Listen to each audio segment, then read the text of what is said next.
Comedy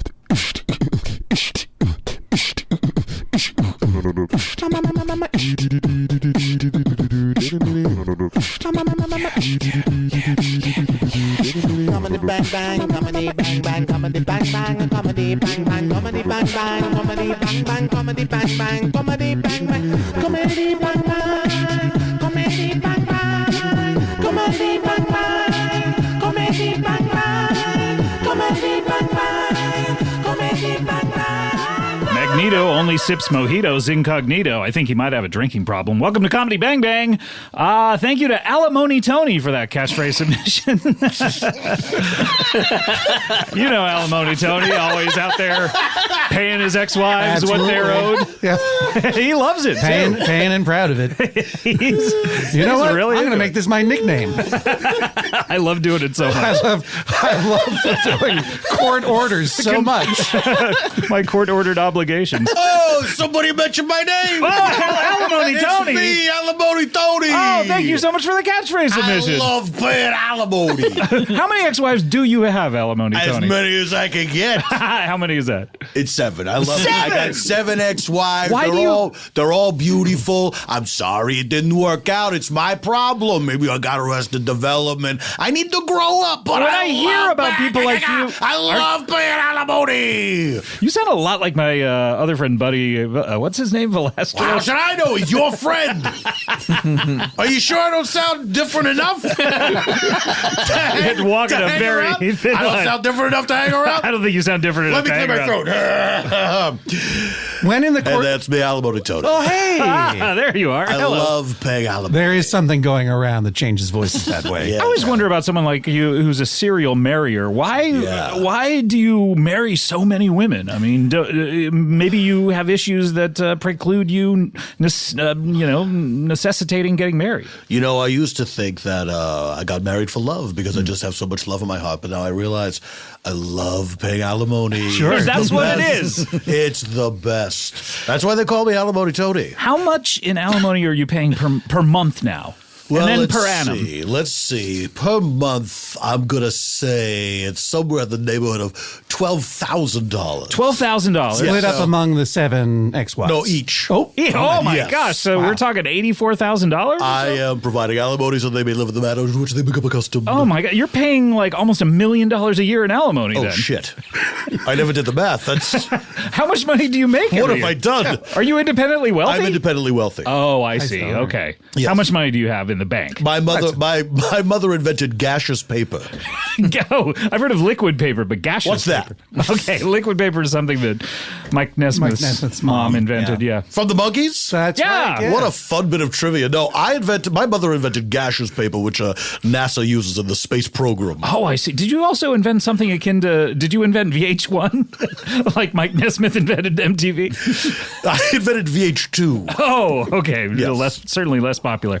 Well, it's been very nice meeting you. Well, okay, I might be back later. Okay. Who knows? Will you be back to pick us up later? The Simpsons. All right. Well, Alimony Tony, everyone, had 2 very distinct voices. I'm going to go out in the lobby. Okay. And then when you need me, I'm going to come back in. Okay, sure. I'm presuming you need me. Is that where the after party is, out in the lobby? The after party's always out in the lobby. All right. Let's get to our first guest. My name's Scott Aukerman, by the way, Comedy Bang Bang for another week. Is it this door? Is it?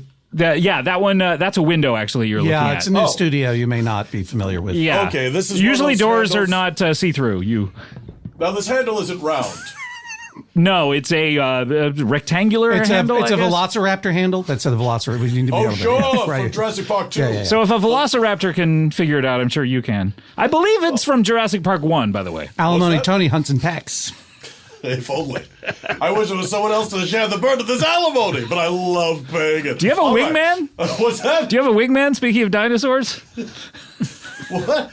Do dinosaurs have wingmen? They have wings, man. They're called pterodactyls. Velociraptors and I'm pterodactyls confused. team up. These movies about dinosaurs dating? All right, we'll see you later. All right. Welcome to the show. Scott Aukerman for another week of Comedy Bang Bang. And what a week it is. A little later, we have an Odds and Ends man. That's very exciting. An Odds and Endsman, maybe, is how you say it. Endsman. And that's very exciting. Plus, an old friend will drop by. Plus, Alimony Tony's out there in the lobby anytime we need juicing up. And before we do that, though, The podcast is the podcast lobby. Right? Okay, now I'm catching the reference. now you are. Yeah, I'm a young man still. He is a young man, and one of our still. When do you turn into an old man? When I Is it a mental thing, or is it when your physical body starts to decline? I think it happened this morning.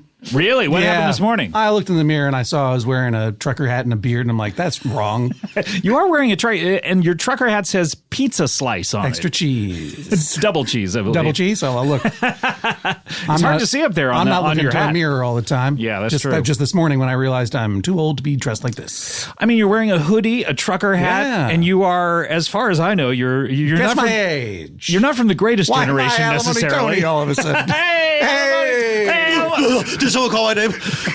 Alimony Tony, someone was impersonating you. Oh, hi, an imposter. Oh, hello. Well, this has never happened to me before. No, not to me. You know, which of us is the real Alimony Tony?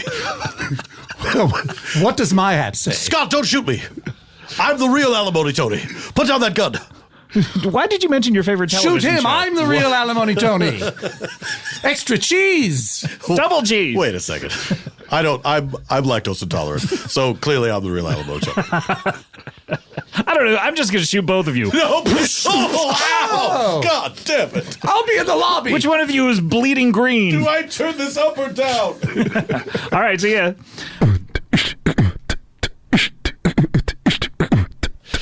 And when I say first guest, I mean because you are a guest of honor and not really a guest, more of a Yeah, because I have peer. nothing to plug. You're I get it. A peer. I'm and a deadbeat who just co-host. came to a podcast for no goddamn reason. Oh, what's this?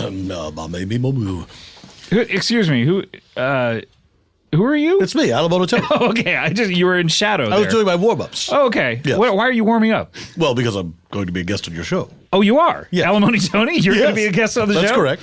Okay. Isn't there another guest scheduled? What I happened? didn't- we have the I odds didn't and see anyone ends, out there. I didn't see anyone out there in the lobby. We have the odds and endsman coming up, but you know him from the catchphrase at the top of today's show. Please welcome Alimony Tony. Hello, everyone. Scott, thank you very much for using my catchphrase.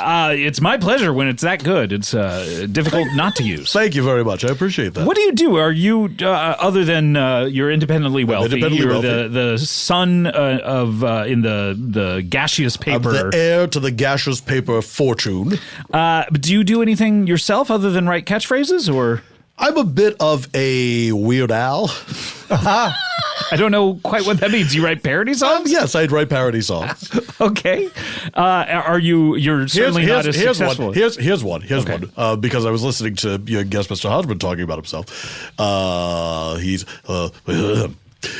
a liar, a vampire. He's an old town crier. That's from It's like I'm a joker, I'm a toker, yes, I'm the a Steve Milliman song, The Joker.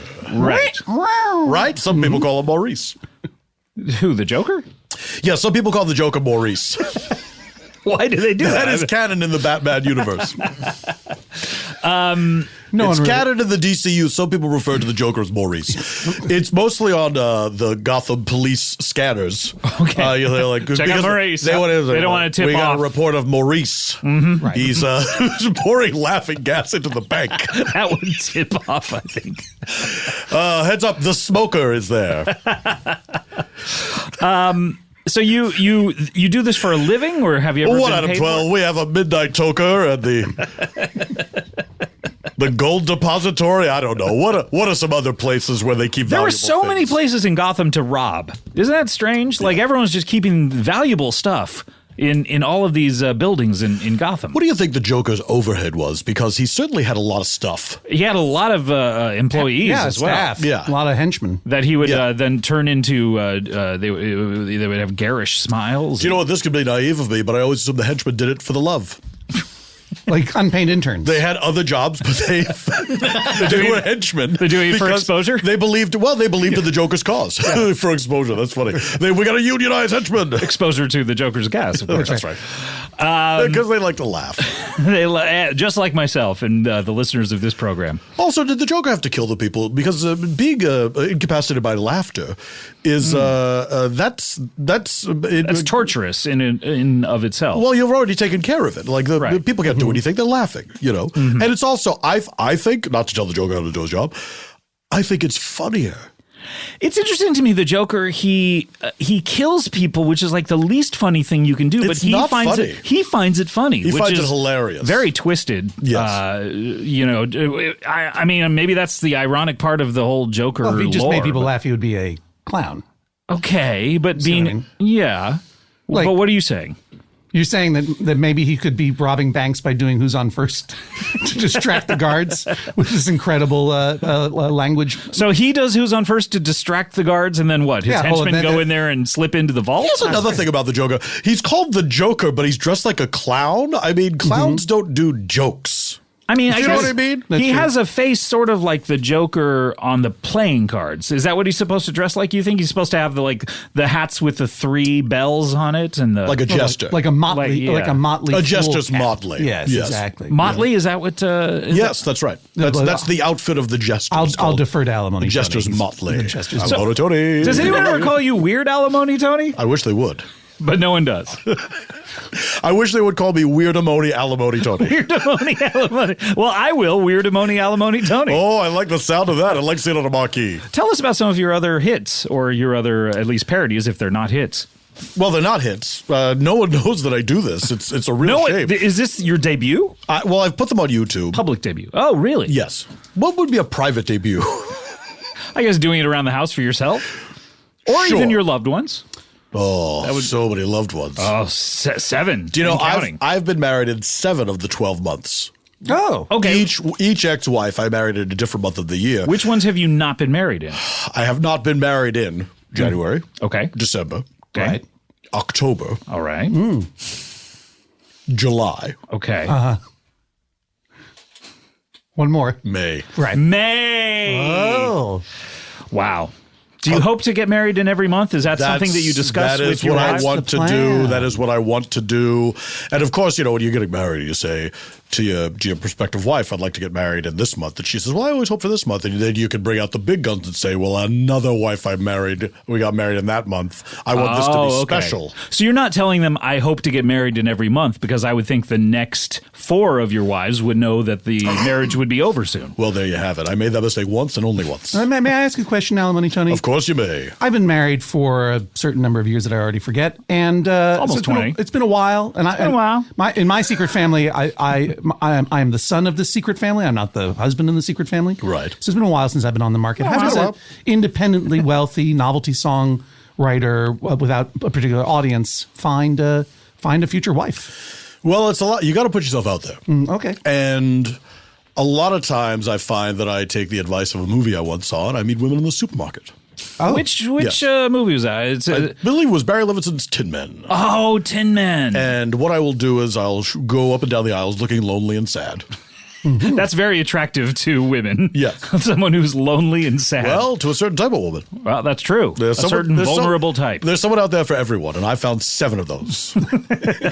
You're hoping for the full dozen. Yes, from your lips to God's ears. And then if you get 5 more, you'll be paying $60,000 more a month or Unless I can restructure this alimony deal. so? Right. Okay. Because that now we're talking, this is going to cause a dent. How much money do you have in the bank? Oh, let's see. In the bank. Do you keep some in the bank and some in the gold depository? I have money. You better watch out for the smoker. I have money. Wow. I have money in several different places and, of course, in several different investments. So not all of it is liquid. Some of it is Gaseous. Gaseous. I have gaseous money. That's floating all around us as we speak. That money I keep with me at all times. It's So in the That's cloud. my mad money. It's in the cloud. Yes, it's in the cloud. Precious chemicals or I love precious chemicals. Liquid gold. liquid gold? I love it. I love it. I have, of course, I have a safe deposit box at the bank. Of course. Where I keep a lot of jewels, gold bars, gold nuggets, gold ingots. So were you to liquidate all of your assets, how much Yes. money do you think that we're talking in cash? U.S. dollars. Probably north of $1 trillion. $1 trillion. So no wonder giving away $1 million a year. Who cares? Will you marry me? and then divorce me and give me alimony? Can I preside over the ceremony? Because I feel like you are my really good friends at this point. Scott, marriage is very serious. It's not a joke. That's right, it is. Can I interview you about your love first? You can kiss me on my forehead, but not the other place. Okay. I wish that I could, John, but I have to marry for love. I have to marry for love, even though I know I will eventually get divorced. What are you looking for in a partner? Oh, I like a lady with brown hair. I thought you said you were marrying for love. You're just into it for the brown hair. I love brown hair. Well, wait a minute, Scott. That's just one criterion. Thank you. You know, he's just Thank beginning. you. He's beginning a list. Would you like to hear the Criterion collection? Of course. Criteria. It's not all going to necessarily be superficial. Why isn't the Criterion collection called Criterion? Criteria. Exactly. It doesn't make Ridiculous. any- yeah. Anyway, brown hair, number one, with a bullet. I like a lady Then with way down below is number Then two. a steep drop off to number two is a sense of humor. I like... What do you like when you say a sense of humor? Everyone has a sense of humor, but it's their own particular sense of humor. That's Do you right. mean one like yours? Yes, exactly. Where I say things and they laugh at it. Well, we both agree. That's funny. Someone who loves popular songs reworked with new words. Okay, so so far you've mentioned someone's physical attributes and One physical two things that attribute. they Come on. like about what, you. What am I, the I love my curvy wife guy? Come on. I just said brown hair. That's not that big a What's deal. number 4? Her being curvy? I don't mind it. I don't mind a gal with a little meat on the bones. Okay. I don't mind a gal who has, very thick bones. Thick bones and then Yes. then not a lot of meat, or so One you or the can- other. Either very thin bones with a ton of meat or very bones with a stringy meat with super thick bones. You just like a certain shape. However it gets there, doesn't matter to you. Exactly. Well, because I buy them. I bought my wife's clothing. Okay. And That's very in nice of you. advance. I keep a closet because there's nothing like it when you bring a lady home and you say, I have a whole closet of clothing for you. Try it on, honey. Try it on. Well, she has to fit the clothes because when Right. we get divorced, I keep the clothes at the house. Right. Is that in the prenup? Do you ever sign a prenup? I always sign a prenup. Okay. Always and, sign a prenup. And part of this prenup is I'm going to I'm give definitely you going to give you money. $12,000 Oh yes, a month. the prenup is very brief. It simply states, should we get divorced, you will get $12,000 a month, and I gotta keep those clothes. I gotta keep those Gotta clothes. keep those clothes. Is it worded like that? I gotta keep those clothes. It's an asterisk. There's a lot of legal mumbo jumbo at the bottom of it. I gotta keep those clothes. Has the wardrobe evolved and been added to since wife one, or I know. is it just What was wife the- one's what year was the wardrobe? first? It's updated as the fashions change. so you see. throw some out. I can't or bear to just do it- that. it expands. I treat them like the American flag and I burn them. once they are no longer fit for service, I have a ceremony where I burn them. I play a bugle. Yeah. And I burn them on top of the oven. So you play the bugle as well. So you are a musician. I play one song of the bugle that is taps. Oh, beautiful song. Did you? Have you beautiful ever? song. Have you It's a ever beautiful written song. funny lyrics for taps? Of course I have. Let's hear some. Burning clothes, burning clothes. There it goes, all the clothes, smoke in my nose. I'm divorced, and now I'm forced to burning clothes, burning clothes, burning clothes. So you know this song. Yes, a big fan. I didn't know where that came from. I saw it on YouTube. Yeah. Well, that explains the one view. Well, two. I watched it. I don't know just to how make I sure there came- were no mistakes. Sure, yeah. Don't know how I came across it, what led me there. I got down into a YouTube hole. Were you searching song parodies? I may have been. You just typed the words "song parodies" into YouTube, and then you looked at every single listing and got down to mine. I did not look up the word Weirdamony, though, so Oh, I wish- didn't get to it there. I'd like people to look up the word Weirdamony. Weirdamony Alimony Tony. Weirdamony Alimony Tony. That's me. So you, when was your first wife? What year? When was your first wife? When did you get married to your first wife? You know what I mean.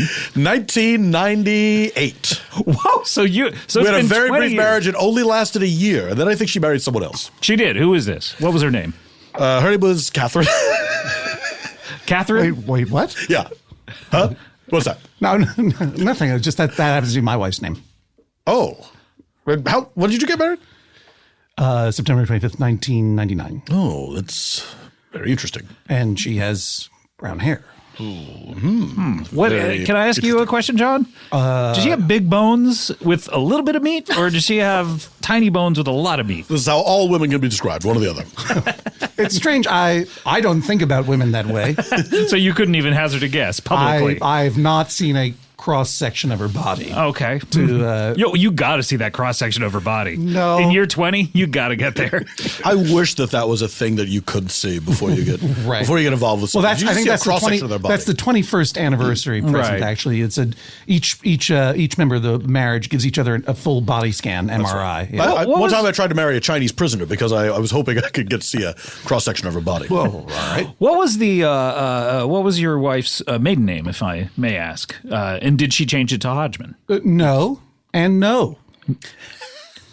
Well, I may not ask the former, and That's right. She did not change it to Hodgman? Correct. Okay. So you could try guessing again. You're a good guesser. I've ruled out one. Which one? Hodgman. Hodgman. Okay, is it Hodge Woman?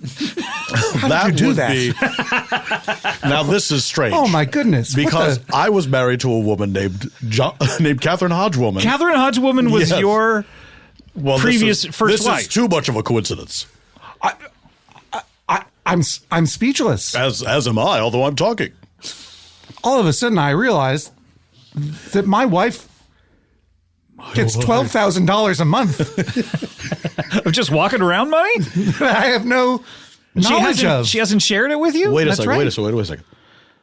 I'm remembering now. All those checks coming back to me, unopened, returned to sender. Address unknown? She wanted nothing to do with me after we got divorced. Well, I love my wife very much, but that was dumb. Your curvy I want wife? that money. I'm sorry, John. The die is cast. Catherine said no. She doesn't want the money. Hang on, I'm gonna text her. Okay, sure. Do you mind if I send her a picture of you? I don't mind at all. I love having my picture taken. Oh, wow, you're really posing. Alimony Tony. Hitting all those poses, all those angles. Damn. That's what it's about. It's about tiny micro adjustments. That's the key to getting your picture taken and getting it over with. Dear Kath, were you married to this man by any chance? Also, we need eggs. She probably would only know me as Tony. I didn't say your name. She one wouldn't way or wait. the She other. wouldn't know you by picture, by sight? He sent a picture. Yeah, Oh, She would that's only know interesting. Tony? Did she you would disguise, only know Tony. Did you disguise your face? Yeah, we got to- married in the dark, and we lived in the dark Is for a it year. one of those like dark restaurants? that Yes, you go to? exactly. I thought that's the way to live. The greatest first blind date. Exactly. And that was our first date. Almost literally blind. That was our first date in 1998. We went to one of those completely dark restaurants. Right. And you said, let's keep we this had going. such a wonderful time. I said, why should we tamper with this? I never want to find out if your hair is brown or not. Yeah, given if this is true for all your wives, really Yeah. the color of the hair really is immaterial. No, that was just the one. But I don't do the same thing. I don't live with all these women in the dark. Oh no, of course not. You don't do the same thing among your 7 wives. You just make them wear the same clothes. Each of my relationships is unique. John, have you gotten text my back? No, because I put my phone on airplane mode because I respect the studio. Oh, okay. We're never going to get an answer. Put my then. phone on airplane mode. Doo-dah, doo-dah. That was There's your, another. That was your other one that I That's went right. to. Oh, you saw that one too? Yeah. I'm the second view. Wow. Well, I can't hang on, send let a text. I can't get emails. I put my phone on airplane mode. Now I'm going to cry. Here, I just took I it like off my phone. airplane. a lot of your songs end with "Now I'm going to cry." I Most noticed. of them do, yes. I think it's a funny punchline, and you don't see it coming. Although the more videos that you watch, you kind of do see it coming. It's very repetitive. If you watch the entire playlist, yes, you will Right. see. You will, but then it becomes that comedy of, oh, he does it every time. It's so many times that. And then yeah. I'll put one in there where I don't do it, and then you're like, okay. Oh, he's done with and it then now. I do it again. Ah, so Yes, funny. Exactly. I just took my phone off of airplane mode. Okay. And oh my gosh, I'm getting a lot of texts that have been stacked Really? up. Oh, Yeah. wow. Bup, bup, bup, bup. It's really blowing up here. Wow. It's not true. I just want to seem popular. But no, Catherine wrote back and she said, I'm really not sure. Hang on, I got to write back to her. Sure. Oh, that's our shortstop. Send. Classic comedy. Now that's a joke a clown could love. Well, sorry, a Weirdimony Alimony Oh, you can Tony. call me Alimony Tony. That's fine. That's fine. We have to take a break. Do you want to stick around? I'd love to stick Okay, around. well- Scott, I'm having a wonderful time. I listen to the show, obviously, because You it's do? a minute catchphrase. Yes. Oh, okay. Yeah, that's true. We also have an odds and ends man coming up. Oh, this is exciting. Yeah, I love your open door policy. Never been on the show before, and hopefully we'll get a little more information from Catherine. We'll be right back with more Comedy Bang Bang after this. Comedy Bang Bang, we're back here with our good friend John Hodgman. His podcast is out there, much like The Truth and the X-Files. You can get it somewhere.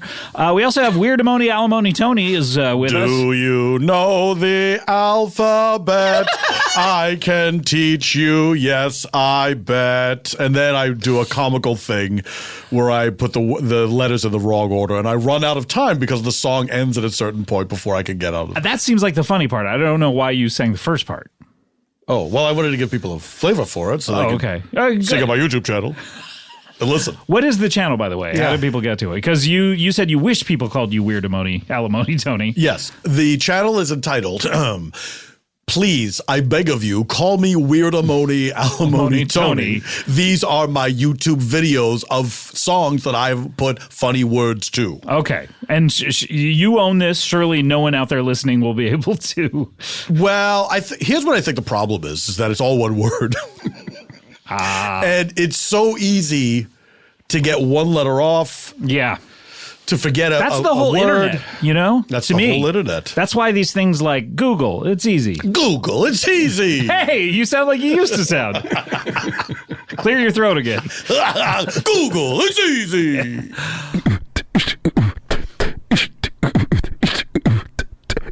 You say you have 2 sleeping bags. That's right. Is there a lady in your life? Or a person. I don't like to kiss and tell, but absolutely. Well, the fact that he was almost a Trump guy made me think that he was definitely. I'm not almost a Trump guy. A cisgender I was straight backing man. into that. I know by you're not. Accidental, I'm accidental apolitical. Trump guy. Yeah, come no on. opinion on politics at Yeah. all. Accidental Trump guy. I know. It's serious. Another one on the playlist. I've seen that video. You have seen. Yeah. I saw that one had 3 views. I can't believe I'm meeting the people that have provided all the views of my and page. the current husband of your first ex-wife. Well, you still Oh yeah, call- that too. That's also strange. Yeah. You That's still- also strange. You called accidentally Trump supporter. You still called it girlfriend in a coma. So I was looking for that song. I forgot to change because I was thinking girlfriend in a coma. Sure. This is what the song is parodizing. Yeah. I forgot to change the name. Paradising. Paradising. Yeah, that's a term of art. Okay.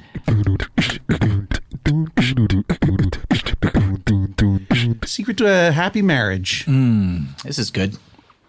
is listening, compromise, get over yourself, king size bed, and make sure you find someone who was briefly married in total darkness for 6 months to a year. So they're used to it.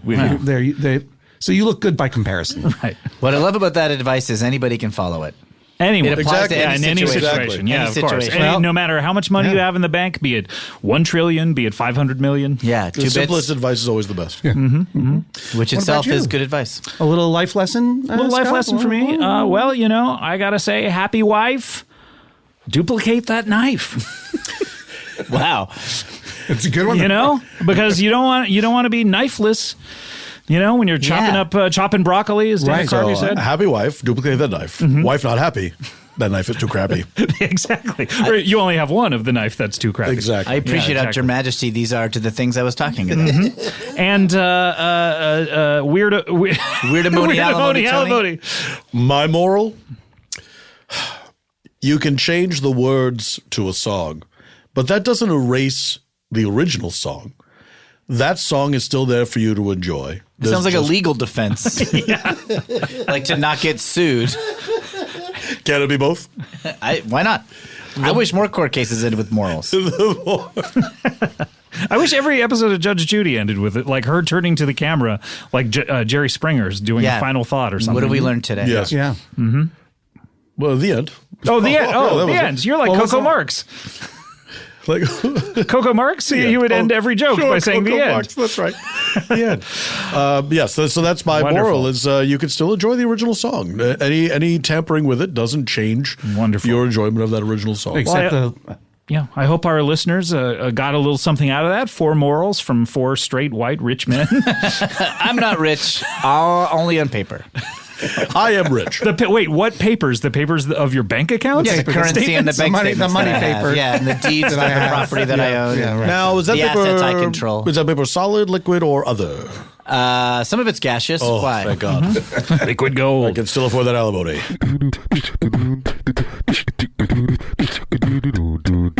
Weirdamony? Yeah. Well, I'd like to promote my YouTube channel, of course. what's it called again? Why would I say that? We don't have time for the whole thing. Oh, that's too bad. I'd also like to promote this guy, Paul F. Tompkins, has some shows coming Love up. him. Oh. Oh, that's nice to hear because I think he's very funny. You know, I'm a fan of the show. I wish he'd be on more and not just on the best ofs. That proves my fandom. I enjoy that. He's got some shows coming up in the new year. Friday, January 25th, you can catch him at the Music Hall Theater in Detroit, Michigan. I hate to tell you, but that one is already passed. Oh, is that so? Yes. Well, you missed it. Let's talk about shows in the future. How about this? This will be Sunday, February 2017. Is that will be in the clear? I hope so. You February don't what? know. Sunday, Okay. February 17th. You were very definitive and a little bit rude about. Well, I definitely know that that is in the past. Okay. I don't know whether this one is in the future or the past. I hope that it is. Well, then why don't I just say fuck it? What? Why don't you? What's the point? No, but talk about the February 17th. No, one. Where that's is fine. that?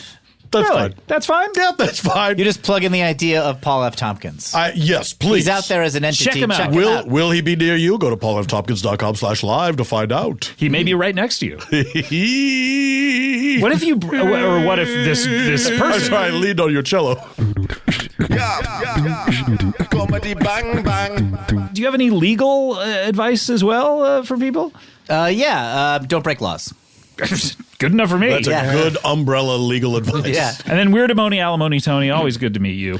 It's always good to meet you too, Scott. I fear this is our only time. I wouldn't be so sure. No, I'm going to meet you. That's true. You may be on the show several times. You say that to everyone you meet, right? But yes, it's I always fear good this to is meet the you. only time we're going to meet. All right, we'll see you next time. Let's all go through that door like velociraptors. Here we go. I can't get this. I don't understand. I'm pushing up, but I know I got it before. I'm pulling just directly towards myself. Oh, I'm pushing. I think that's the problem. At the same time? That's Yes. bad. Okay. 3, 2, 1. Ow!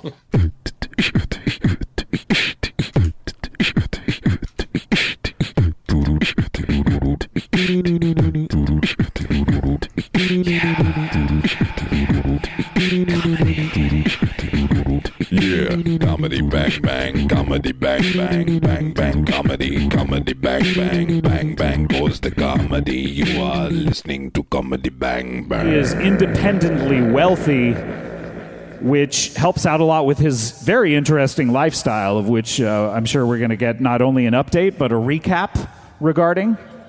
I can't wait. I'm trying to let it happen. I'm not interrupting. Of course. He has been married 7 times. Please welcome Alimony Tony.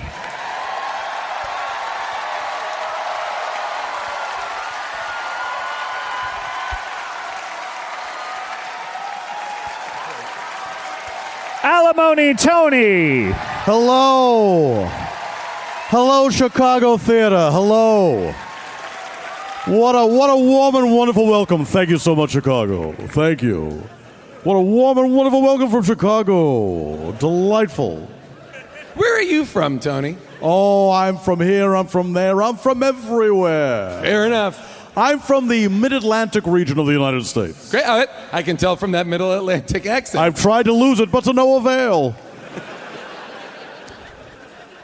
I like how you're sitting so far away from us. Oh, well, I didn't know the rules. I've never been performing on a stage before. I had no idea what to do. Wow, because this is quite a few people for someone who's never been in a... It's very impressive. You know, I'm a huge Comedy Bang Bang fan, and the way Scott and I met was I submitted a catchphrase to Comedy Bang Bang, and he chose my catchphrase, and I barged into the studio, and... You heard me recite it. I heard him recite it. I said, I gotta get to that studio. And so I ran down there, and I like to think we became fast friends.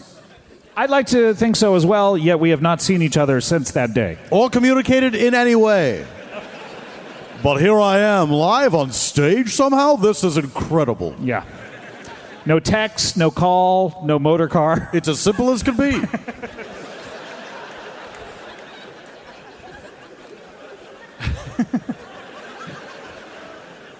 Now, Tony, we've never met before. No, it's nice to meet you, Jason, correct? Yeah, exactly. So I can't help but ask, you know, like the name Alimony Tony. That's me. Yeah, what is Is it Mr. Tony? I can't recall. It's not Mr. Tony, no. It's would you like Alimony me to Tony. call you Alimony Tony or just Tony? You could call me Tony. You could call me Alimony Tony. Okay. Either one is fine. So Alimony Tony is a nickname. Don't call me late for my alimony payments.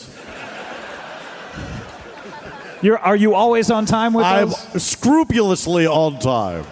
And that's mainly because you love them. I love paying alimony. That's why they call me Alimony Tony. It's my favorite activity in the world. So it's something you're quite proud of. It's not in any way like a negative nickname.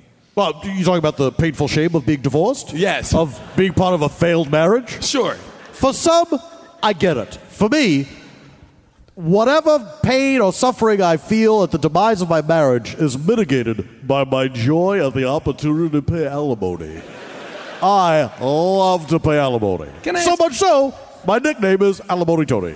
That's really interesting. Can I ask you, if you don't mind, a follow-up question? I'm an open book. Go ahead. And forgive me if any of this has been covered before, but how do you feel about child support? Well, I'm child-free. Okay. And also childless. Got it. Because nothing in my body works in favor of procreating children. Okay. In that regard only. But everything else in the your rest of it I'm works. pretty healthy. Yeah. But From heart to butthole, everything is okay. if you'd like to put it that way, sure, I'll agree. Is that a phrase you grew up with? From heart to butthole? Every time I would go into my EMT, it's like, how's You the went heart to the an butthole? EMT as a doctor's appointment? I believe- Every time I went to the EMT. Yeah. Now, Jason, That shouldn't be your primary caregiver. Jason, I believe It's a lot, a lot of people pay for the valet every time they go somewhere. That was what my parents were Well, like. it's like some people say, why should we have universal health care? We have the emergency room. It's all taken care of. Yeah, like get a pediatrician guy. But I thought you were saying ENT, ear, nose, and throat man. I don't know what I said. All right. So, Alimony Tony, That's me. your balls are I beg your pardon? as barren as a winter's field. Pretty much. I mean, there's no baby-making materials in there. It turns out to be grapefruit juice. Grapefruit juice. I drank too much of it as a child. And Are you sure it's not just urine in there? no. I mean, it might look like grapefruit juice. No, a doctor told me. okay. A doctor told me. Do you think that urine is stored in the testicles? Yeah, isn't It's that... a common misconception, but it Isn't turns that out how no. it works? No, they keep it in the bladder. That's why if I drink a whole bunch of stuff, like Right. my balls get real big and full like water balloons. What stuff are you drinking? Huh? Huh?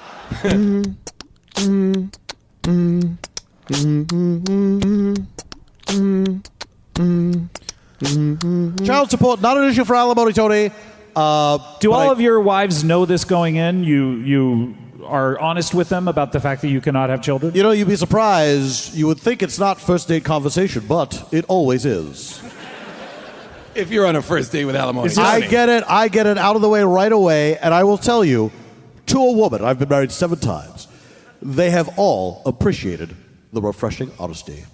Now, is this before the all-you-can-eat breadsticks come out? Are you saying that we're going to the Olive Garden?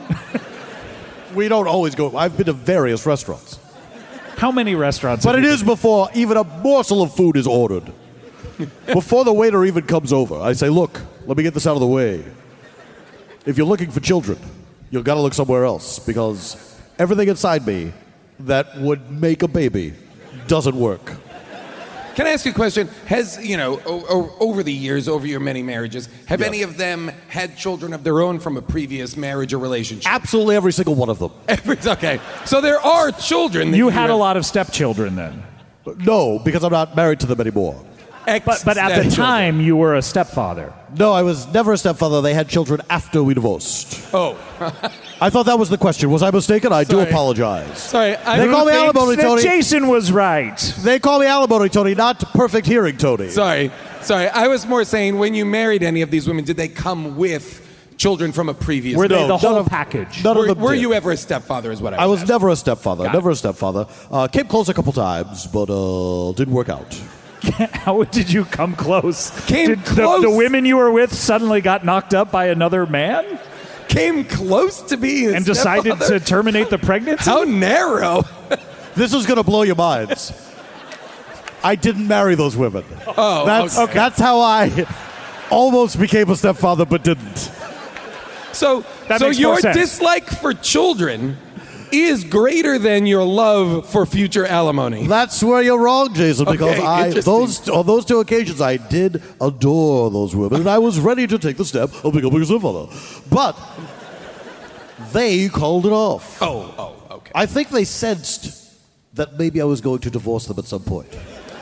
Are you as honest about the lack of being able to make children as you are about wanting to eventually get divorced Yes, from these women? as discussed before, I am very honest about my inability to be able to have children, answering your question. Can I ask you no, that's not what I was asking. That's exactly what you just asked me. No, I said, You said, am I as honest about not being able to have children as I am about loving to pay alimony? I have answered your question, sir. I have it. Alimony, Tony, if you don't mind. I don't mind at all. Wait a minute. Scott, were you asking me, am Who I cares? as honest? I don't care. Answer whatever you want. I'm honest about two things. I cannot make a child, and I love to pay alimony. So that's kind of my question was going to be for you, and I don't know if you are, maybe it's just when you're on these first dates, or are you on dating apps or anything like that? Is one of the things you talk about loving alimony? Are you advertising your love of paying alimony as one of your interests or likes? That's something that I like to talk about in person, but I am on all the apps. I have a bot that finds women, potential dates for me on the apps. And There's a bot that does that? It's a bot that does that. What's your type? What's it looking for? Well, I like brown hair. I like a gal with a little meat on her bones. I like that you just slowed down. Oh, look. I like Alimony Tony's going to make a meal out of this. I mean, I wouldn't love paying alimony so much if I didn't love the ladies. I love brown hair. I love a gal with a little meat on her bones, or a gal with extremely thick bones and not much meat at all. You just like a general shape. Yes, exactly. Well, because as we've talked about before, Scott, I have in my home a closet full of clothes for a potential wife. Okay. And when we get divorced, I say you're going to get $12,000 a month for the rest of your life, but I got to keep those clothes. Oh, so you are putting all of your wives in the same wardrobe? Yes. I mean, so that's interesting because the clothes change, the fashions change over that's time. What I was going to say. What would be interesting to me would be if you get divorced, not only do you have the joy of alimony, but you get to buy a whole new wardrobe and then find someone to become your living doll and wear it. Exactly. Well, I wouldn't say living doll. I didn't mean living doll. I just meant living doll. Like a paper doll that you've made clothes for. It is fun. It's fun to go shopping for the clothes. Comedy, bang, bang, comedy, bang, bang, bang, bang, with a comedy edge. My understanding and presumption is that most of these women fit the same general... So this is an understanding and a presumption. He knows it as for a fact. Thank you, yes. My presumption from what you've said previous is that all of these women fit a certain physical makeup. Does that physical makeup do you share that physical makeup? Are you trying on these clothes when you're buying them? What a leap. That is quite a leap. Or are you just buying them off the rack and hoping they're right? I'm buying them off the rack. I'm reasonably certain they're going to fit. I'm not to, this is going to sound very boastful, I am a wealthy man, so I do have some bespoke clothes made to specific specifications. Yes, of course. Oh, wow. And what if you were to describe the shape, you say either a woman with a lot of meat on her bones or huge bones. A woman with paper thin. She has to either have regular sized bones with a lot of meat or abnormally wide bones with just a little bit of meat. How many times have you found the latter? I'm going to say of the 7, it's been 50-50. Really? Yeah. And follow-up question, how much do those people weigh? Their bone density must be out of control. Here's what's amazing. They weigh the same. Whoa. Yes. That's wild. Yeah. Interesting. Science. Science! She blinded you? She blinded me? With science! Good heavens. So you've been married 7 times. Yeah. Is there anything on the horizon for you? I'm engaged. Whoa! That's right. Alimony Tony! That's right. Taking the plunge. I'm taking the plunge. Holy cow, how did you guys meet? We met on one of the apps. Great. The bot alerted me, ping, ping, ping, you've got a match. What is the bot looking for? The physical type or a certain emotional vulnerability? The bot is looking for someone who responds to the Alimony Tony profile. Almost like a Mindhunter profile? Or? Exactly. Okay. The bot's a bit of a profiler, and so it's somebody who finds my picture interesting, somebody who finds my being independently wealthy interesting. So wait a minute. Is this a bot or just you're alerted to the fact that someone has clicked on your profile? Oh, maybe that's it. Okay. I assumed it was a little robot doing that. What's your like description? Is it include like independently wealthy? It'll say, of course, independently wealthy. I'm an amateur song parodist. Oh, that's very interesting. Yes, That's a part of Alimony Tony's resume that we haven't talked about at this point. But well, yeah. I mean, there's not much to say. I mean, I do like the rewriting of songs that exist already, but using comical lyrics in place of the lyrics that are already there. And so it's a familiar tune, and the words are close enough, but they diverge significantly so that everyone has a good time. And I've made several, these are called song parodies, and I've made several of them, and I've uploaded them to YouTube under the screen name of Weirdamony Alimony Tony. Weirdamony Alimony Tony. That's correct. That's me. And do you get a lot of views? Are you pulling? No. Each video has approximately 1 view, and that's usually me checking to see that it's okay. And if there's ever 2, it's because it was not okay and you had to re-upload? That has been the case on several occasions, yes. Well, that's got to be disappointing. It's somewhat is this a new disappointing. pursuit? I've been at it for, I'm going to say, a good 15 years. Oh, boy. And oh, boy. Yeah, and I don't know. I think I'm pretty good at it. But do you remember your first one? We always remember our first. First love. The first one. Let's see. Well, what was some of the popular songs 15 years ago? Well, 50 years ago. 15. Oh, 2004. I'm sorry. 50 years ago. I don't know how old you think I am. 15 years ago. 2004. The Strokes certainly had a couple records right. out. The Ting Tings. The Rapture. Is this Yeah Yeah Yeah's era? Yeah Yeah's territory, definitely. Those bands? Maps? I don't know who those are, but Christina Aguilera. No. In Sync. Backstreet Boys? Backstreet Boys. Backstreet's back all right. is that a song? Oh, boy. Good boy. Justin Timberlake, Cry Me a River. Oh, good That one. had to have been out in 2004. How does that go? Or he's bringing Sexy back. Oh, now that one I know. Okay. Whew. All right.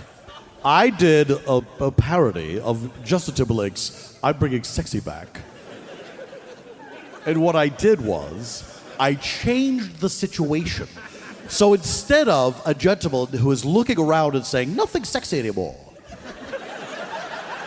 I need to bring it back.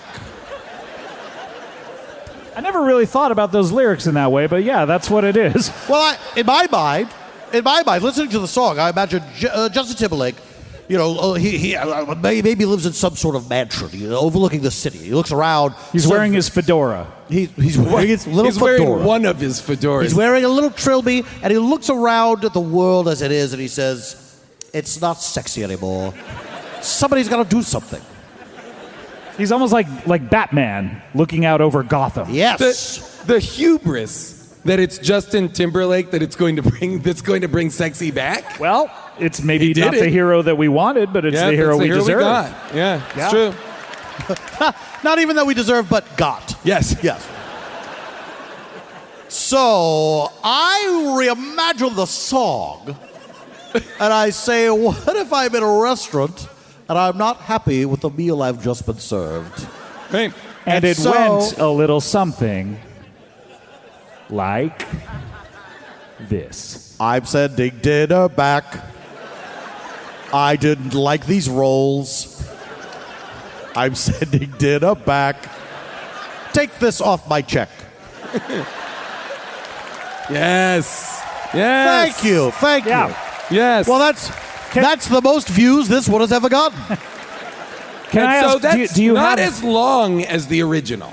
Yeah, do you... Well, I did the whole song. Did you want me to sing the entire song? Because I feel like... Did we, Chicago? Now, look, you'll have to forgive me. It's been a long time. I don't remember the exact melody. Should we don't have to do that one per se. We can do one of your hits. Well, I thought if you wanted... Well, hits is a relative term. But if you wanted a medley, like name any song, and I'll see if I can do a parody of it right now. Any song, boy. A well-known song. Yeah, of course. Like Nothing by Maps. No. Like adorable. Like is like a Britney Spears era, like pop music, a Hit good me, era? baby, one more time. Pop, hit me, baby, one more time. Perfect. Okay, let's see. Or Since You've Been Gone. You said a medley. Here's a couple. Well, yeah, okay. I didn't mean like I was actually going to be able to do. No. Let's give you 20 songs. I was saying let's do a few keep songs. feeding them to you. I was thinking let's do a few songs one at a time. That was boastful of me. I shouldn't have used the word medley. It has a meaning, and I was not prepared to fulfill that arrangement. You said Unlike Alimony, which I am always prepared you said to fulfill. You said backstage that you'd done an entire parody album of Fleetwood Mac rumors called Tumors. Yes, that's right. Song by song. It was very grim. All of the songs had to do with tumors? They were all about just people's insides decaying, cancer. I get why people didn't respond to it. But I was on a roll. What can I say? So Britney Spears. Hit me, baby, one more time. More time. Okay, let's see. Well, now let's see. That song is about a lady who is... I think she's having sexual intercourse, and she's saying, I'd like more of it, please. Is it really? I'm not. But why not? Well, it's not. Let's let him go with it. Do we take the song literally? Is it? Sure. Oh, no. No. Please don't take it literally. No. I don't think it's about. No. Absolutely not. What would you say, before we start the parody, what would you say the original song is about? Because I want to make sure I'm steering clear. I heard a stand-up comedian friend of mine who worked comedy clubs in the 80s once heard a story about a song parodist who took the song Lola by the Kinks and made it about a man accidentally picking up a cross-dressing prostitute, which is exactly what the song is about. Yeah. So he just rewrote the song Lola to still be about exactly what it was already about. But just more overtly? I think so. Change the name? I can't remember if he changed the name. This was just a story that I heard. That you heard, or this comedian This friend is a story heard? that I heard from my comedian friend who heard the story. Well, okay, if I could... It's a legend in the brick wall comedy scene. Oh. If I could sort of recite some of the lyrics that I know. It's baby, baby, how... Can it be? Can it be? Is that what it is? I don't know. One of these nerds can do it.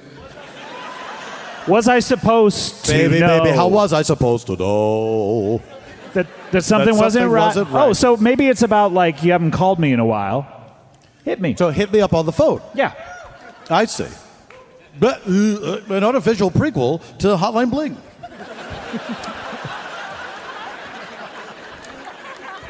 Almost like Chinatown to the Two Jakes. Forget it, Two Jakes. It's two Chinatowns. I was shocked when I realized they'd made a prequel to the Two Jakes. Why did they ever make a Three Jakes movie? Oh, can you imagine that third Jake? Just add a That's Jake. all I was thinking in the Two Jakes was, we gotta get one more Jake. If they can make all these Fast and Furious films, why can't they keep on the Jake The franchise? Jakeaverse. Yeah. I mean, we already had Jake and the Fat Man in the 80s. Get that Jake in on this. Or you got Bagel Boss when he came around. When he came around. Wait, why did you mention Bagel Boss? Well, you have Jack Nicholson and the other Jake and the Two Jakes is Yes. Harvey Keitel. Exactly. And then get Bagel Boss in there and you got something. He's the third Jake. Yeah. The Bagel Boss guy who's like on YouTube, like railing against me. Yes. So the time between sequels is 30 years. It's always 30 years. Okay, all right. All right. And the next iteration is including the Bagel Boss guy? Why not? I don't know. I mean, we don't know if he can act, but he's a passionate person, certainly. Oh, yeah. He's going to bring something to it. All right, so Hit Me Baby One More Time. We're usually about a desired telephone call that has yet to come. All right, I'm going to make it about... I've got it.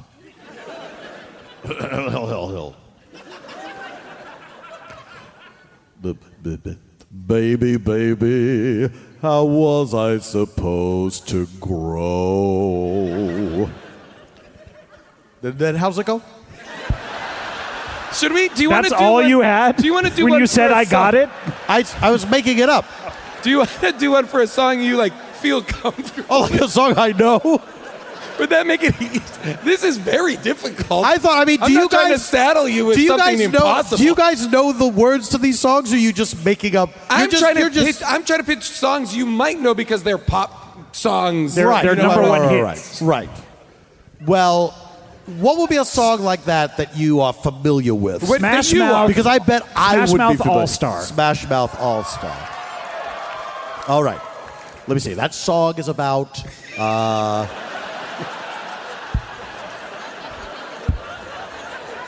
someone is confessing that they feel less than adequate. They have been shunned. They've been insulted by strangers. Well, they're in Smash Mouth. Well, I mean, like fired. Here in their hometown? Really? Smash Mouth? Chicago band? I don't think so. I don't think so. I'm out here, if that's the beef I'm going to make, I'm out here calling out Jeff Tweedy, come down here and fight me.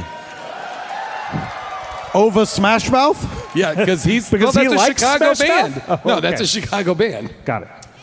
All right. So that song is about a guy, he's being insulted, he feels like a loser, the shape of the L, so forth. But then he starts talking to the listener saying, you're not a loser. I thought this was about him at first, but now he's talking to me? Okay, I've got a new pitch. Why don't we try and figure out songs? What if This is infinitely more entertaining. What if the thing we do is just try and figure out what songs? Maybe are about? that's what I should be doing instead of Yes. trying to do the song The parodies parodies. are not working out. What is the song about? Alimony Okay. Tony's YouTube channel should be, you tell him a song, he tries to remember what it's about. I like it. I like to break it down. Okay, Alanis Morissette, Isn't It Ironic? All right. So, this person is saying, you want one thing to happen, but a different thing happens instead. You need this type of implement, but then somebody else says, no, all we have is this type of implement, not the one you need. And then she's asking the listener, don't you think this is ironic that this is happening to me? But she's also saying, it's you. It's when you want this and you don't have it. And that's the entire song. She's saying, it's ironic when you want these things, But then who is she in this song? In this story of the song? Who is she? God? She did play God in a film. Yeah. Okay. Dogma So perhaps Ooh, now this with feels like Chicago's own Kevin Smith. Chicago's favorite son, Kevin Smith. Chicago's own Salma Hayek was in that film. And then No. Salma Hayek is from Naperville. Very close. that's right. Very close. She grew up next door to Bob Odenkirk. Are you an Odenkirk stan? How do you know that? I know a lot about Naperville. I'm more of a Naperville stan. Oh, okay.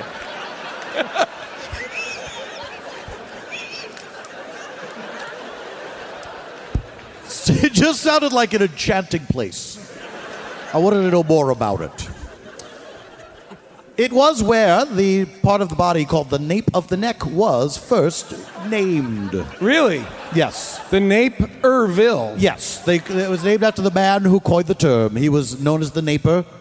The Naper? Yes. That doesn't sound positive. Don't watch out! Don't go out after dark, or the Naper will get you. Well, I mean, what do you say it like that? He just comes and kisses right here. You could say that about any day. Watch out! Don't go after dark. Santa Claus is out there. By the way, That's I don't not bad disagree advice. with that. I've met that guy, and he's a fucking asshole. Is he really? Yeah. Yeah, man. Started a fight with me. He's like tried to start a fight with me. He's Well, super aggro. What did you He guys married do? a friend of mine. What did you guys do? Called him a piece of shit. Well, two sides. Both sides. So Sides. ironic. Solved. Okay, what else?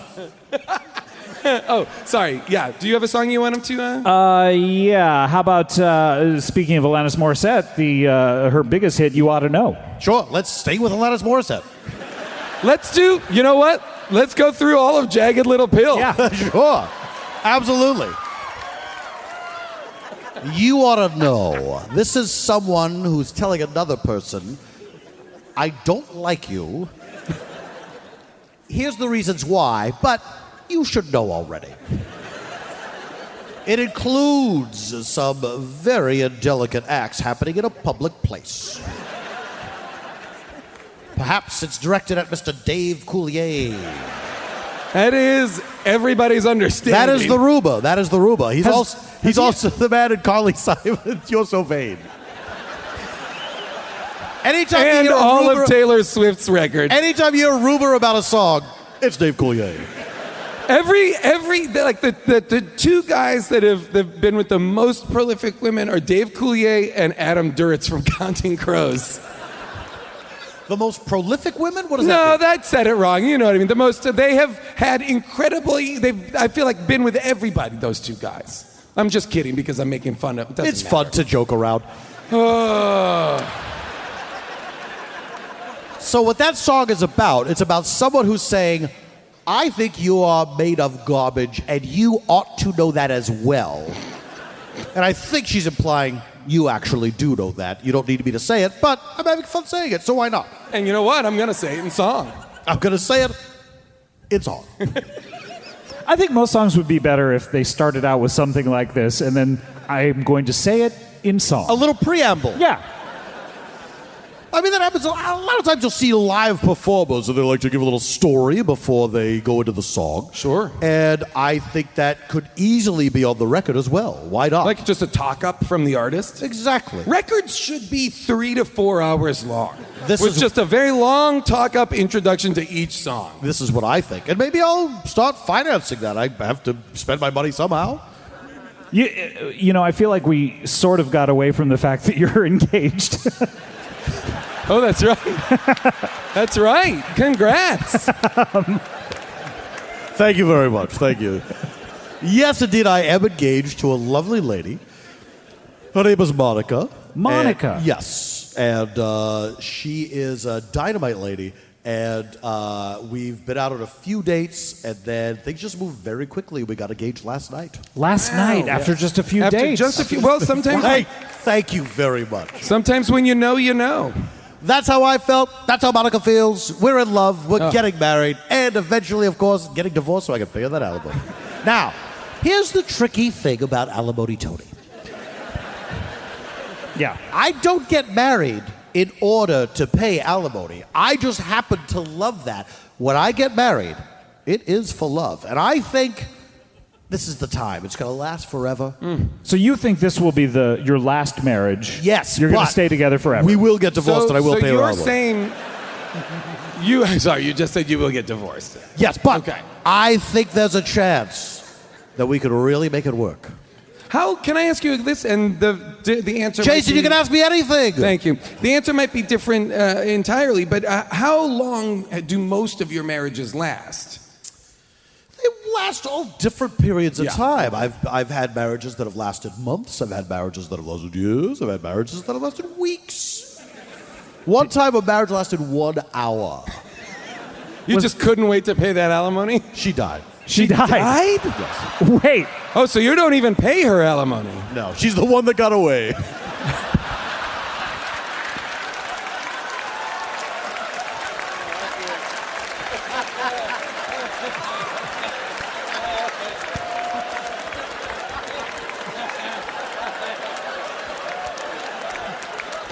Just black it out. We can go home. Can I ask, was there an accident on the honeymoon or at the Well, ceremony? I hope it wasn't on purpose. Was it trying to take a selfie? There's all these people. There's all these people who are dying on their honeymoons and stuff, trying to take selfies like in very like sketchy places. We tried to say we're from sketchy places, and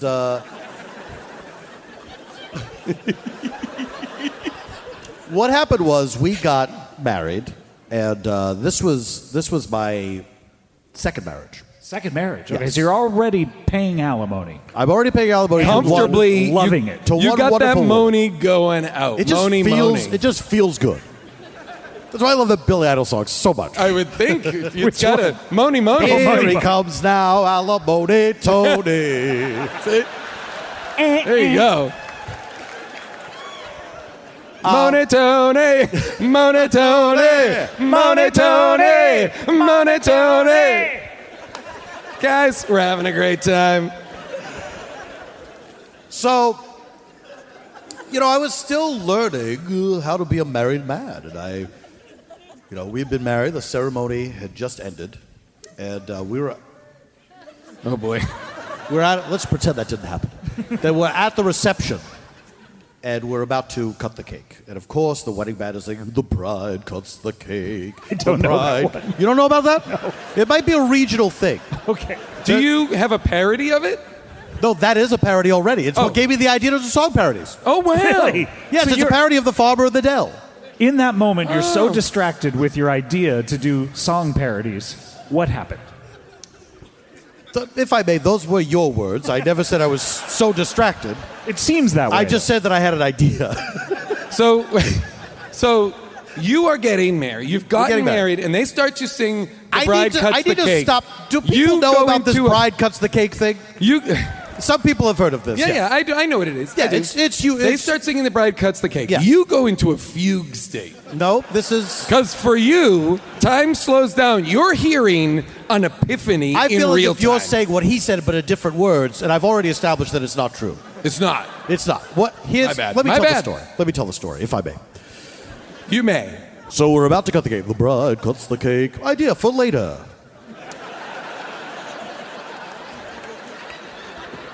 We both have our hands on this glistening, gleaming knife. Oh boy. It's cutting through the cake. There's a layer of fruit filling in the cake. Not my idea, her idea, but, you make compromises. As the knife is sliding down, I said, her name was Barbara. I said, Barbara, I haven't been completely honest with you. I've been married once before. And she said, well, Tony, I haven't been completely honest with you either. I've got a very rare disorder that, and then she died. Whoa! She died right there. What was the cause of death? Was it the Was there rare an disorder? autopsy? Yeah. There was an autopsy. I remember the doctor saying to me, would you like to know how your wife died? And I said, I must never know, doctor. Wow. That was her secret, Interesting. and I let it be her secret. Wow. To the grave. That's very respectful. Well, I'm a respectful guy. That's pretty cool. Do you, Yes. but you you obviously wished you could have paid her alimony. Do you ever leave money on her grave, or? Every month? I write and send a check to her grave. Every month. Is it made out to cash, or? No, it's made out to Barbara. Oh, sorry. But of course, nature takes those checks. I have no idea what becomes of them once I've sent them. Perhaps little birds pick them up. Perhaps, maybe a raccoon. They probably just... They probably just blow the away. The caretaker probably finds them and cashes them. Yeah. Well, if that caretaker's name was Barbara. I mean, have you noticed, do those checks come back to you having been cashed? No, those checks have never come back, and I've never seen the amount of money disappear from my bank account. Okay. Because you'd have to be a groundskeeper whose name was Barbara, and then she took my last name. Got it. But that would be crazy if there was one. It would be. It would be. I don't think there's a lot of... I hope this isn't terribly sexist to say. I don't think there's a lot of female graveyard groundskeepers. There could be. It's a new era. It's a new era. And I don't want to plant the idea. I don't want to enforce old narratives that say women can't be graveyard creeps. They certainly can. They certainly can. I think we are on this show saying if you want to be a cemetery ghoul, you can be a man or a woman. It's a male-dominated field, but that doesn't mean that it has to remain so. So I'd love to see... I hope there's a young girl hearing this right now in some town, who knows where, saying, yes, this speaks to me. Yes. I want to be the person who works at the graveyard. At some point, when my gambling debts become too big, I can dig up graves and steal from them. Yes. Is that part of the job? Why can't Burke and Hare be women? What? What? Is that part of my job? No. You know, I don't have a job. No, I know. And remind everyone how you got your wealth. My mother invented gaseous paper. It's what? It's gaseous paper. Gaseous paper. It was used in the NASA space program. Oh, nice. It's basically paper that disintegrates upon touch. Of course. It's the natural evolution of liquid paper. Yep. You have 3 states of paper. Mm-hmm. You have solid, liquid, and gaseous. Sure, of course. I listen. I went to school. So what is Barbara? Barbara. Oh, She's. Barbara. Oh, sorry to bring her up. Barbara. Scott, why? One day I'll be paying you alimony in heaven. If there's a heaven and I get to go there, I hope I still have to pay alimony to my ex-wives. Just angel bucks. When are you? I know it's all moving quickly, and you've only just gotten engaged. I'm just curious. Hold on a second. Angel bucks. It's a great name for gaseous paper. Whoa. 50-50? No. Oh. It's too late. It's already been invented. He already owns gaseous paper. Yes. Jimmy on guitar? We're talking about the Heaven Band? Yeah. Let's get into it. Obviously, Jimmy, lead guitar. Okay. Oh, Who's John on drums? Bonham on drums. John Bonham? John Bonham Bonham on drums. Bonzo Bonham on drums. You've got on the other guitar, Buddy Holly. On the other guitar, John Lennon. It's a lot of John guitars. Lennon on guitar? That's a fuck you to George Harrison right there. You didn't let me finish. On the other guitar, George Harrison. The guitar back there, Kurt Cobain. Guitar section's pretty full.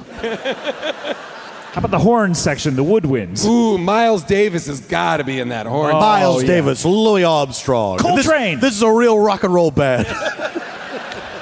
Bix Beiderbecke on clarinet. Real name, real musician. Very good, but on the other clarinet. Vibraphones? Gotta Milt get Lionel Jackson. Hampton. Who? Milt Jackson on vibes. That's right. Lionel Bobby Hampton on the other Hutcherson vibes. on the other vibes. Lionel Hampton on the other vibes. Of course, the last unicorn that couldn't make it onto Noah's Ark. Playing with his horn. He's just blowing that horn, He's baby. blowing that horn. Just blowing that horn. And then singing. Jeffrey Dahmer on the triangle. Charles Manson on acoustic guitar and lead vocals. He's still alive, but he's still in heaven. Is he still alive? He's I dead. think he finally Is he dead? I think he's passed. Ladies and gentlemen, I'm sorry to be the bearer of terrible news.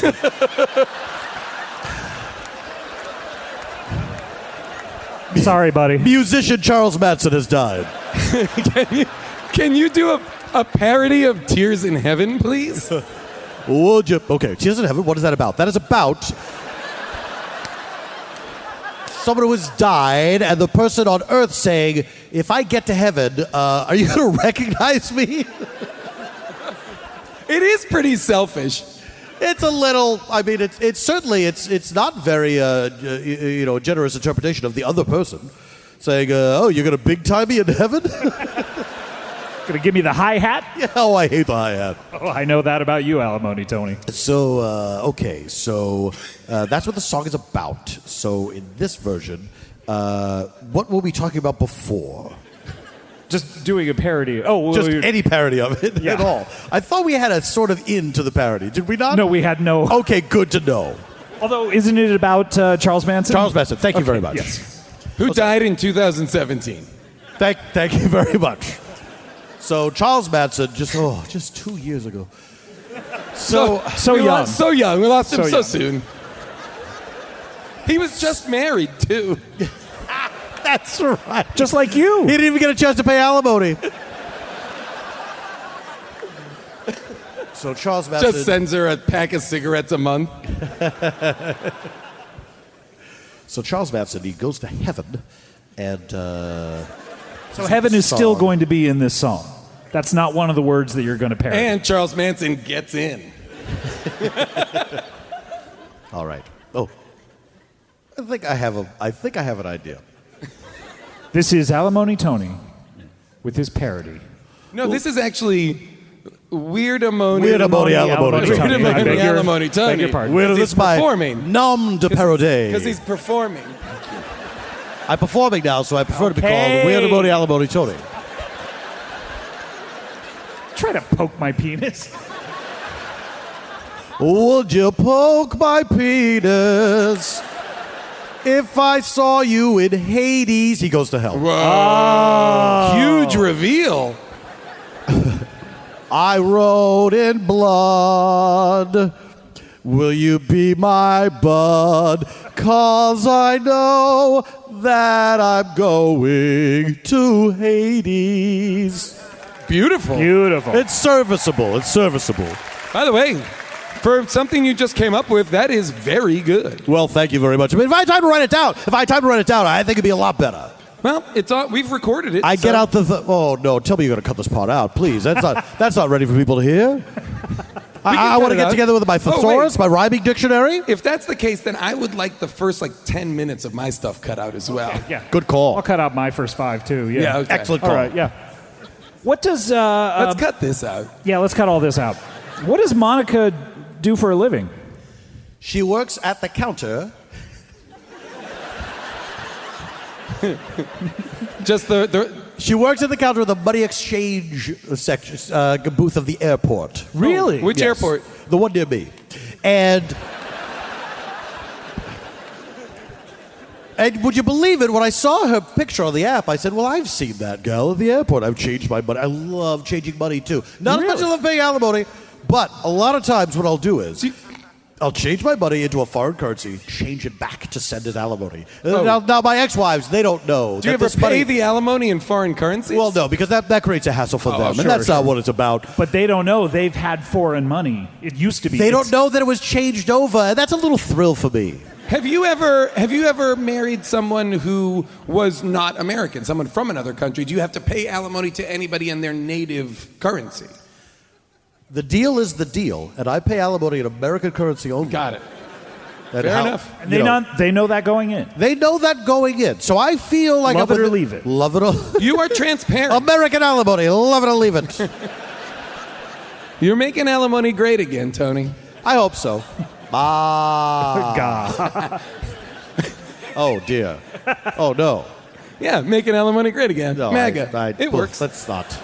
I don't want to get political. But if you were to, where do you lean? I like this Marianne Williamson, and I'll tell you why. Because she's talking about love healing the world. And let's try it. We've done everything else. All these other people are saying policy, policy, policy. And then Marianne Williamson is saying, what if we all just said yes? And that seems easier.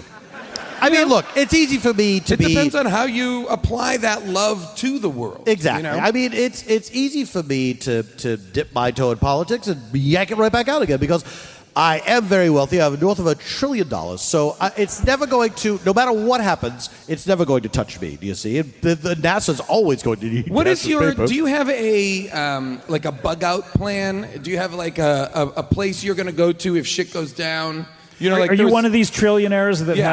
has you know that has all- a private island somewhere or a ranch in New Zealand to protect you against whatever is the downfall of the economic system? Yes, all of those things. Yes. Yeah.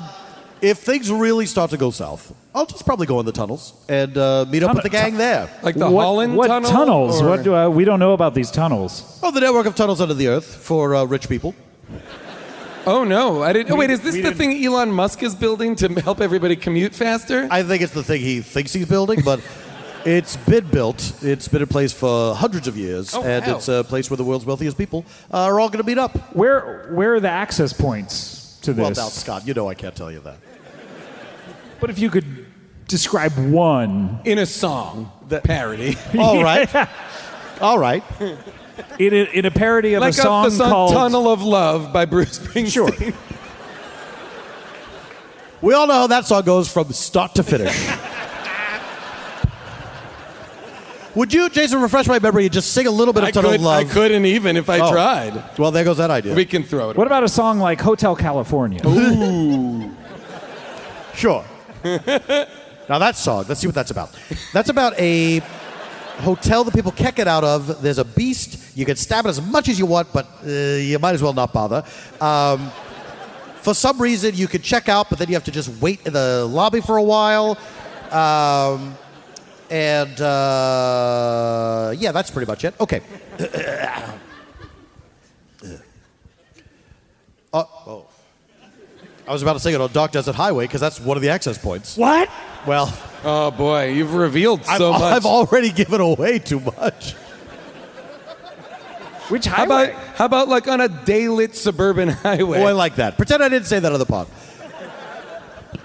On a daylit suburban freeway, the world is about to end. I went underground with several of my trillionaire friends. We were all pretty worried that the earth would collapse, but we all had a very good time sitting on each other's laps. I had a bag of money that I ate from every while. I saw Warren Buffett in the corner giving me a wry smile. I said, "Hey, Warren, do you think we're almost there?" He said, "I don't know, man. Do you even care? Welcome to the secret trillionaire base. It's at the center of the earth." Don't pretend you didn't hear that. It's at the center of the earth. It's the center of the earth. Living it up at the secret billionaire base. What a nice surprise. Look at that lady's thighs. It gets a little racy. Wait, what lady? Oh, I like where this next gets a verse little is racy. headed. Who's down there? Oh, there's ladies down there as well. We have to repopulate the trillionaire population. That's great Jeff- for you because that means when you get down there might be someone you can marry and then play. It's pay wishful thinking on my part. So in that lyric, I'm picturing a lady with either very thick thighs or very thin thighs that are around some massive bones. Jeff Bezos' wife, ex-wife, might be down there. Well, He's going for your record, by the way. well, he's welcome to try, but I don't think he likes paying the alimony is the thing. I would imagine he's not going to get married as many times as I have. I'm closing in on 8. Right. Yeah. Monica coming up soon. Yes, that's right. Do you think we'll be invited? I don't see why not. Would you fellas like to come to the wedding? Sure. Oh, Where I are you mean gonna get all married? of us. What's that? I mean everybody here. I don't see why not. Yeah. I can certainly afford it. Where Does everybody like a vodka luge? Does everybody like a cigar rolling station? Does everybody like custom gobos with the bride and groom's initials? Does everybody like tons and tons of Swarovski crystals? Fabergé eggs? There will be big Fabergé egg fan of the crowd tonight. This guy loves Fabergé He loves eggs. them. Now, of course, you know how you can tell if it's a true Fabergé egg? How's that? You have to crack it open and see if there's a Fabergé yolk inside. Oh. If there isn't one, you've been ripped off. When's the ceremony happening? We'd It love is to be there. tomorrow afternoon. Really? Wow. And when do you think you'll be divorced? Well, now, as I said before, Sometimes it can be this years. time I think we really have a shot at making it forever, but probably within a year. Do you have that Love and feeling, never yes. lost it. Do you have that loving feeling, that excitement, knowing that soon you will have a wife that you can very soon pay alimony to? Jason, I'll tell you That something. new alimony. I feeling. have in my heart the deepest love for Monica. I get it. I And get it. my desire is that we remain married until the day we both, until the day that God in His wisdom separates us by death. Oh. But I also know me. I know who I am, and I know there's no way around it.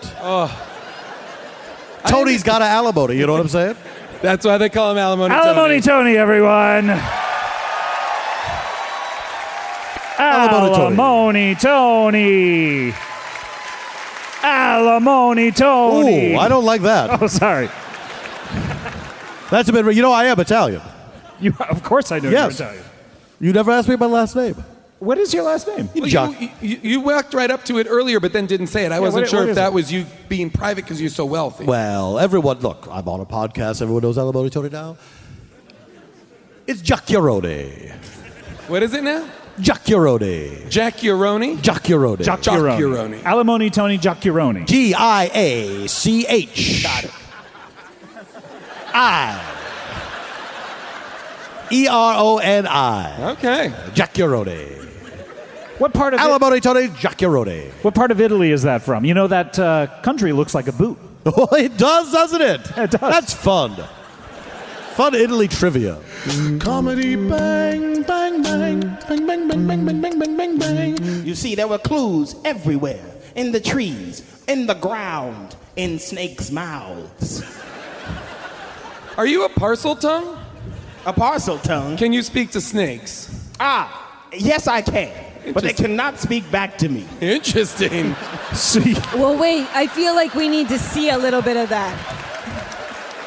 Yeah, do you want to reenact the last time you saw a snake? Sure. I'm just throwing it out there that we might all be parcel tongues. Yeah. So who do you want us to be? All snakes or what? Maybe this should be in your store. All right. From Yes. earlier? This is my snake store. Okay. It's a snake store? I'll be Yes. a background Yes. snake. The last time I saw a snake, it was in a store. But there was someone else there. A man. Is A that me? man. Not you. Are you narrating or what's going on? Another man. Oh. Yes, the cleaning is correct. This man was sweeping snakes up. Now, in my Come store, on, you snake. the snakes are just all piled on top of each other on the floor. Like rugs. Yes. I I'm am a supervising. snake, though. You are a snake, yes. But I'm the big one. Yes. Okay, I just want to make You're that like the clear. mascot of the store. Yes. Hello. Greetings. Greetings. May I help you? I have a question. Yes. I am looking for a soda. I'd like a bottle of Faygo. Oh, well, I'm afraid you might be in the wrong place because we're a snake store. We sell snakes here. Is this a snake here? It is indeed. Are you interested in buying one? Pardon me, snake. I'm looking for someone as slithery as you. Her name is Carmen Sandiego. She wears a long red coat, a wide red hat. She's got the supple breast the size of winter cantaloupes. And the same color, brownish. Mocha, if you will. Have you seen it? Where in the world is Carmen Sandiego? What? Right? That's all. That's my theme song. Huh? What? What do you mean? Huh? The snake is proving futile. Anyway, I finished sweeping up All the right, buddy. snakes, Marty. Yeah, I think it's time for you to get out of the store. You're so strong on my shoulder. I'm a woman. Come on. I'm a woman. Wait a second. Out the door or through the window. Thank you, Bobby. I'm glad we hired the extra security at the snake store. It's the first person I've ever had to throw out. Oh, wait, she's back. This Whoa. crazy lunatic old lady. I won't rest. Go away. We're on I his won't business. rest. I'm calling the cops. Call them. I'm one of them. In a different type of way. Okay, pal. Please leave. I You're need to scaring know the how snakes. that man knew the theme song to my television show. What? That's just a song we sing around here. It's a song. Where in the world is Carmen San Diego? Hello, 911?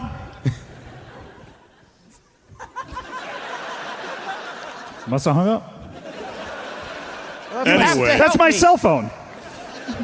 You have to help me. We don't have to do anything. We have to sell snakes. That's right. They're calling back. It says 911. Hello? Hi, did you just call us?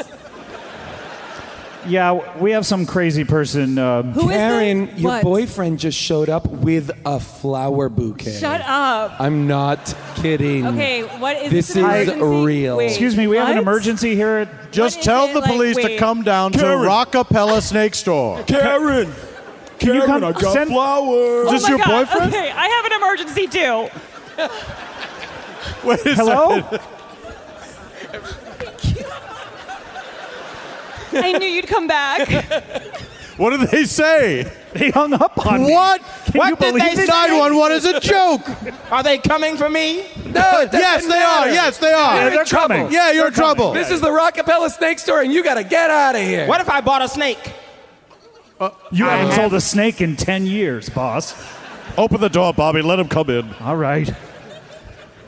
But be on your best behavior. I'm warning you. And only buy a snake. Look at that model. You don't have to walk He's stepping fancy. you're stepping on so many snakes. I'm on my best behavior. Madam, please. Just buy a snake and leave. Okay. Which one do you want? We got a great one right here. You were talking to her earlier. This is our largest, oldest snake. I'd like a Brahmini blind snake found on the island of Jamaica. Its species is quite dangerous, but very timid and afraid of people. Carmen San Diego once stole an entire exhibit of this snake from the Jamaican Snake Museum. Let me see if we have any in the back. So where's like the best place to get a steak on Fiji? You know, there's a Roots Chris. Too rich for my blood. If people found out I was treating myself to Ruth Chris dinners on crowdfunding money, something bad would happen to me. Yeah. It's unimaginable. Unimaginable. What would happen to you? Unthinkable. Yeah. Hey, I was going to ask you something. What? Why don't you just tell him I'm that kind of snake? I've been here for 10 years. He wouldn't know, right? She wouldn't know, right? No, yeah, no. Yeah, no, yeah. No, okay? Oh, You promise? I promise. Look, Hey, boss. you've been with me since the... Hold on. Who are you talking to? We're having a touching moment. I'm talking to my snake. Okay. Why did he act like that? I don't know. Are you not really a snake? I am. Can other people see you? Yes. Why are you talking that way? Because. Hey, Karen, your boyfriend is here, Oh and he my has God, okay. He has What? He has. What does he have? What does he have? Karen! Who's Oh my this God, young man? I've been pretending to be a snake for 10 years. I thought you'd never come back. Guess what, baby? I won the lottery. You never have to do that again. I'm ruined. I My was doing. once proud snake business now crumbles to dust. Ding, ding, ding. What? Ding, ding, ding, ding. Oh, no! The ding ding The man. Ding Man is here. Ding, ding, ding, ding. Everyone stay completely still. Ding, ding, ding. Ding, ding, ding, ding, ding. Oh, no, the snakes. They're moving. Ding, Fucking ding, snakes. ding. Stay Ding, ding, still, ding. fucking snakes. You idiots. Ding, ding, ding, ding, ding. He's dinking and dinking, but Snakes only react to vibrations. they only react to vibration? Only. That's the only time a snake moves is when it hears a vibration. I don't know how much longer I can stay still. He's dinking away. All right, I think we're in the clear. That was too close. I know who that was. Who? That was the Dink Dink Man. Yes, we knew that. One of Carmen San Diego's many cronies. A crony this of is Carmen new San Diego. information. This is new information. Yes. That man was responsible for one of the biggest art thefts in Chicago's history. What was it? What? A grand painting of Dennis Farina. The one that hung in City Hall? Yes. A picture of him from his stint as the second host of Unsolved Mystery. My favorite period. Of course, the best period of Unsolved Mysteries. Holding a sausage. So you're telling me the Dink Dink Man is responsible for this? Yes. Let's try to trap him if he comes back. If he comes back, we need him. And we'll kick the shit out of him. No. What? I need him to be alive. So I didn't say we were going to kick him until he was dead. Well, usually when someone gets the shit kicked out of them, that's the leftover shit that they need to stay alive Because in their body. I thought it's because the body voids the bowels and bladder. Yes, exactly. I got it. I'm just saying we would, rough him up a little bit. That's all. Fair enough. But he has to answer questions as to where his boss is. I'm not going to hit him in the mouth. I'll, keep it to the stomach. Okay. No one's accusing you of anything. Okay. How about this? We tie him up with snakes. Yeah! That's a great idea. Thank you. Nature's rope. Are you open? Yes, please. Come in. Nothing's going on in here. Come on in. Are you seriously going to buy a snake or are you just browsing? Browsing. Get out of here. Yeah, Okay. we don't have time for this. We're expecting the Dink Dink Man. Oh, okay. I'm so sorry. By the way, don't go out at night. The Dink Dink Man I'm is sorry, around. don't you Lloyd? what? Don't Never go out mind. at night because the Dink Dink Man is out there. Hey, did you get that snake? No. What happened? They intimidated me and I left. What? I didn't know which one I wanted. Hold on a second. Hey, excuse me. Yes. We're closed. excuse me. We're closed. Excuse me. You don't Sorry. have to do this. No, hang on. Excuse me. We're closed for a private Excuse event, me. My sir. girlfriend just came in here to buy a snake. Stop, Okay. stop. Oh, did okay? she? She Because said you guys bullied her? She said she was browsing. She didn't come in here It's to not buy. a big deal. I don't even No. really want it. You know, babe, no. This is fucking bullshit. This is exactly why the Dink Dink Man exists. To take down bullshit businesses like this. Hey, hold on a second, pal. We're an honest snake shop here, okay? And what's more, we're trying to trap the Dink Dink Man. So I think you're in the wrong here. Good luck. He is crowdfunded like you wouldn't believe. What? Since when? Since when? Since he stopped working for Carmen San Diego and went solo. No! No! This is horrible news. What snake do you want? I'm getting it for you right now. That red one. Give me the red snake. You want that red snake? Yeah. Do you know how much it costs? We can afford it. Yeah. Okay, it's $30,000. Great. Pay it. Her ex gives her alimony like you wouldn't believe. Really? Yeah. Yeah. We're drowning in some other guy's money. We can't spend it fast enough. Give me 2 red snakes. Yeah. This guy sounds great. He is. We do have a 2-for-1 special.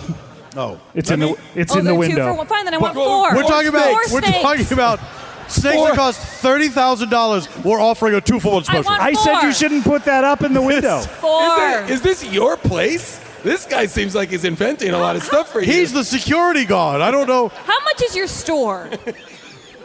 Oh my God. Hey, that's my pet. Hey! You just killed me.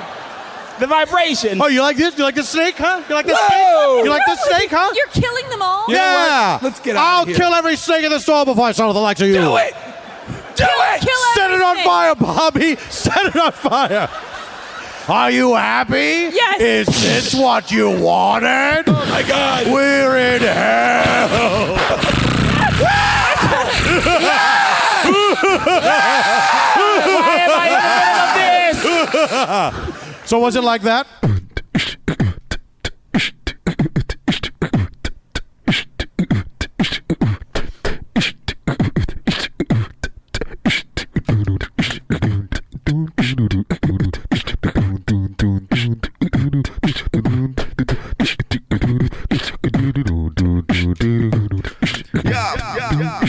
Comedy bang bang, bang bang. Comedy bang bang, comedy bang bang.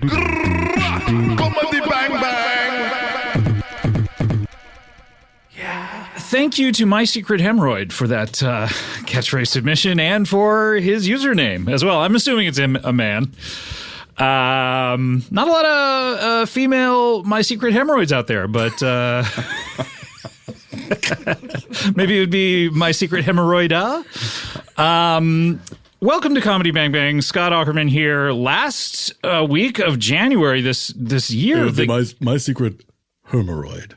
Hermoroid. Yes. Yeah. Hi, who are you, sir? Alimony Tony. Oh, Alimony Tony, you're back. I just give it the catchphrase, and now consider me gone. Do you hear the catchphroroid every single week? And then you leave? I've never noticed you before. I listen right outside the door. I couldn't resist poking my head out and saying, clearly it must be artificial hemorrhoid. Hemorrhoid. Do you think it's hemorrhoids? No. Okay.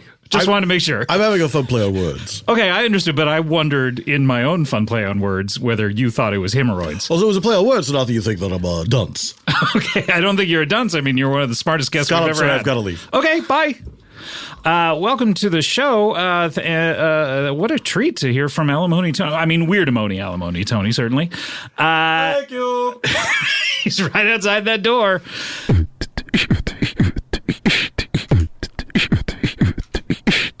Paula Poundstone in some of those early HBO specials. She'd just fit into the Flintstones, wouldn't she? Poundstone. Meet the Poundstone. Well, I'm not saying she takes it over where they're suddenly singing about her. I'm saying she's a guest star. You think she seems like Paleolithic in some way? Well, with the stone in the... Yeah, I'm with that. Okay. I'm saying you wouldn't so much. I would. No, they didn't have Jews in the caveman. Maybe days. Moshe Crasher, as in like an avalanche is falling down. Where's that Tony guy? Maybe he's got a pun. Alimony Tony, where are you when we need you? Sorry, what's the problem? You're still here. Moshe Crasher in the Flintstones pun. Oh, what would your name be in the Flintstones? I get it. I get the game. What stones do we have? Let's see. Ruby. You go right to Ruby. It's a gem. Well, high-class gentleman. Quartz. I was thinking granite. Yeah. You know, Halle Berry's name in the Flintstones movie was Sharon Stone. Oh, pretty They good. took an existing name, so Paula Poundstone could be played by someone else, but could be in the Flintstones universe. What's interesting is Halle Berry wasn't famous enough to them just make a parody of her at the time. She was just kind of an unknown actress, and she had to be Sharon Stone. She went straight from... But nowadays, someone might be Hallie Rock or something like that. Hallie Rock would be my go-to. Yeah. What's the opposite of a berry? A rock. Sheila E. sang about Holly Rock. Why not Hallie Rock? All right. Hallie Ballast? Hallie Ballast? Hallie Ballast. That's a kind of stone. Any rock that begins with This is not an easy game. Barry. Gary. Moshe Kasher. Well, we've given up on Moshe. Yeah, forget about Moshe. No one ever tried. Let's crack Halle Berry. I'm going to go to the break room. I'm going to see what I can come up. All right. See you later. Okay. Well, you're one of our favorite guests. Alimony Tony's back. Alimony Stoney. I'm sorry. Halle Basalt. Yeah. I mean, You buy it? Yeah, it's correct. I mean, the Halle part definitely is the part that no one else has a Halle She's name. famous. The character is designed to look like Halle Berry. Yeah. You hear Halle I Basalt. think it's Basalt, though, unfortunately. Really? Yeah. Halle Basalt? That seems less like Barry. But I mean, you know what? You're right. Basalt. Oy, Basalt. I've always heard it as Basalt, but I haven't heard it that many times. Yeah, how many times are we talking about? I could be wrong. I recently watched a television episode where the word Basalt was said a couple times. Then I'm wrong. Which and television? it is Halle Basalt, and I'm in. Which television show was talking about basalt, if I may? Saved by the inquire? Basalt. Well, I don't like to discuss my television viewing habits, but you're a friend, so I can confide in you. Okay, thank you. Well, I guess I'd never considered us to be friends as much as collaborators. Oh, you don't think we're friends? We could be. I mean, we're definitely collaborators. So which television show was it? It's a show called For All Mankind. For All Mankind, and why do they talk about basalt so much? Well, they've gone to the moon, you see, and they're trying to find ice to bring back to Earth. And a couple times they just find basalt. And they're very disappointed about it. So what happens if they get it back into the ship, and if it melts, it's ice? That's science. Yes. And if it doesn't, it's basalt. That's correct. So then the ship is too heavy to take off. Exactly. And everyone perishes on the moon. But if they have ice, it melts, and then the ship is light. Yeah, that's the premise of the show. That's the premise. I gotta watch the show. All right, Halle Basalt. Gotta go work on Phil Donahue. Okay, wait, so you'll be back.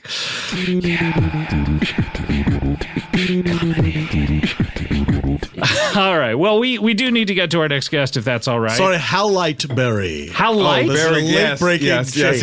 How light? Howlightberry. What's light? It's about rocks. Howlight is the bit. Oh, it's a rock name. Yes.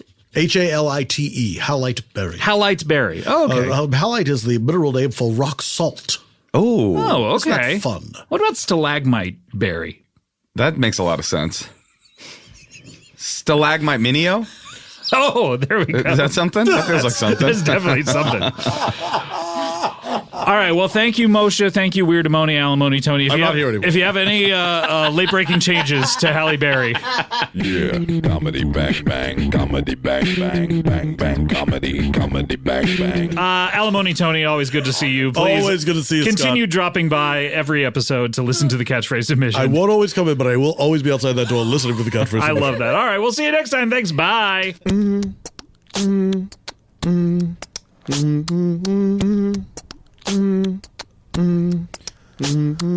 Comedy bang bang, comedy bang bang bang bang with the comedy edge.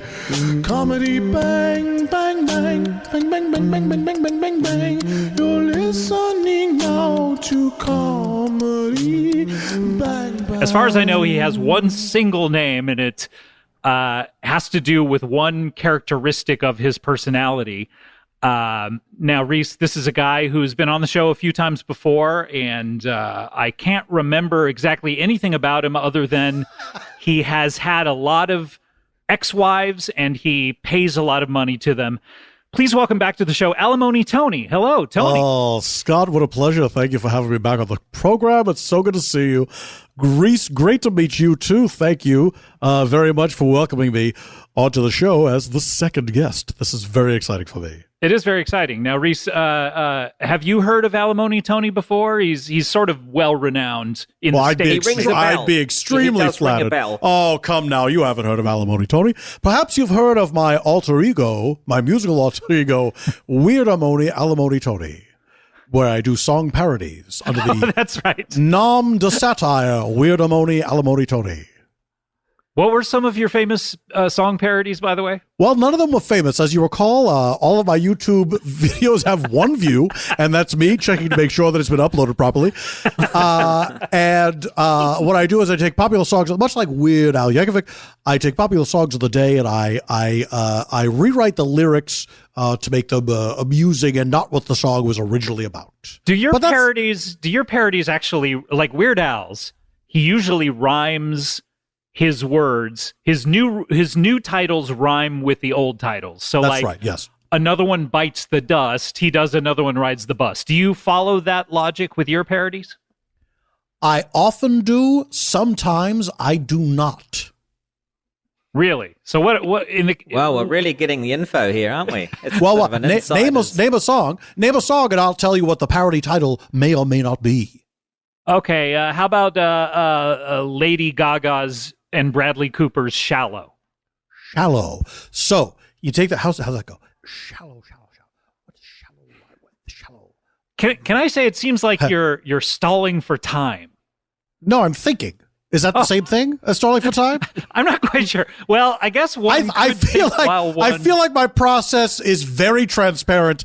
I'm repeating the word shallow over and over again and saying, what does that rhyme with? I don't think that is stalling for time. I'm literally trying to think of a word that rhymes with shallow.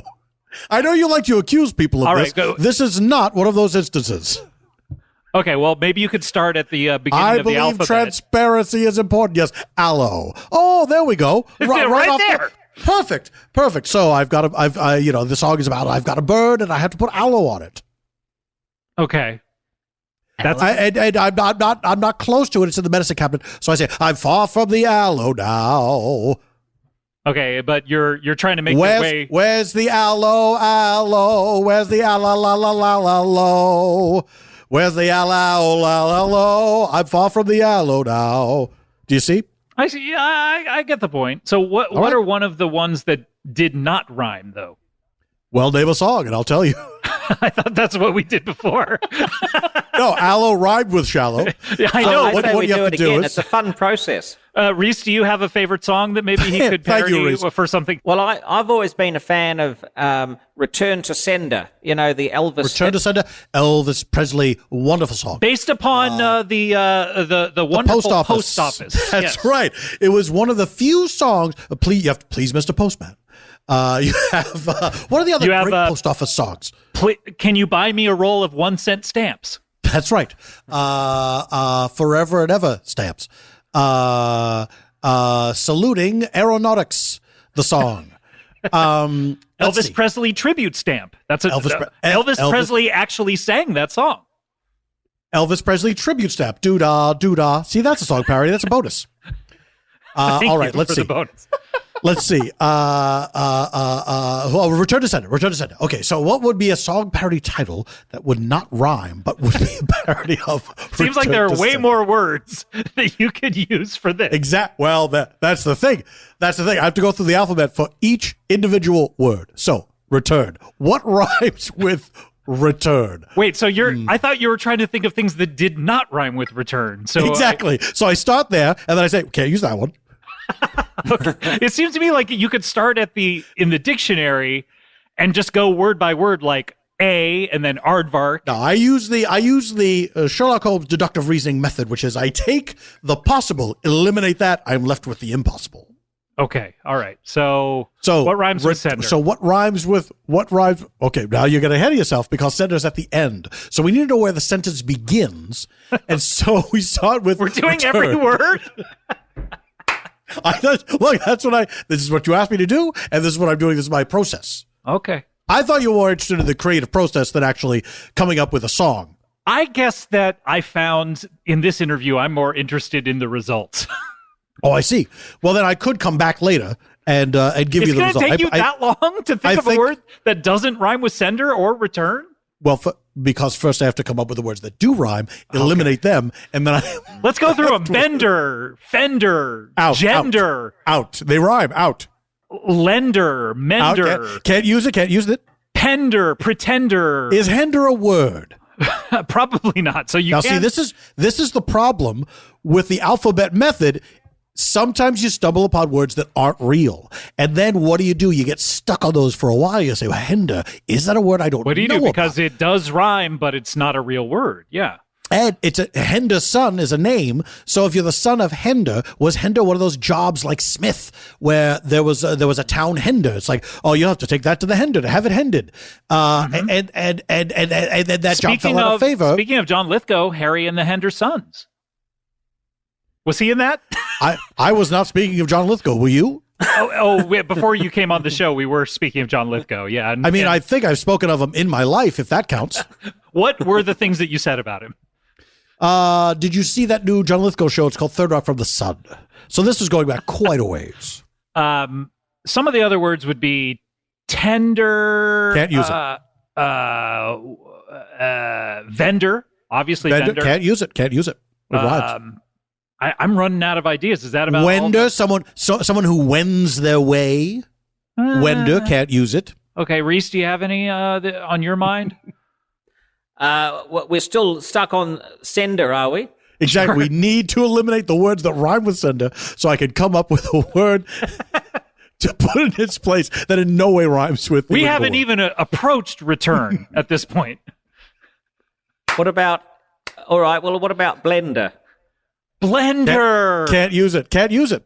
All right, so that's gone. That was a shame. That was a good one. That was a really good one. If only this were one of the songs. If this was one of the songs where the title rhymed, traditional. We'd be halfway there. Song parody. We'd be living on a prayer. But unfortunately, that was not a parody, by the way. What you just did, that was just a reference. No, that was not a parody. That was a classic word association. Which I have to do in order to check my mental faculties. I do a little home psychology, and I look at old stains and see what pictures I see in them. What else do? I think about my mom. A lot of classic psychology stuff. Sometimes that's my process as well. By the way, I think about your mom too. Hey-o! right? Oh, no, Scott. I think you're making a joke. You were making a joke. I could tell by this the hey-o at the end. So yes, so a word association, very important. I will think of a word that I'll try to immediately think of a second word. So I wake up and I think, all right, we're going to start the word association test. And I say cat, and then I immediately say dog, because I associate dogs with cats because they're Why? mortal Because enemies. they chase each other all the time, or They're constantly chasing each other. They're at war. Almost like aliens and predators. Almost. I was thinking more of the Lycans and the Vampires from the Underworld series of films directed by Len Wiseman. Another, by the way, previous guest on this show, Len Wiseman. Len Wiseman has been he's been a guest on this show. Interesting guy. He likes sex parties and stuff like that. Reese, have you ever been to a sex party? A Hollywood sex party? Not one of his. Have you been to a New Zealand sex party where everyone knows each other? Yeah, it's a little harder to have a sex party here in New Zealand. Because the sex is more difficult, or there's just fewer choices. It's a smaller population, and it's like, oh, you again.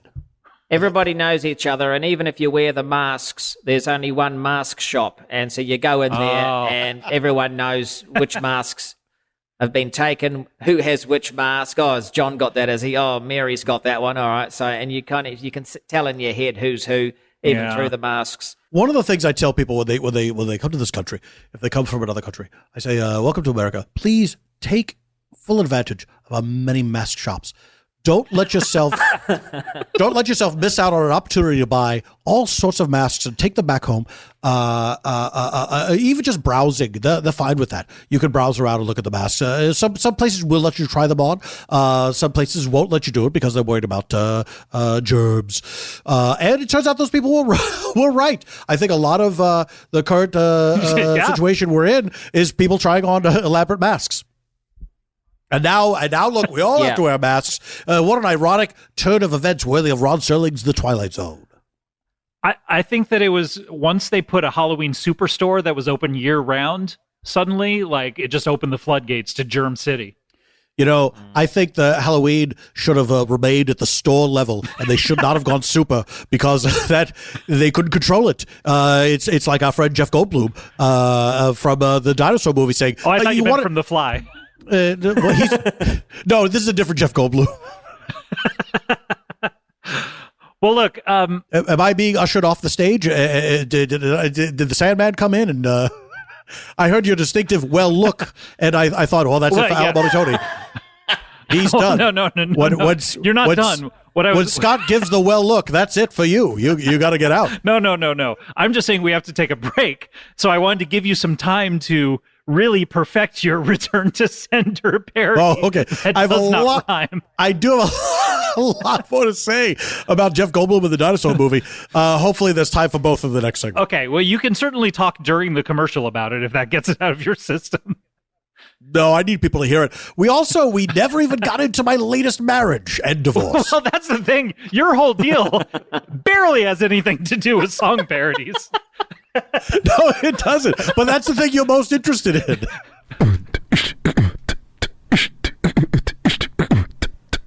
I've given him a lot of time. Apparently, he has more to say about Jeff Goldblum in Jurassic Park, which we want to get to as well. Oh, but, Jurassic Park, that's the name. That's the name of the dinosaur movie. Thank you. But Alimony Tony is here, a.k.a. Weirdamony Alimony Tony. Hello. Have you been thinking up various possibilities for what this song parody could be during the break? I'll be quite honest. I haven't been. I've been. Why?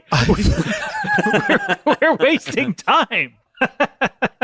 I got this so is hung the whole up on purpose of taking the break. I know. I got At so least hung he's up on. honest. I got so hung up on trying to remember the name of the dinosaur film, and I wish I just asked someone. I wish I just asked you, what was the name of the dinosaur movie anyway?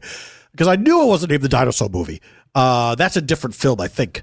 And I wish I just said, so what was the name of the dinosaur movie? And then you could say Jurassic Park, and then it went, great. Now I've freed up some headspace to really focus on the Return to Sender non-rhyming parody title.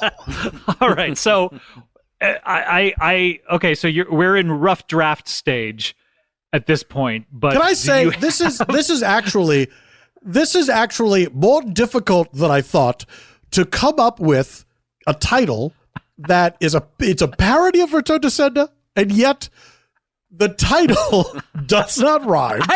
I could do 5 of them off the top of my head. Let's hear them. Meat and potatoes. Wow. Oh, well, that's pretty good. Meat and potatoes. I like to eat it for food. Right? Here we go. Gyms and restaurants. Gyms and restaurants? No, I don't think that one works. Okay, sorry, but at least meat and potatoes. Try to sing it. So you said you could come up with 5. And, Gyms you and came up with 1. And restaurants. I will, but you're cheating a little bit. Because return is 2 syllables. So you want to stick to the syllable count. I don't want to do this at all. Then why are we doing it? Well, this was something, Scott, you'll forgive me. You seized on this idea. You wouldn't let it go. You were like a dog with a bone. And then I was trying to be as polite as I possibly could. And yes, I'll admit right now, I was stalling for time. Not when you thought I was, but other times. When I started talking about Jeff Goldblum, the dinosaur movie, that was me stalling for time. But, and of course, I remembered at some point it was Jurassic Park, and I pretended that I didn't know.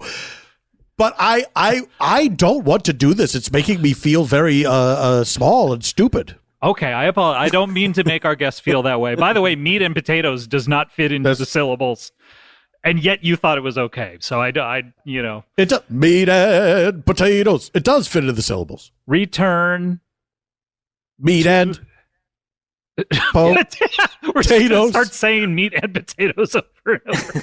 Meat and it can work. Potatoes. It You're needs, right. You're right. It needs work, but it is workable. It's workable. Thank you, Reese. Thank you. Thank you. Look, Thank I feel terrible. Scott, I feel terrible about this. I feel like I inserted my song parody sideline into the main. This side dish became one of the mains. Exactly. Somehow, and that was not. If you're watching Top Chef, that is a bad situation for the chefs because. And we're not. We're doing the show. So we are doing the show. Yes. I shouldn't have done that, and I do apologize. I'd love to just talk about paying alimony if I may. Okay. That's your main thing. Could you explain to Reese who you are and what you do? Yes, Reese, my name is Alimony Tony. I think my last name is Giacchiaroni, but I can't be 100% about that because it's been a while. And I've been married and divorced many, many times because I love paying alimony. I love it. It gives me a real charge. And I have been married or divorced so many times, I'm starting to lose count. It's been over, I think it's been close to a dozen now. And the thing is, I'm independently wealthy because my mother invented gaseous paper. And I am worth roughly a couple $1 trillion. And so even though I am paying a lot of alimony, I'm not really feeling it. But I love writing those checks. I love it, love paying alimony. And you, Tony, you enter each marriage wanting it to work. I have to marry for love. As much as I love paying alimony, I must always marry for love. And every single, you're not going to believe me, and I don't blame you for not believing me, but every single time that I've gotten married, I've said, this is the one that's going to last. Reese, do you believe him? He thought you would not believe him. Do you believe him? Well, he sounds like one of the few people that's managed to achieve that ultimate goal of having your cake and eating it too. Tony, I have to ask, has there ever been a time where, unfortunately, one of your ex-wives has gotten remarried and you no longer have to pay alimony? There have been some close shaves, and certainly there was one young wife called Janine, and Janine did remarry, but her husband died during the wedding. So It was right after the I-do's, so she was officially a widow, but it turns out that her deceased husband, his name was Walter. He was penniless and a fraud. And so I ended up restarting the alimony. She had that marriage annulled. And so I was able to resume paying alimony to Janine. Where were you when he died? Because I mean, that's a little suspicious. You love alimony so much. He died right Scott, as you were going to stop. Hold on, Scott. Hold on a second. I'm holding. I've never murdered anyone. I don't intend to start. I've never, and I when one of the few a people lot of that people have never murdered anyone, but they intend to start at some point. Yes, murderers. Future murderers. They live their lives as people, and then at some point they say, "I intend to do a murder," and then they do the future murderers. So they are people, and then they are future murderers, and then they are murderers. That's exactly correct. They start out as we all start out as people. Then at a certain point, some people make the choice to become future murderers. So what I do is I think that you're born a baby, then you become a potential future murderer. Then you become a future murderer. Then you become a murderer. So when you're a baby is the only time that you don't have future murder in your... It's the riddle of the Sphinx. You start out as a baby. You become a potential future murderer. You become a future murderer. You become a murderer. What about future manslaughterers? Do those exist or... Well, I don't think... It depends. Because voluntary manslaughter is that's definitely a thing, but I feel like fewer people say I intend to commit manslaughter. I think that's people that intended to commit murder and they didn't do it right. Manslaughter is like the ultimate whoopsie when it comes to murder, is it not? Yes, and yet what a grim name, even a grimmer name than murder. Manslaughter. It's worse. It should be worse. Reese, have you ever murdered anyone or manslaughtered anyone? No, but I think he has a good point there because I have been at that threshold of becoming a murderer. Potential future murderer. Absolutely. A PTM. As per his saying. Now, what I've done, and this is something that other people could do as well, it goes in line with what I was saying before, but a notebook next to my bed, and I write in it, become a murderer. And then when I wake up in the morning into my lucidness, I will then quickly cross that out. And I do that every night. And that's the only way I get through it. So you're writing things in that notebook that you intend to cross out and not do when you wake that's up right. as well. Okay, that's right. Your process for your notebook is really, really intricate. I'm fascinated I get by it, this. though. I get it, though. It's sort of like you have to come up with words that rhyme in order to eliminate them first. It's a lot Now, like that, similar. yes. I don't want to get back on that, though. Can I ask, Tony, are you ever... trying to split up your ex-wife's romantic relationships in a Mrs. Doubtfire style kind of thing where you're like insinuating yourself into their life in disguise? I mean, I do love to wear disguises. I haven't worn them to the extent of to the purpose of breaking up romantic relationships. I do like to spy on people. That's my guilty secret. I do like to wear. Look, I'm guilty. I said it was guilty. I do like to dress up in different costumes and spy on people. Well, we're back to the Halloween superstores here in these masks. And look, all of my disguises were purchased at a regular Halloween store. It wasn't super. It didn't need to be. And but my ex-wives, my former wives, romantic relationships and entanglements. Usually the alimony that they get is enough to keep them from getting married because, and this is not to say that they're gold diggers, they don't know, none of these ladies know how rich I am until we get married. And I don't reveal it until well into the marriage either because. So there's no prenup. I guess you don't want one because I guess the only prenup you would want is I want to pay you alimony. That's a dirty word to me, prenup. I don't like it at all. And yeah, so usually it's come close a few times, and of course you got married. But I will oftentimes I will put on a disguise, one of my famous disguises, and I will go to a place where I know an ex-wife of mine is having dinner with a paramour, and I will disguise myself as a fellow diner, seated a few tables away. This is one of your famous disguises. Fellow diner. Famous fellow diner. That's one you can buy right out of the package. Halloween Superstore. I was just going to say, I would point out that in New Zealand, and this is an information for you guys in America, if you do come here, disguises are illegal unless they are bought from the disguise shop. So if you really? visit, there's 10 standard disguises. fellow diner is one of those. There are others. There's king, there's witch. Can't remember the rest. Pirate. And so if you're caught wearing those, you can get away with it. But if you do not have an official disguise, then yeah, you're in trouble. It's got to have the mark on it, the stamp that says this is an official sanctioned disguise. Although I don't know how I would even make a fellow diner costume at home. I mean, that sounds impossible. Well, you're better off going to the store. You're better off going to the store. And the quality is amazing, too. I remember one time I tried to make a homemade late to the elevator man costume. And I just botched it. It was not. You wouldn't look at this man and say, "Oh, he almost made it to the elevator." You would say, "Who are you supposed to be?" And so you're better off going to the store. I'm trying to imagine that costume. Does it have like wire in the tie so that it's like going behind you, like you're running towards the elevator, and like the briefcase is half open and papers are spilling out, or the briefcase is stretched out. Isn't it? Because you're trying to stop the door. Exactly. It's a great costume. They're very rare, those ones. So, Tony, I feel like we're getting away from what you came here to talk about, which is your recent relationship. Yes, my recent relationship, which has just ended, and which I'm so sorry. Oh, well, thank you. Of course, it's a good news, bad news situation because I no longer have a love in my life, but I do get to pay that alimony, which I do love doing so much. This was a young woman named Linda, and she and I met. We met at a restaurant, coincidentally enough. I was there disguised. That is quite a coincidence.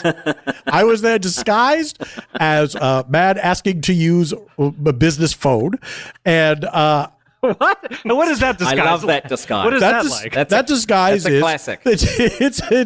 It's a man's suit of clothing, and what you have to do is to sell it, you have to go up to the front desk of the restaurant and say, "Can I use your phone?"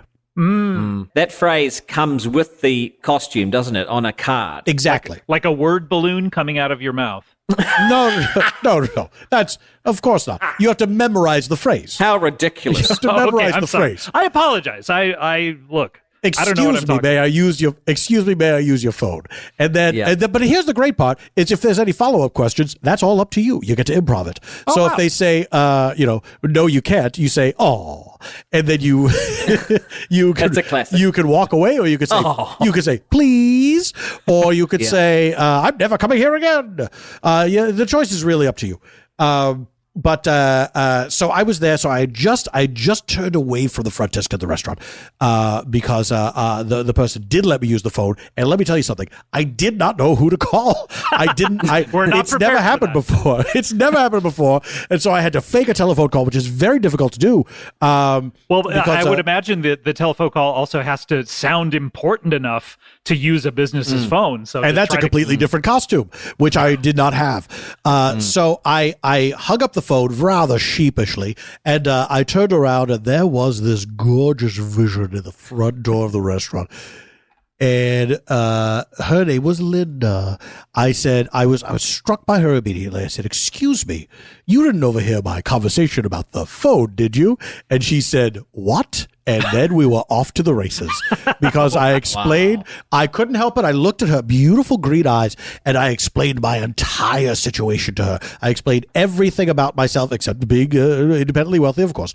But I explained... Did you explain the Weirdamony Alimony Tony and how difficult it is for you to come up with titles?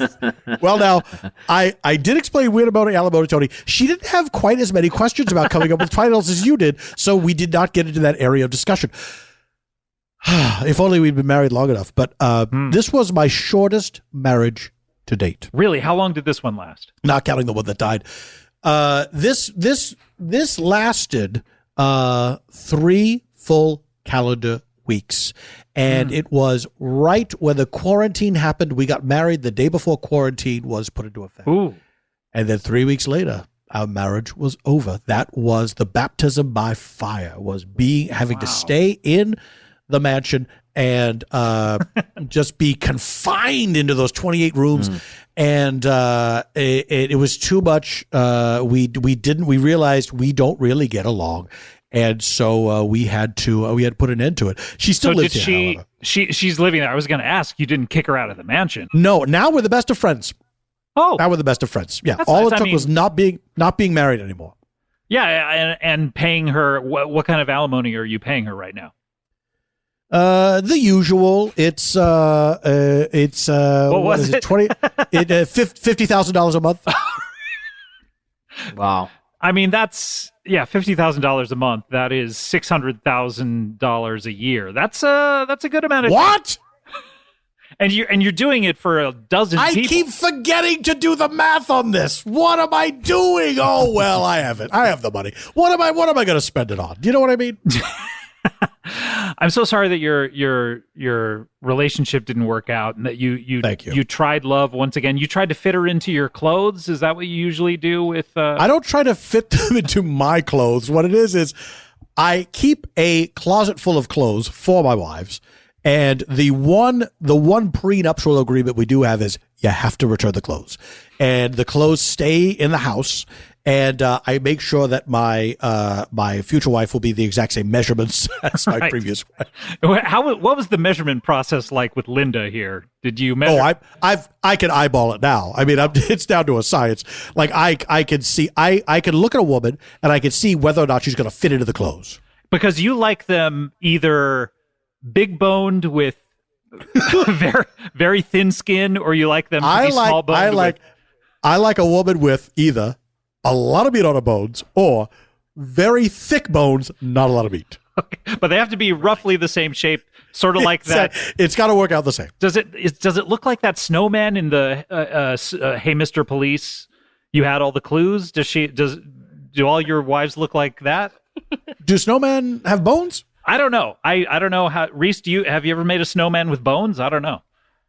Yeah, you can use twigs and various sticks as a skeleton, and then put the snow over that. It never occurred to me to do that. Now, every time I see a snowman, I'm going to wonder if there's a skeleton underneath. And what you can do, and here's something fun for the listeners. So once you've done the skeleton using twigs, arms, you can do a rib cage if you like. You can then, as a bit of fun, put an apple inside the twig rib cage, and once it's all covered in snow, you can do that classic Indiana Jones thing and reach through into the snow and pull out the apple. Wow. And you can have a lot of fun with that kind of, if you're into the sort of evil voodoo Temple of Doomy Dooms. That sounds horrifying to any children who are passing by. That's pretty bad, isn't it? But that's the sort of fun we have here in New Zealand. All right, well, okay. Look, we do have to take a break. I'm sorry about Linda. I'm sorry. It's great catching up with you, but can you stick around? We have we're going to I'd love to, Scott. It's wonderful to see you. It's wonderful to talk to other people besides Linda, even though we are dear friends. But we are the only people that we see. So this is really thrilling for you. Yes. All right. We're going to take a break. When we come back, we'll have more Reese Darby from Aliens Like Us. We'll have more Alimony Tony, not from Aliens Like Us. And we'll be talking to someone who owns a grocery store when we come back. We'll be right back with more Comedy Bang Bang after this. Comedy Bang Bang, we're back here. We have, of course, the great Reese Darby from New Zealand, where apparently he is enjoying winter right now. Do I have that right? Yes, that's right. We're getting colder by the minute. It's beautiful down here. Wow. And do you celebrate Christmas in the winter, or is it a summer thing? It's a summer thing for us, yeah. It's a very confusing time, actually, for our nation. Now, I've heard about this because you will often have depictions of Santa Claus, Kris Kringle, surfing and things like that, because it's summertime and he's enjoying the summertime antics, and he's roasting a weenie over the campfire, and he's putting his sunscreen on, and a little dog is pulling down his pants, and summer thing, ice cream. He's eating an ice cream cone. There's got to be other summer things. He's got a sunburn. Shaking out a towel. Shaking out a towel. Well, because of sad. Sure. Because at the beach. Some of these are not the most dynamic pictures, I think, that you know. Well, you've got Scott. Once again, I got to turn it over to you. If you think you could do better with summertime images with Santa Claus, then have at it. Yeah, I'm sure you can name 5 right off the top of your head. I love to see depictions of Santa Claus listening to the Beach Boys. That's how you know it's summertime. He's got his ear next to a radio, and he's has must a thumbs be Christmas. Up. Yeah. Must be Christmas because Santa Claus is listening to the Beach Boys in this drawing.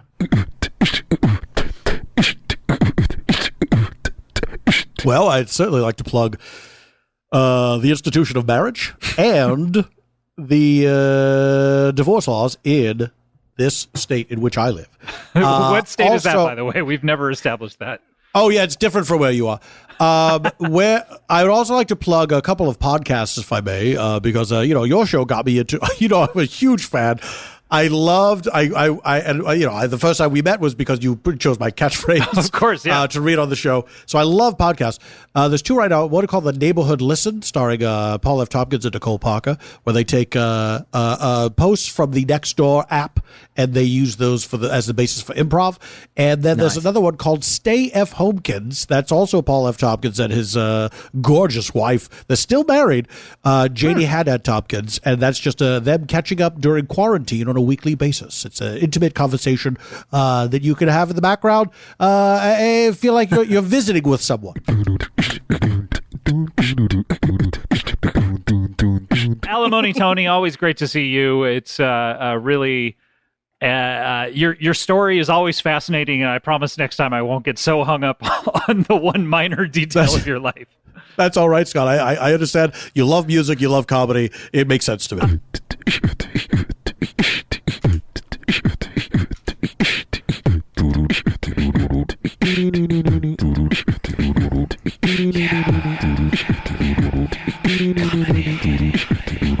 Yeah, comedy bang bang, comedy bang bang, bang bang, comedy bang bang, bang bang goes the comedy. You are listening to comedy bang bang. I don't know quite how to describe him because I don't know what he does for a living, although we may have talked about it. I think he's independently wealthy, but and I don't know how to describe him other than a divorced person.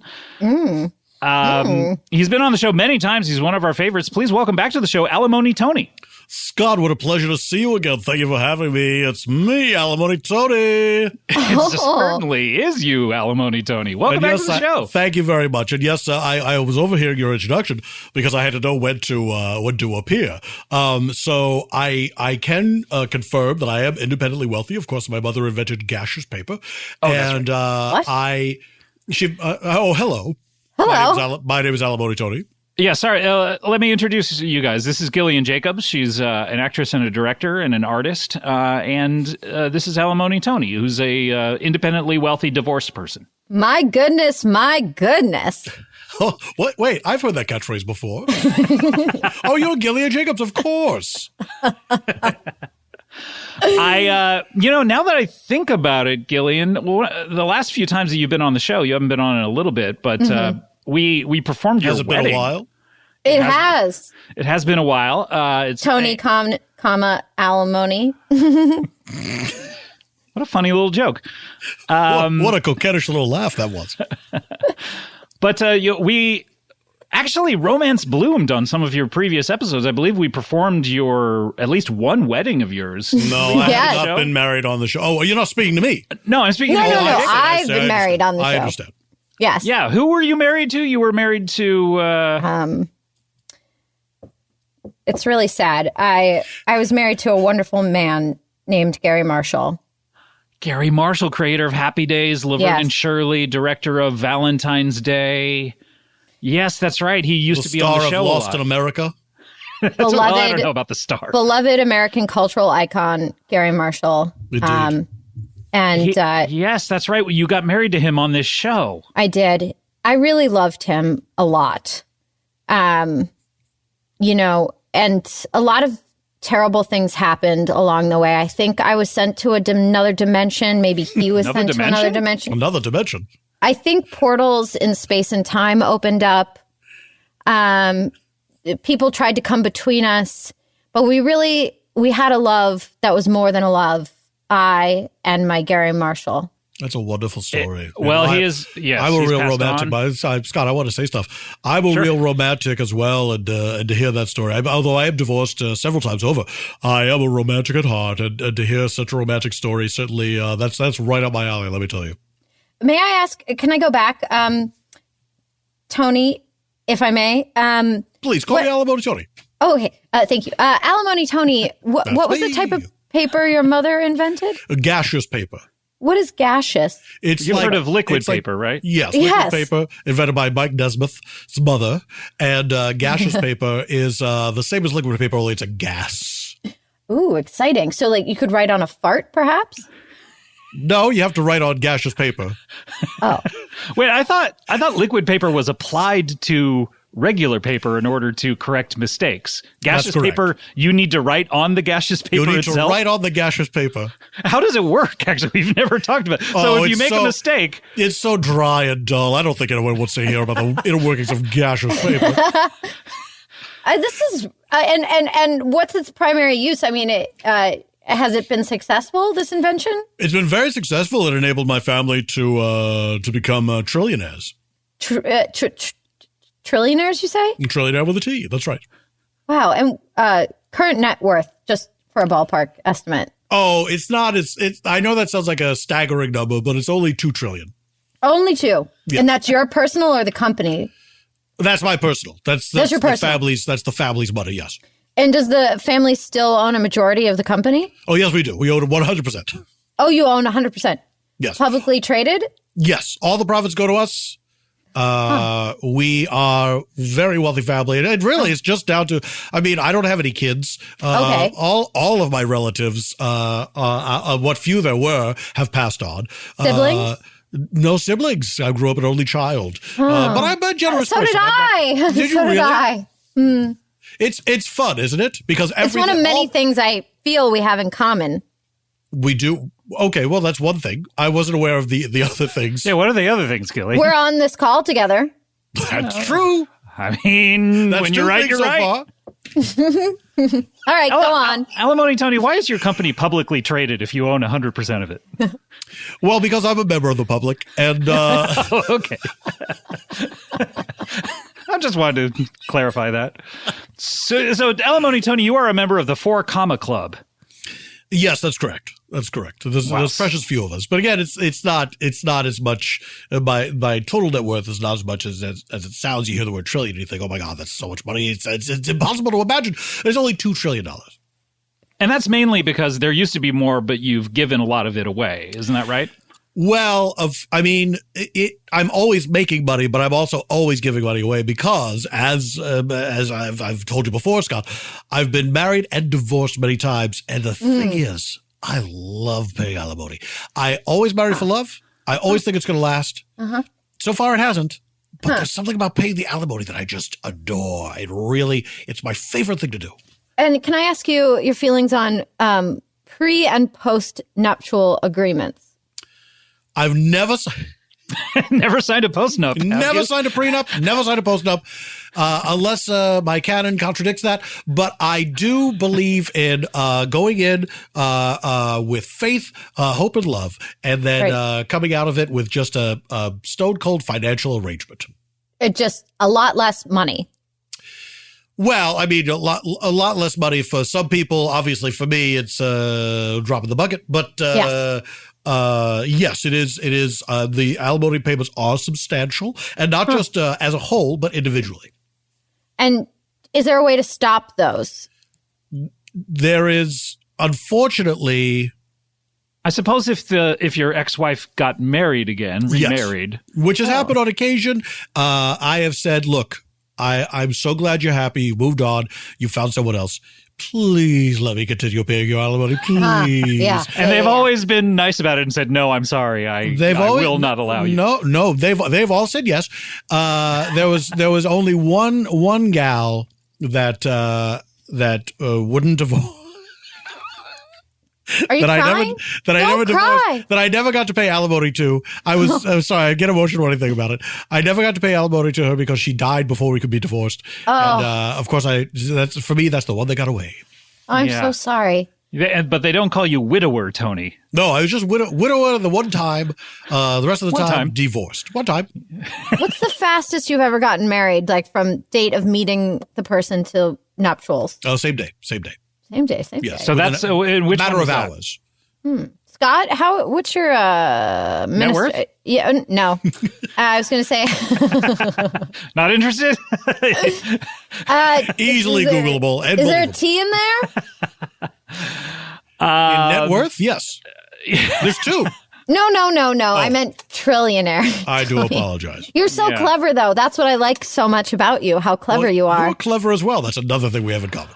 Oh, Guys, I think I can sense there's some sort of attraction here, some sort of physical or chemical attraction here between the two of I you. feel like I've met you, before as well. This you feel very familiar to me. Do you feel like you're in a past life or something? I don't know. Just your current physical form looks very familiar to me, as though I've met it and loved it over and over again. That's current very physical interesting. form. My current physical form. Do you mean, Gillian, do you mean at the age he is at now? Or do you mean you think he had a different body at some point? Look, do we know definitively what we look like when we sleep? That's a good point. I never thought of it that way. Well, I had a wife who used to love taking snapshots of me when I would fall asleep in a chair watching television. And so I do know what I look like when I sleep, unless that was a deep fake.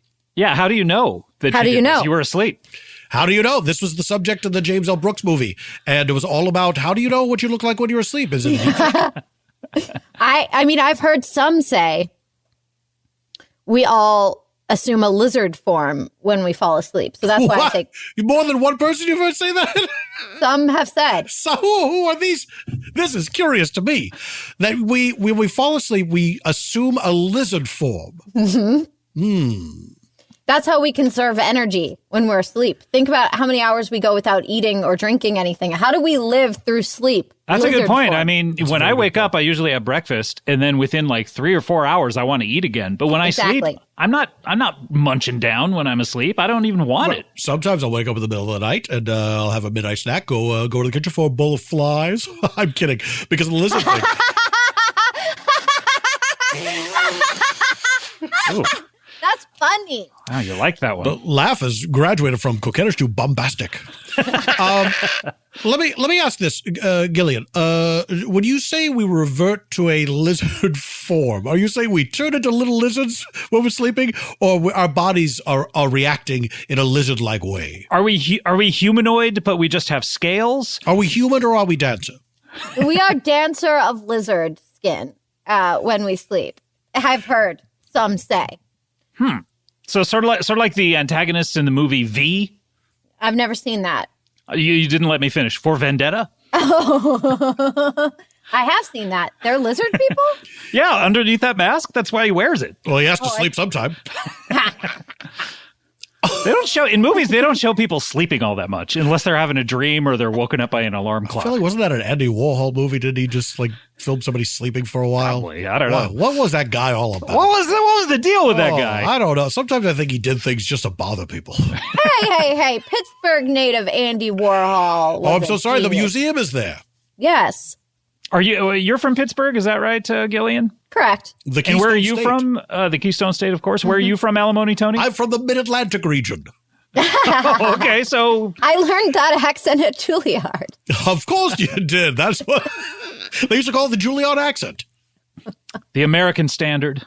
What was her name? Edith something? I can't yes. remember. Skinner. Bunker? Edith Skinner. Skinner. That's right. Edith Skinner. Member of the Skinner family. So Alimony Tony, I mean, Present. Yes, last time we spoke, I can't recall whether you were married again or whether you were recently divorced. If I know me, the last time we spoke, I was freshly divorced. And what is your status now? If you could toggle your relationship status on a website, what would it be? What would you say the last time we spoke was? Who knows? All right. I'm going to say, since the last time we spoke, I gather I've been married and divorced twice more. Twice more? Yeah. Wow. Wow. Do you use the same divorce attorney every time? Every single time. He's been with me for years. Who's this guy? His name is Mitch Mulvihill. Mitch Mulvihill. He is a crackerjack divorce attorney. In that he listens to me, I say, look, I want to pay the max amount of alimony possible by law. And he says, he always says to me, Tony, this is too much. You're giving away too much. If you had no loot, Tony. What? If you had no loot, Tony. What does that mean? I don't get that one. There's a band, Tony, who sings a song, If I Had No Loot. Oh, I think you're talking about Tony. Oh, that's right. I was not pronouncing the exclamation marks after each of their names. That's right. That's why I wasn't sure what band you were talking about. I apologize. Sorry. Tony, of course, most famous Tony, probably from West Side Story, would you say? Yeah, who's the most famous Tony? Ooh, Randall? Perkins? Tony Bennett? Well, he was an Anthony. Tony was friends, true. perhaps, but that's true. Professionally an Anthony. Who's the guy from Some Like It Hot? Tony Curtis. Not his real name. What was his real name? His real name was Bernard Schwartz. Is Tony your real name? Yes, it is. Well, yes. Why so cagey suddenly? No, I mean, Tony is absolutely. Of course it is. Oh. What a strange response. I mean, suddenly you got very protective of your answer. No. Seemed to retreat. You know me as Alimony Tony, and that is my name. Tony, I have a question for you. Yes, Gillian. What is your lizard name? Good question. Let me think back. I haven't been asked this in such a long time. I think it's Zax. Zax is such a good lizard name. XAX. Right. Yes, of course. Mine's Well, I like that name. It's charming. Can I hear that again? That's what a lizard would call itself if it had the power to name itself. Scott, what's your lizard name? I didn't know that I was a lizard, but do we get to choose our own lizard names, or are we assigned them? I think you know the answer. I do. My name is It's in your heart. Look in your heart. Look in your heart. What movie is that from? Please, I'm begging you, look in your Miller's heart. Crossing, of course. What's that? Oh, yes. I just watched that film recently for the first time. It's Great a very Totoro good performance. Very good film. One of the best Totoro Totoros. performance.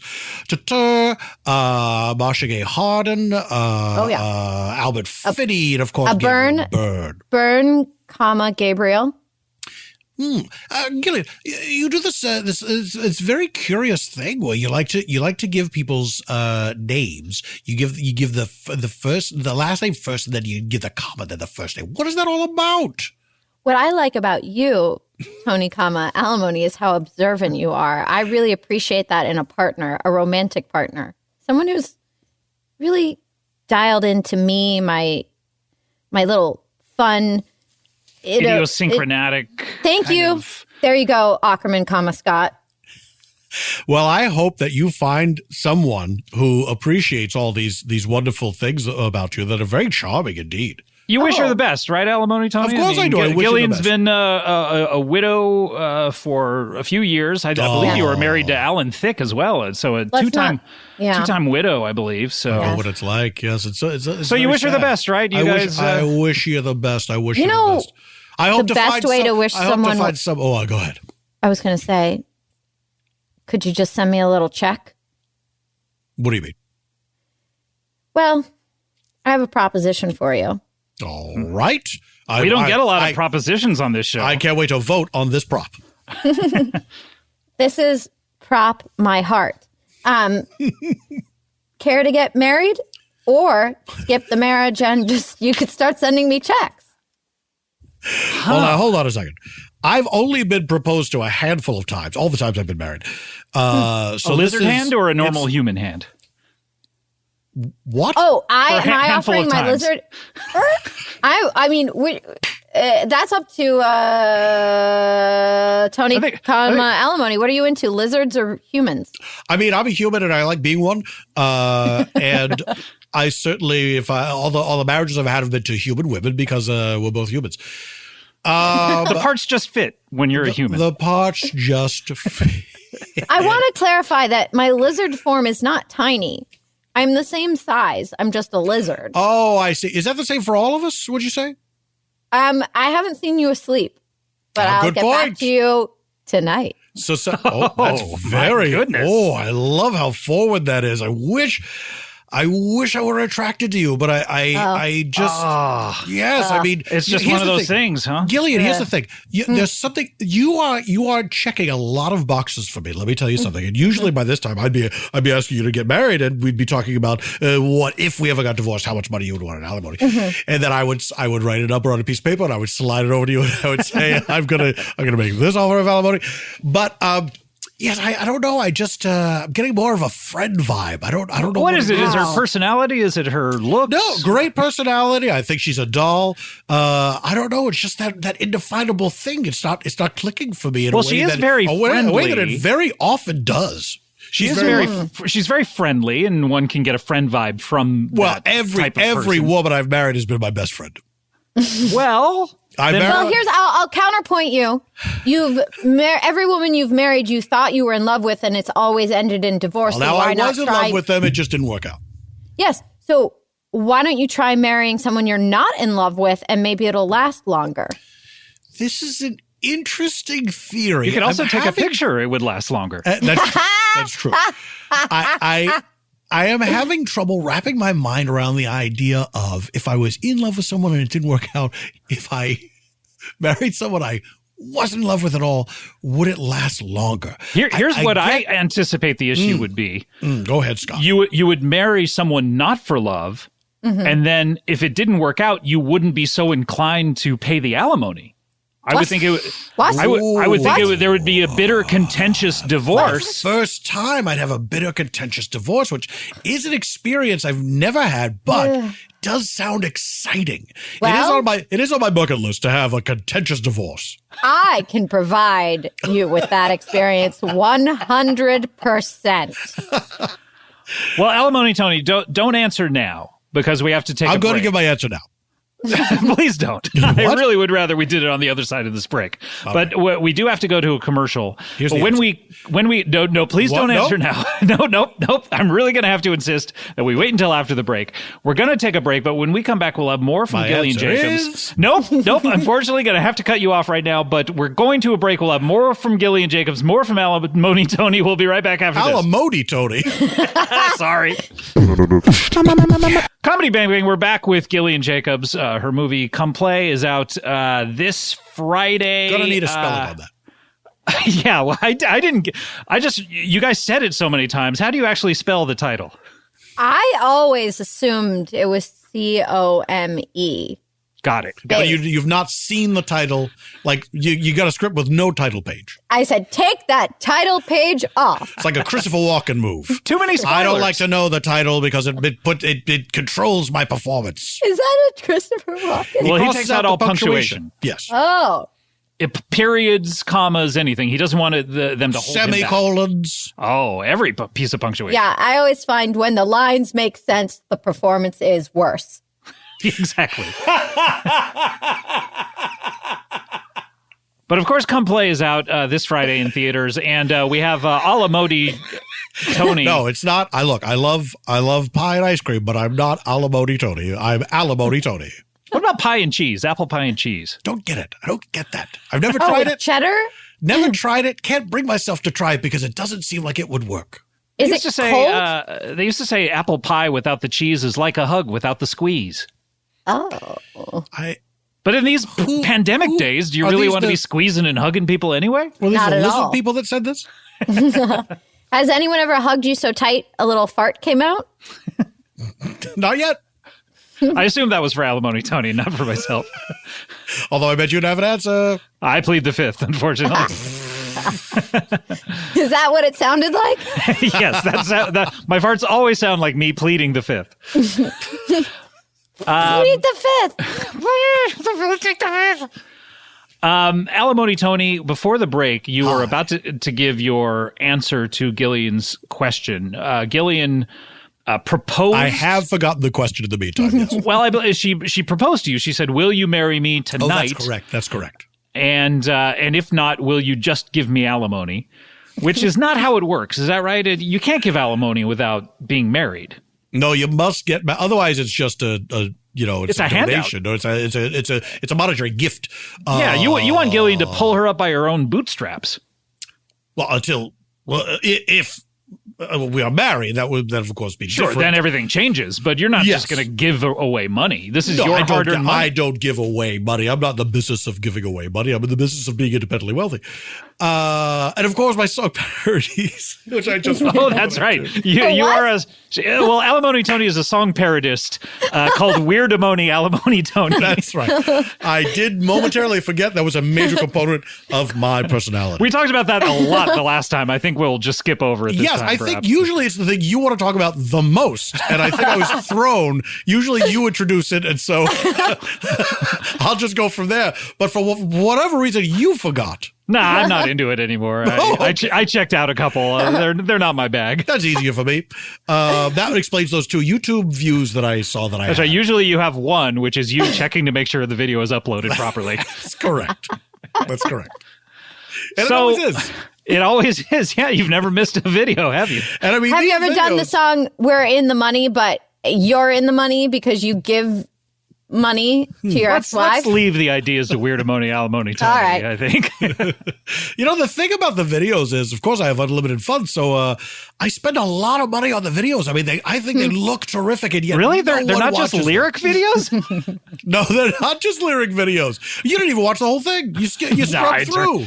You scrub Sorry. through. I scrubbed through. It starts with the lyric. Here's what it is. It's the lyrics by themselves. So you can memorize them. And then when the video of me acting out the song parody comes on, you can sing along. And because periodically in the videos, I'll lean into the camera and put my hand up next to my ear as if to say, I can't hear you. You point the mic at the camera lens as if you were Freddie Mercury at Live Aid, pointing that mic stand at the... Yes, I take the whole top of the mic stand. Going, doo-doo-doo-doo-doo. Bye-bye. People on the streets. People on the streets, of course. Well, Alimony Tony, we want to get to your answer, but I'm wondering, should we hold on to it for a little while? I mean, it's so... Let's because I need some more time with him. Maybe love will blossom over the next bit of the show. Maybe Perhaps you'll... it will. Well, Hold your tongue, sir. It's curious because it seemed like the idea we were heading towards was me not being in love and marrying to see if that changes anything. Sure. But now you're saying, Scott, perhaps let's hold on and see if Let's hold on to the end. And can I talk to Gillian for a second? Do you mind just turning around and walking into the corner? Not at all. Alimony Tony? Gillian. I'm just going to Blair Witch it over here. Scott. Your usual moves. Okay, Yes. you've done quite a few episodes of this show, and I've seen you kind of try to lure a rich man in several times. Yeah. Your usual moves are not working. Shoot. That's safe to say. You're What should I laughing do? you're laughing at his jokes. Okay. You're trying to find things in common with him. It's just not playing. Should I start a fight? What do I do? Yeah, I think more drama or try to neg him or something like that. Okay. Play the game. Do a mystery kind of thing. Okay. Feel free to give me any hints along the way, Scott. No problem. That's what I'm here for. Thank you. I appreciate it. Bring him back. Alimony Tony, come on back. How dare you? How dare you? How dare you? How dare who? You. Me? I know what you are thinking. Gillian, what are you And talking how about? Dare you? What are these bitter recriminations? I'm very upset by the things I think you've been thinking, sir. This is this sounds serious. This is like somebody's when they have a dream about you and you did something wrong and then they're still mad at you in real life. Yeah, that's usually your significant other. I don't want to speak to him any further, so continue on, Scott. Wait, hold on a second. Okay. Scott, you guys are in a please. fight. Scott, hold on a second. I'm sorry. I got to be the mediator between the two of you now. Gillian, what is this? No, don't talk to her. Talk to me. Scott, you tell her that I said, "What's going on? I don't want to be having done something wrong here. What have I done? How can I make it right?" Okay, Gillian, Alimony Tony says, "What have I?" And then I kind of tuned out. And Yes. Didn't hear a lot of it, but anyway, he's upset about something. Well, Can I say, Scott, that was a terrible job. Well, look, I didn't ask to be the mediator. That was really. Yes, you did. You insisted. You made yourself the mediator. Then you. That's what I'm wouldn't let me talk saying. to I Gillian. insisted upon it. Oh, good point. You've got me there. Anyway, what do you want to say back to Loophole Alimony Tony, Larry. Gillian? I certainly am. By By the way, Loophole Larry, he'll be on the show in a few weeks, from what I hear. refuse to explain why I'm upset, but say that I cried a little bit and it's all his fault. Alimony Tony, Gillian doesn't want to talk to you, but she was crying and she did happen to say it was all your fault. All right, so that one you nailed. I don't know, something about her voice and just the content of every sentence she speaks is just so captivating that I can't help but be wrapped with attention. So sexist. I hate when people are like, it's always men are like, oh, women, their voices are so captivating. Never complaining about women's voices on podcasts. I can't vote for Hillary Clinton. She's too captivating. She was so captivating in that debate. Scott, please tell Gillian. I want to know how I can make things right. I apologize for whatever it is I've done. I want to learn. I want to grow as a person, and I certainly don't want to hurt her feelings. Gillian, Alimony Tony said something about growing up, and he's getting taller, is what I'm trying, I guess. All right. I'm firing you as the mediator. What? Yes, you're terrible. Do I get alimony? No, you don't get what? Mediator alimony. Who gets alimony from being fired? Maybe you get severance pay. Or, well, could you be severance, Tony? Because I'd like some. No, you hired yourself, and I'm firing you. Well, then I should be able to fire myself. You're fired. You're fired. Oh. Remember when that was fun? Oh, boy. All right, Gillian, it's me, Alimony Tony. Please, what have I done wrong? How can I make this up to you? I want to know, and I'm sorry I hurt your feelings. I don't remember what you did, but it was not nice, and I'm going to have to think about how you can make it up to me. But I will accept any ideas you have of things you could do to make this situation better. Starbucks gift card? No.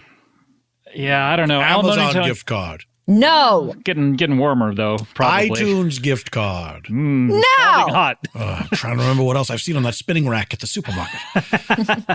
Look, it's something that's maybe not an impulse buy at your local Ralph's, you know. All right. But tell you what, Alimony Tony, why don't you think about it here? You guys are obviously in a fight. You guys are... I guess we are. A terrible fight. Fight. Oh, it's getting worse. Think about Alimony Tony, what you can do to patch things up, because we do need to get to our next guest. And please. All right. Maybe you guys could patch this up by the end of the show. Who knows? Try to figure out who else has gift cards. Holding out hope.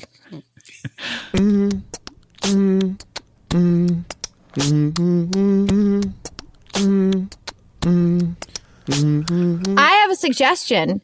Perhaps you could hire Alimony Tony to make some fun musical parody videos about the proper way to pop popcorn. Oh, that sounds nice. That's a good idea, Gillian Jacobs. Here's another idea as well. I just want to build on what Gillian said. There's no bad ideas, but I'm going to take it in a different direction.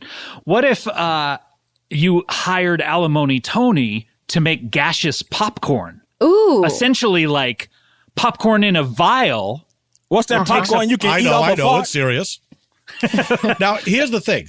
I'm not a scientist. I didn't invent the gaseous paper. My mother did. I have no idea how it works, how it's made. My mother's passed on, as I said. I said my entire family is dead. What happened to her? What happened to your mama? She died of old age. Oh, I can't relate. How old? How old was her old age? 110. I mean, that's old. Yeah. Oh, I remember them days. Boy, I was in the streets high stepping, stomping with the big dogs when I was 110. You were out in these streets at 110? Oh, yes, Scott. I was in these streets spending that popcorn money. Buying fancy cars and diamond rings. Alimony Tony, you need to sell yourself better. Maybe you could do some sample lyrics. Well, I would be happy to. If you name a song that you think would be related to the popcorn, the name a song, and I'll try to do a parody and relate it to the popcorn industry. Yeah, I was going to say the other way. Okay, well, you don't have to. You don't have to because we sorted it all out. So okay. How about Uptown Girl by Billy Joel? Oh, this is perfect. Oh, I mean, Uptown has the exact same amount of syllables as popcorn. I know. Well, Scott, you're going to get ahead of me in my process. All right, let's see. Uptown Girl. Uptown Girl. Half a chance. Okay, so if I say Uptown, popcorn Goes in there nicely. Popcorn. Is it Popcorn Girl, or do I change that? Maybe I change it to Popcorn World, because that's a double parody where it's the same syllables and the word to the words rhyme. Popcorn World. You've been living. Okay, that's part of the original song. I don't want to use that. I want to just throw that out and my own words. The Popcorn World wouldn't. I'm excited. What about popcorn cur, like popcorn kernel? Like shortening kernel to cur? Popcorn cur. Gillian, I might have to see you in my office after that. For a reprimand or for a bonus? I can't quite tell where you land on that. A reprimand, a demerit, and a bonus, because we rolling in it, Scott. We're making money. Oh, I think that's very charming, the idea of calling kernels kernel. Curs. Hey, pass me that jar of curs. I'm going to make some popcorn. So I would go, okay, here we go. Popcorn World, when you got a snack and it's... hold on a second. I like that little bit there. One thing I should say is Alimony Tony, I've watched a couple of his videos. This is how they all start. Him spitballing the idea and then getting frustrated 1.5 lines in. People like to see the process. But then when you see the finished parody... But these are the professionally recorded versions. Absolutely. So that by the time... Don't you think it's more satisfying? Well, you would know because you scrub through. But when you see the finished video, it's like you overcoming adversity. To have come along the entire process with me, I think it makes the finished video all the more satisfying. Which I guess I wish there's no views, so I guess I'm in the minority. People might love it. They might not. They just haven't seen it. Popcorn World. It's the snack for on the couch you curl. You're watching Netflix and give okay, I'm almost there. But you see the beginnings of it. So it's just a matter of me working it out and getting there, and then I present you with the finished product. Right now, this idea is like a popcorn cur. It's small, it's but eventually the cur of an idea. Yeah, eventually it could blow up into a full. Bit of popcorn here and fully realized. Yes. What do you think, Orville? Well, Gillian Jacobs said that popcorn make her stomach hurt, and that's what I just figured out. You only eating the curs.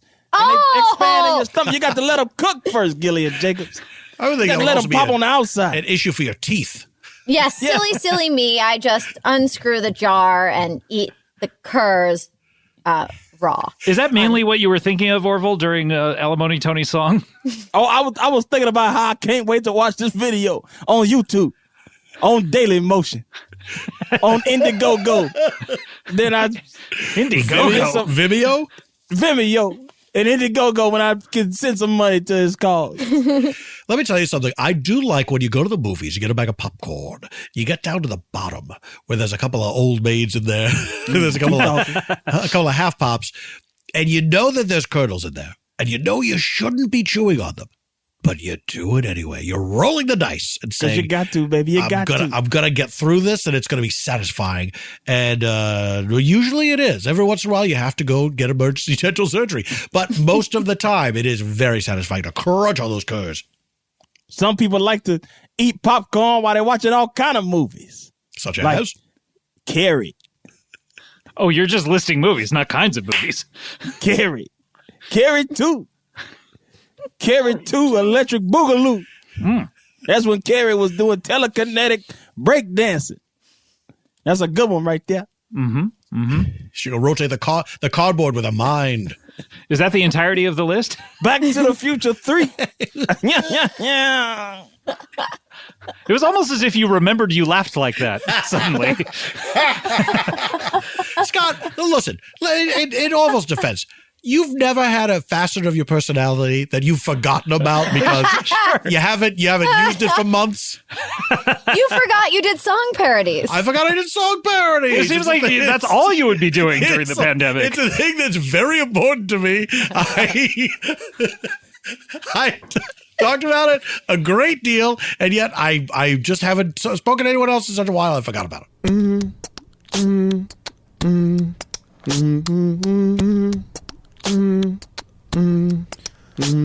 Well, Gillian, I don't know. Ruined it. Yeah, I'm sorry. Ruined it. Look, can I talk to you for a second? Oh, fine. What's what? No, not you, Alimony Tony. Oh, I'm sorry. I was talking to Gillian. How come I'm never part of the secret? Look, hey, I'll have a secret meeting with you right after this if you want to. All right, I look forward to it. All right, here we go.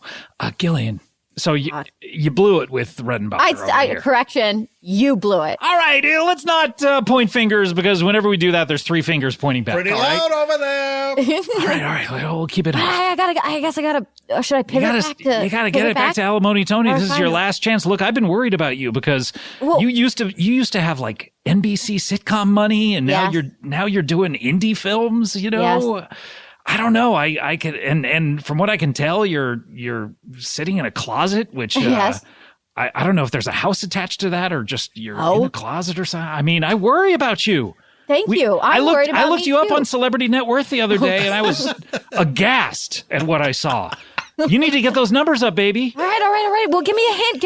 I'm getting nowhere. Okay. Well, you need to close this guy. Okay. You need to first of all clothesline him. No, and that's what you almost did to Orville over there. No, you need to land this big fish. Okay. All right. Okay. Come on back, everyone. Orville, you still here? I'm still here. That's right. You're ahead. We're running out of time, Gillian. Alimony Tony. But Tony, alimony.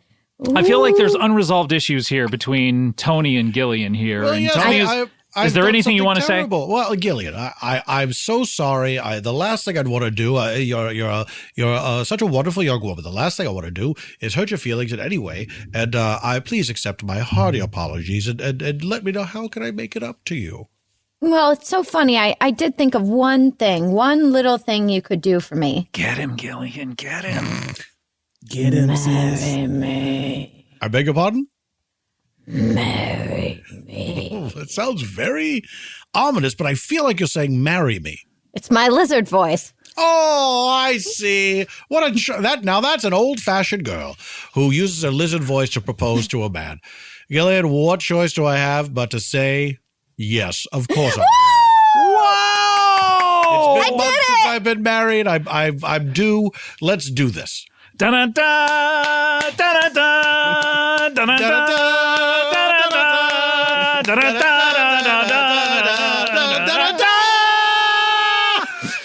Wow. Gillian, you did it. You're the winner of our Showcase Showdown. Now, unfortunately, you didn't come within $500, so you don't get both Alimony Tony and Orville. You just get Alimony Tony. But so you won't be a bigamist here. But again, that's right. Alimony Tony. Yes. Should we just do this?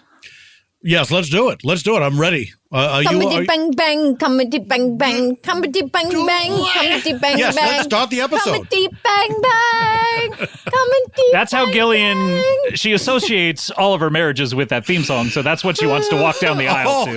I understand. Yes. I understand. So it's like Here Comes the Bride. So here she is. Why she was doing that? And here she is. Is there anything? One of you an officiant? I am certainly. Legally can marry us. Although I believe the last time didn't Reverend Parsimony marry you? Yes. Parsimony? Yeah. Parsimony, that's right. Yes. Troublesome man. I don't think he's around though. So unfortunately, it'll have to be me. Alimony Tony, anything you want to say to her? Gillian, since I first met you, it's been an hour, and now here we are, standing at the altar, ready to pledge our troth to each other and be married for, I hope, forever this time. Mm-hmm. A lifetime. I do. I do. Didn't even want to wait for me to ask you. You're just all in. I do. Bang, bang. All right. Bang, bang. I'm the popcorn girl. Showing parodies. Oh, look, Orville is spitting kernels out of his mouth. Like you're throwing rice at a wedding. All right. Well, it's not over yet because I haven't pronounced it. Is there anyone who objects to this wedding? I object. What? Orville. Record scratch. Under what grounds? Gillian, ever since I met you an hour ago, I said that woman right there is going to be my second wife. I ain't been married in 71 years. And I know that it's time today to put this gold popcorn kernel on your left ring. Oh my God, he's holding out a golden popcorn kernel attached to a wedding band. How is he doing this with just a head? He's doing it with his tongue, of course. I can't compete with this guy. Scott, I need you to do one quick thing for me. Go to Celebrity Net Worth. Okay. Type in both of these gentlemen's names. All right. And Hold on. that's how I'll know what to do. Hold on. Typing. Enhancing. Enhancing. Mm-hmm. Oh my God, they're exactly equal. Oh my goodness. Of course, all of Orville's is in gold bars. Okay, does that... Wait, you said that Hold means on. it's worth more? Hold on. Do your gold bar conversion. Enhancing. Zooming enhancing. Bold gars.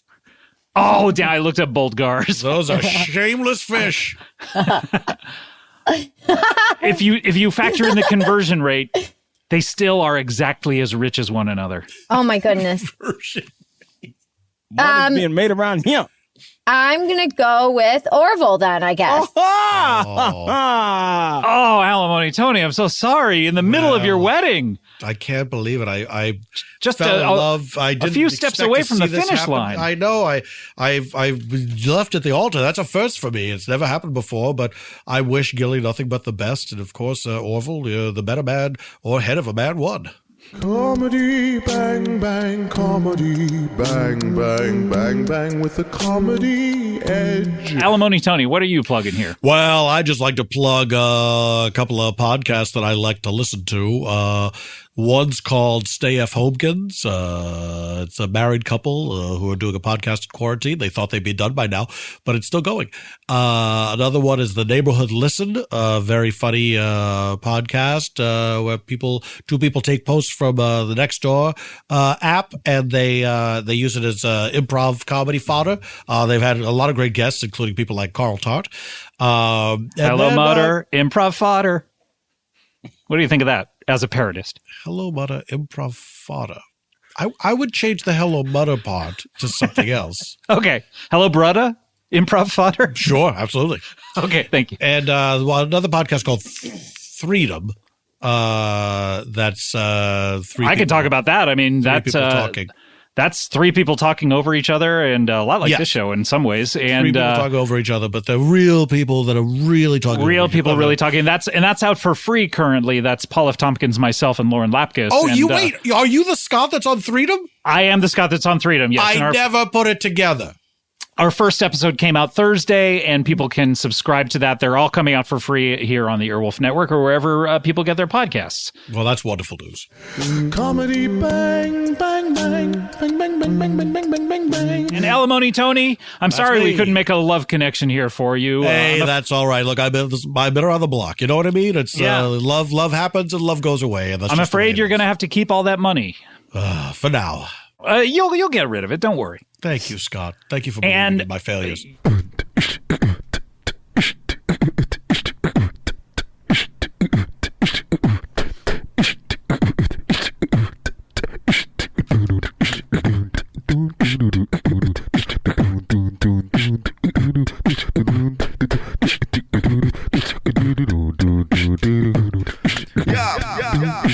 Comedy bang bang bang bang. Comedy bang bang. Comedy bang bang. Comedy bang bang. Thank you to Pugsley's Chicken. Pugsley's Chicken for that. I wonder if that's a restaurant or a person. Is it a reference to the Addams Family? Oh, did Pugsley have a chicken in the Addams Family? Yeah, that's what I'm wondering. Perhaps in the cartoons, the Charles Addams cartoons. Perhaps he started a restaurant, Pugsley's Chicken. Well, much like the chicken in yes, like Popeye started. Popeye. Oh well, Popeye has cornered the market with cartoon character chicken restaurants. Why doesn't Pugsley start? But now Popeye doesn't appear on any of the packaging or the promotion anywhere, right? It leads me to believe that it is a different Popeye. That it's like Popeye Brown. Perhaps an actual human being who was unfairly called Popeye. Yes, perhaps someone with some sort of what was Popeye's condition? He had one eye, or because his name implies that he has a bug eye. He had acromegaly. Oh, okay. Yeah, Popeye, it seems to only have one eye. I don't know why that would make him a Popeye. Maybe they're talking about his working eye. Wow, look at that. Compared to his other eye, it's popping out. Why did they call him working guy? Working guy. He wasn't a working guy. He was one of our armed forces. Thank you for your service, Popeye. Wasn't that the Jonathan Silverman show, Working Guy? Yes, that's right. Okay, that's for you and me. Welcome to the show. Hey, this is what I sound like, right? I believe so. Okay, I'm just checking. I mean, it sounds great to me. I have not been me in a while. I just wanted to make sure this is what I sound like. I do believe you are yourself. Welcome to the show. My name is Scott Aukerman. We have an incredible show coming up. The person that you have been hearing, I will introduce in a second, but coming up a little later on the show. I can wait. Oh, good. I'm glad. What if you couldn't? Because it is an incredible show, and I don't want to be the person who's holding it up. Sure. Although you just interrupted me, and good you are point. holding it up. Very Yes. good point. All right. I do apologize. Well, coming to up, you and to the listener. Oh, okay. That's very polite of you. What about the people who are not listening? I suppose I can apologize to them, but I don't know what good it does. Well, maybe they'll hear about it secondhand or thirdhand. So a listener would tell a non-listener, hey, you got an apology from somebody on this podcast I listened to. Tell a friend. Albertsons. Well, because in my where I grew up on the East Coast, it was a different. Who was a different chain? Well, it was Alan Hamill, who was Suzanne Summers' husband. Sure, and maybe still is. Maybe still is. Although Suzanne Summers has been on the $1 billion properties. No, what is it? That's $bajillion properties. $1 million listing. Really? Yes, she's been on that recently, trying to sell her Palm Springs home, and I believe she has a husband. I don't know whether it's Alan Hamill or not. I believe it still is, and I think maybe they're moving into a supermarket. Tell a friend. But who was it? It was Alan Hamill, but I can't remember the supermarket chain. Oh no, that it was on the East Coast. No, because Albertsons didn't exist on the East Coast. Why do things not exist on the East Coast? And are people's minds so different on either side of the Mississippi? The Great Mississippi, by the way. Exactly. Do you agree with that sentiment? It is great, and it's mighty. The mighty Mississippi. Sure is. It's mighty. But I think that it's to keep order in the nation because we're such a big country, and I don't know if to keep us divided. Yes, they want us to fight. Hellman's versus Best Foods. Whoever wins, we lose. Hardee's versus Rallies. No, Hardee's and Carl's Jr., I believe. Hardee's versus Carl's Rallies Jr. is worldwide. Rallies takes no sides. Well, Rallies is Switzerland. That's right. The Switzerland of the C-tier fast food chains. C-tier? C-tier. C-tier. Forget, it's my mid-Atlantic accent. Oh, that's right. It sounds like you I'm are saying, from the mid-Atlantic. It sounds like I'm saying T. That's not a clue as to your identity. No, it is not. By the way, if anyone's guessed who this is, please send your guesses in. Yes. Text Comedy Bang Bang. 1 for I know, 2 for yes. If you just text Comedy Bang Bang, would I get it? I wonder. Somebody's got to get it. Someone's got to get it. Maybe God. God himself. Think? Him or herself. Their self. Their self. Well, maybe God's a they, them. What if God was they, them? The original non-binary. God. That makes sense. He's got 3 identities already. He's got the Father, the Son, the Holy Ghost. It's kind of weird to split up the your... 3 men I admire most. Remember? American Pie. John McClane. I thought you meant the movie. He was Don McLean on the East Coast. Didn't make any sense. We'll get to you in a second. By the way, we're out in the backyard again. I do not want to hold things. We're wearing cardigans. We're in the backyard again. My name is Scott Aukerman. I don't know whether I said that or not, but that is who I am. And we're in my backyard, and we have some great guests coming up a little later on the show. We have someone from the animal kingdom, which is great because... Is it Jackie Weaver? Jackie Weaver. I'm sorry, that's the movie Animal Kingdom. Oh, okay. I was like, did she play? No, I don't think so. Was she in Pig? No, she was not in Pig, as far as we know. Were you saying she was playing the titular pig? The titular pig. By the way, when I say someone from the animal kingdom, I am not talking about Dog the Bounty Hunter. I'm not talking about someone with an animal species as a name, cat power. I'm not talking about that. I'm talking about literally someone from the... Dog Night. Certainly. The rest. It's a good way to cut someone off and stop a bit, by the way. Is just say the rest. We'll see about that. But it's great because Boy Dog Pondering. Great band. A lot of people don't know them. But this is, of course, for a while this was Humanity's podcast, and then we branched out into the podcast of the Animal Kingdom. So apparently word has gotten out. Yes. When did this happen? This happened late last year, I believe. We thought that was too limiting to just be Humanity's podcast. Well, now it seems like you're going from humanity to just animals. Yeah, is that not the case? No, we haven't gone to minerals quite yet. I did not say minerals. I apologize if that's what you heard. So are you saying no vegetables, no minerals? It's none taken. But you're saying it's gone from being a podcast for humanity to being a podcast for the animal kingdom? Oh, no. It's not just for, that would be a severe blow to our listenership. What's the official tagline now? Humanity, well, gosh, okay, we haven't quite figured this out, but it was Humanity's podcast, and now it's Humanity plus the Animal Kingdom's podcast, but that sounds very clunky. Do you have can you punch this up? What if it's the podcast for all creatures great and small? There we are. Do you remember those books? I remember they existed.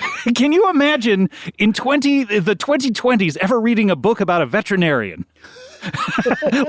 We've moved on so far from that. And he doesn't kill people. Like, what does he? He just saves animals. A veterinarian who happens to kill people. Yeah. He loves animals so much, he wants humanity dead. How about a book about a podiatrist? Sure. But can you imagine? I read them all as a youth. Did you really? Yes. Didn't you know there was a TV show? You could have saved yourself some time. Oh, damn it. One of the Doctor Who's was in it.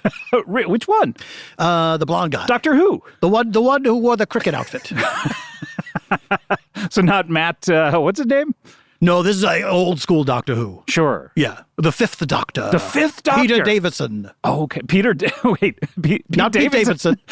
Not Pete Davidson. Should he be Doctor Who next? Peter Davison, and he was covered with tattoos, but he is not Pete Davidson. Pete Davidson should be Doctor Who next. I mean, he's got that big dick energy.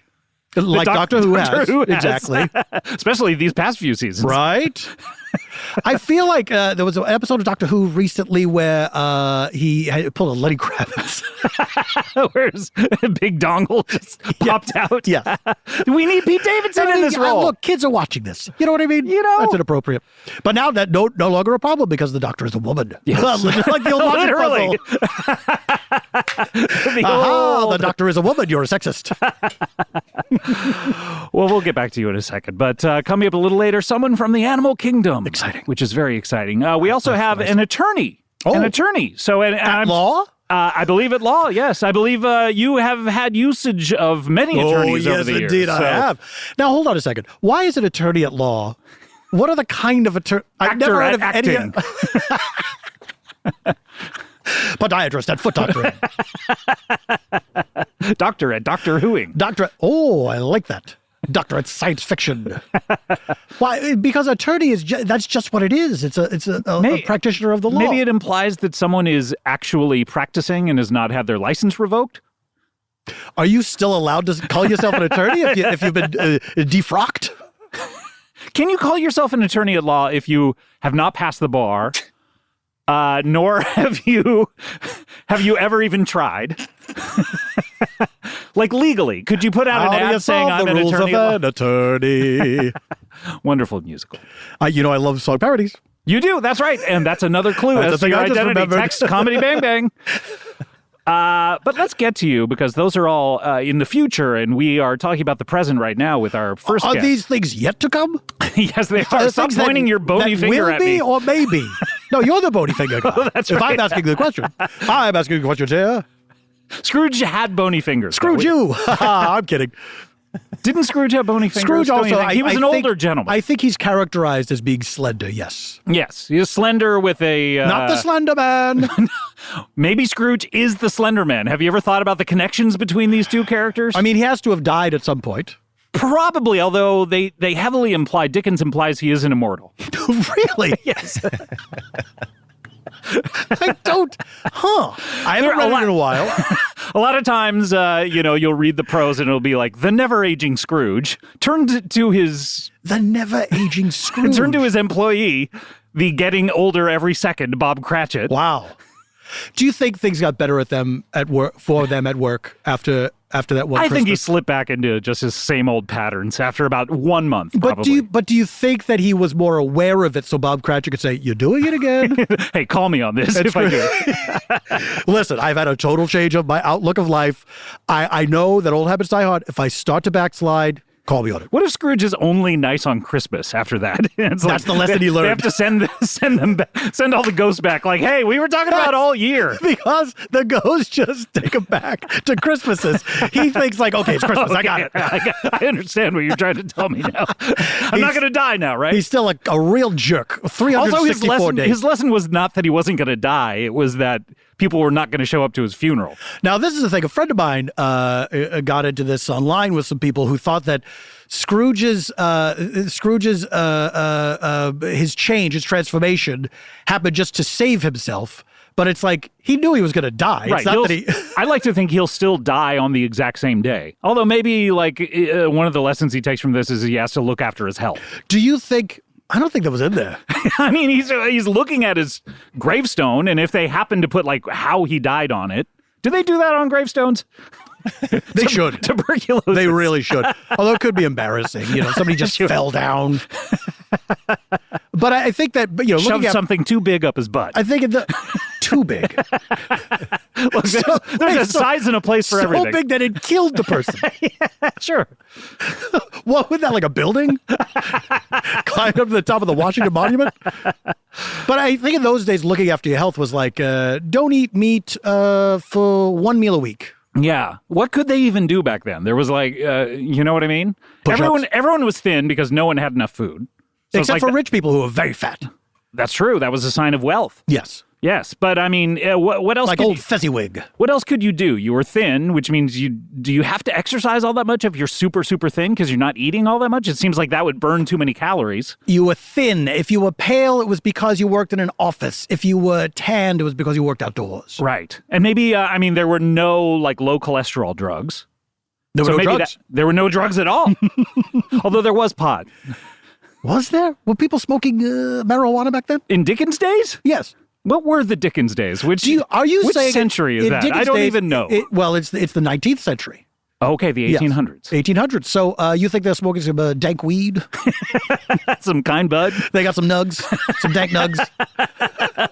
Hey, Cratchit, come on into my office here. It probably wasn't illegal. People didn't know what it was. they like look at it. They don't even know it. They smoked it by accident. Like, I got a bad deal of this tobacco. It made me crazy. You know how everything, like, you wonder who the first people are who ever did something like, hey, let's set this on fire. Like, is there stuff that we... Let's set this on fire. Let's set this on fire and inhale the smoke. Who was the first arsonist? Let's set this on fire. I'm talking about pot. Oh, I see. But is there something that we haven't done to something out there that would be great? You know what I mean? No. Like, or have we discovered everything? We've done it all. Like, every single thing in the world... Have we discovered what to do? Have we tried setting everything on fire? People are having sex with buildings. We've done it all. We've done it all. What is that song that talks about that? People having sex with buildings. Is that it? No, I don't think so. Okay, I tried to write one real quick. He is a song parodist, of course. We know him primarily as a hobby. What, really? You shouldn't. Well, that's right. Your other interests are perhaps more germane. Clement. Your Majesty. He is our first guest on the show. He is a returning favorite. People enjoy his presence on this show, and that is nice why I ask for him to return. You asked for me by name. That's right. Tell a friend. And he is a very rich person who has been married, I believe at last count, it was in the 20s or 30s, was it not? I think the last time I saw you was probably in the 20s. Now it's in the 30s, yes. Right. So you're in your 30s. So you've already been married at least 8, 6, 7, 5, 3, 0, 9 times. I'm just guessing a number. Yes, my last wife was Jenny. Oh, okay. I know her. Please welcome back to the show, Alimony Tony. Hello, everyone. It is I, Alimony Tony. I'm so glad to be back on the podcast, Scott. Thank you for having me. Thank you so much for coming, and welcome to my backyard. This is the first time you've been in my backyard. It is. Oh, there's a truck going by. UPS, somebody's getting a delivery. Uh-oh, not me. I've stopped all deliveries. Really? Why is that? Out of safety concerns? Yeah, I don't want anything coming into the house without without any inspection or anything like that. Are we hearing brakes now? What is that we're hearing? It's a little beeping, maybe a backup? No, not like last week. That went on for quite a long time. That was a huge backup. And was that in your driveway? No, but people claimed that it was. Yes, it was. This is great to get behind the steering. Oh no, he was turning around. He was turning around. He's going back down the other way. Imagine getting to the top of the street and saying, shit. I went the wrong way. Can you imagine such a life, such an existence? I lack the imagination. But welcome back to the show. First time you've been in my backyard. I apologize. There's no one for you to marry back here. That's all right. I'll find somebody sooner or later. Perhaps someone who's coming up on the show. Oh, maybe. We'll see. Well, you did say the animal kingdom and an attorney. And an attorney, yeah. Okay. Are neither of those interesting to you? The attorney might work out. We'll see. Okay, but not the animal kingdom. You. I mean, if you're saying it's an animal, then no. Okay. Wait, have you ever run out of people to marry and then said maybe I should turn to the animal kingdom? Scott, there's always someone to marry. First of all, I've been very lucky. I'm a cis white male. I've married exclusively women. I'm not closing the door on anything. Who knows? Sure. I love to get married because... A lot of people change their points of view on that later in life. That's right. If people don't know why I love to get married, it's because, more than anything, I love paying alimony. You love it. Now, I love it. You enjoy the marriages. Of course, I always marry for love. Sure. It hasn't worked out, but I do love paying the alimony. And there's no hard feelings with any of your former wives. I'm friends with all of my former wives. Good friends.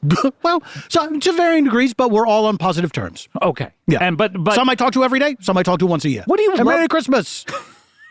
Like a Scrooge over here. What do you love about the paying of the alimony? Is it the writing of the check? Is it the seeing your bank balance deplete? What exactly is it that you love? My bank balance never depletes, really, because I'm independently wealthy. My mother invented gaseous paper. And so, it does deplete, but at the same time, you're gaining more than it ever depletes. Exactly. Yeah. That's exactly right. And of course, every once in a while, royalties from my song parodies. No, that's very few. That's very rare. Yeah. But when it happens, it's always fun. Yeah. But yeah, What's your most popular one?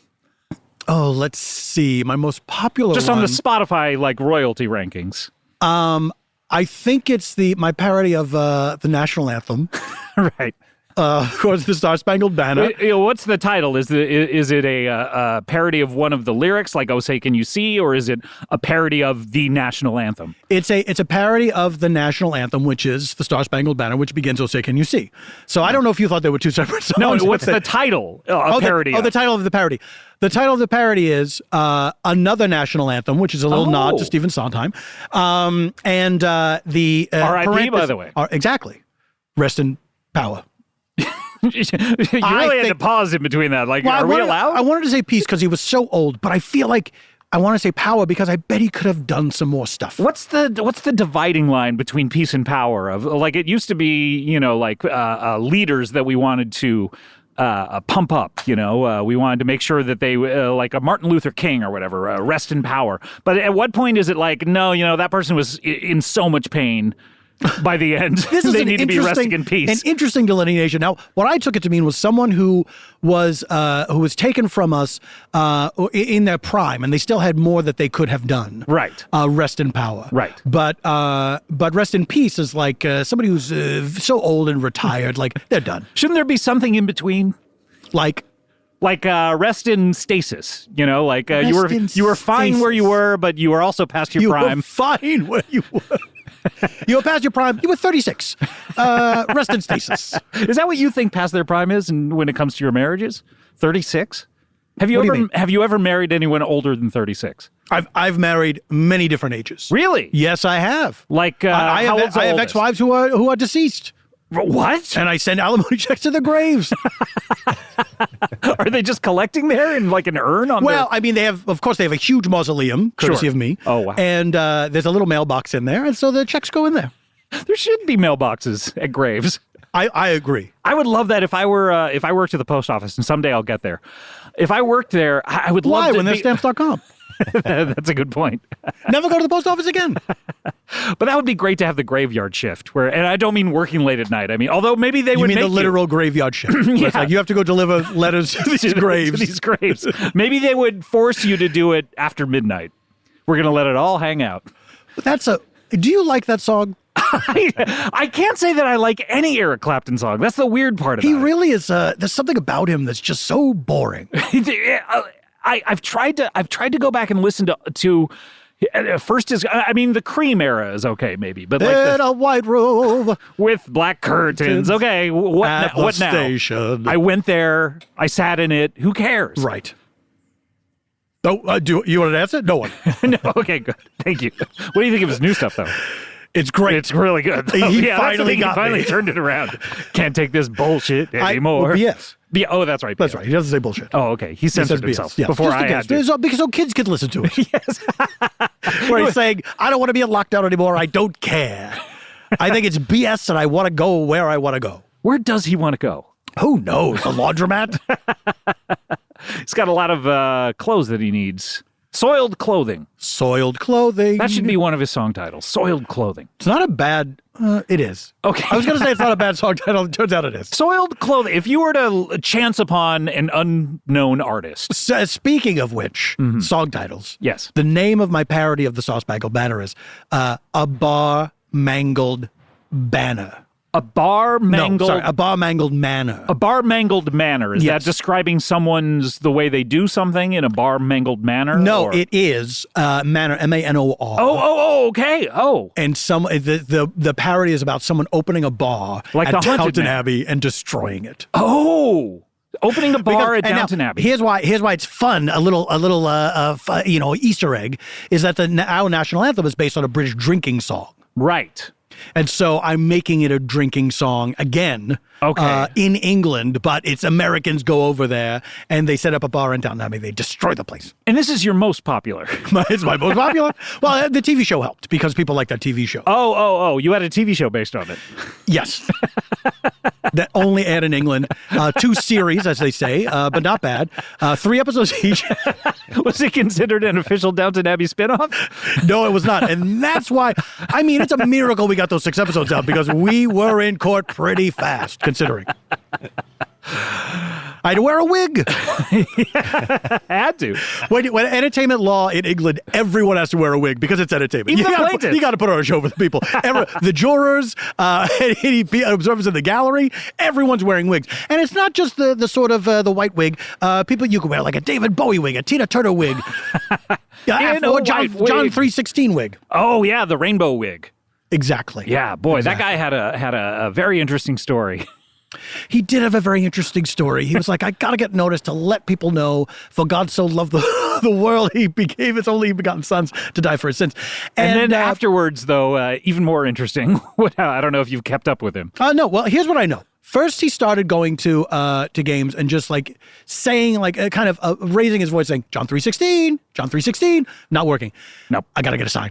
He got the sign, John 3:16, John 3:16. He's like, I'm getting tired of saying this. But the sign, I think, is helping. I know what I'll do. I will add this rainbow wig. People will be saying, what's that guy do? Oh, John 3:16. I got to look that up. A famous guy with a very look him up, by the way, Alimony Tony. I think you'll find his. Well, I mean, I don't want to. I want to know right now, but I don't want to take time out of the podcast. I want to know right now. Do you love me forever? Meatloaf. Meatloaf. Another interesting guy. I did a song parody of that song, but it's so long. Longer than the actual song? It was long. I added 4 verses to my parody of Paradise by the National Light. His name, by the way, is Rollin Stewart. Rollin Stewart. Interesting. Arrested in 1992. Why did he bother having a name? That's true. And what was he arrested for? Let's see. Some sort of standoff. Parking tickets. Charged Standoff. Standoff in a Los Angeles hotel, 8 felonies, kidnapping, hostage taking, all sorts of stuff. Oops. John 3:16 not helping him. What code is that in the police? It's a 3:16. It's a 3:16. It's gotta be. Please let it be. Change it if it's not. If it was, yes, exactly. Why are you here?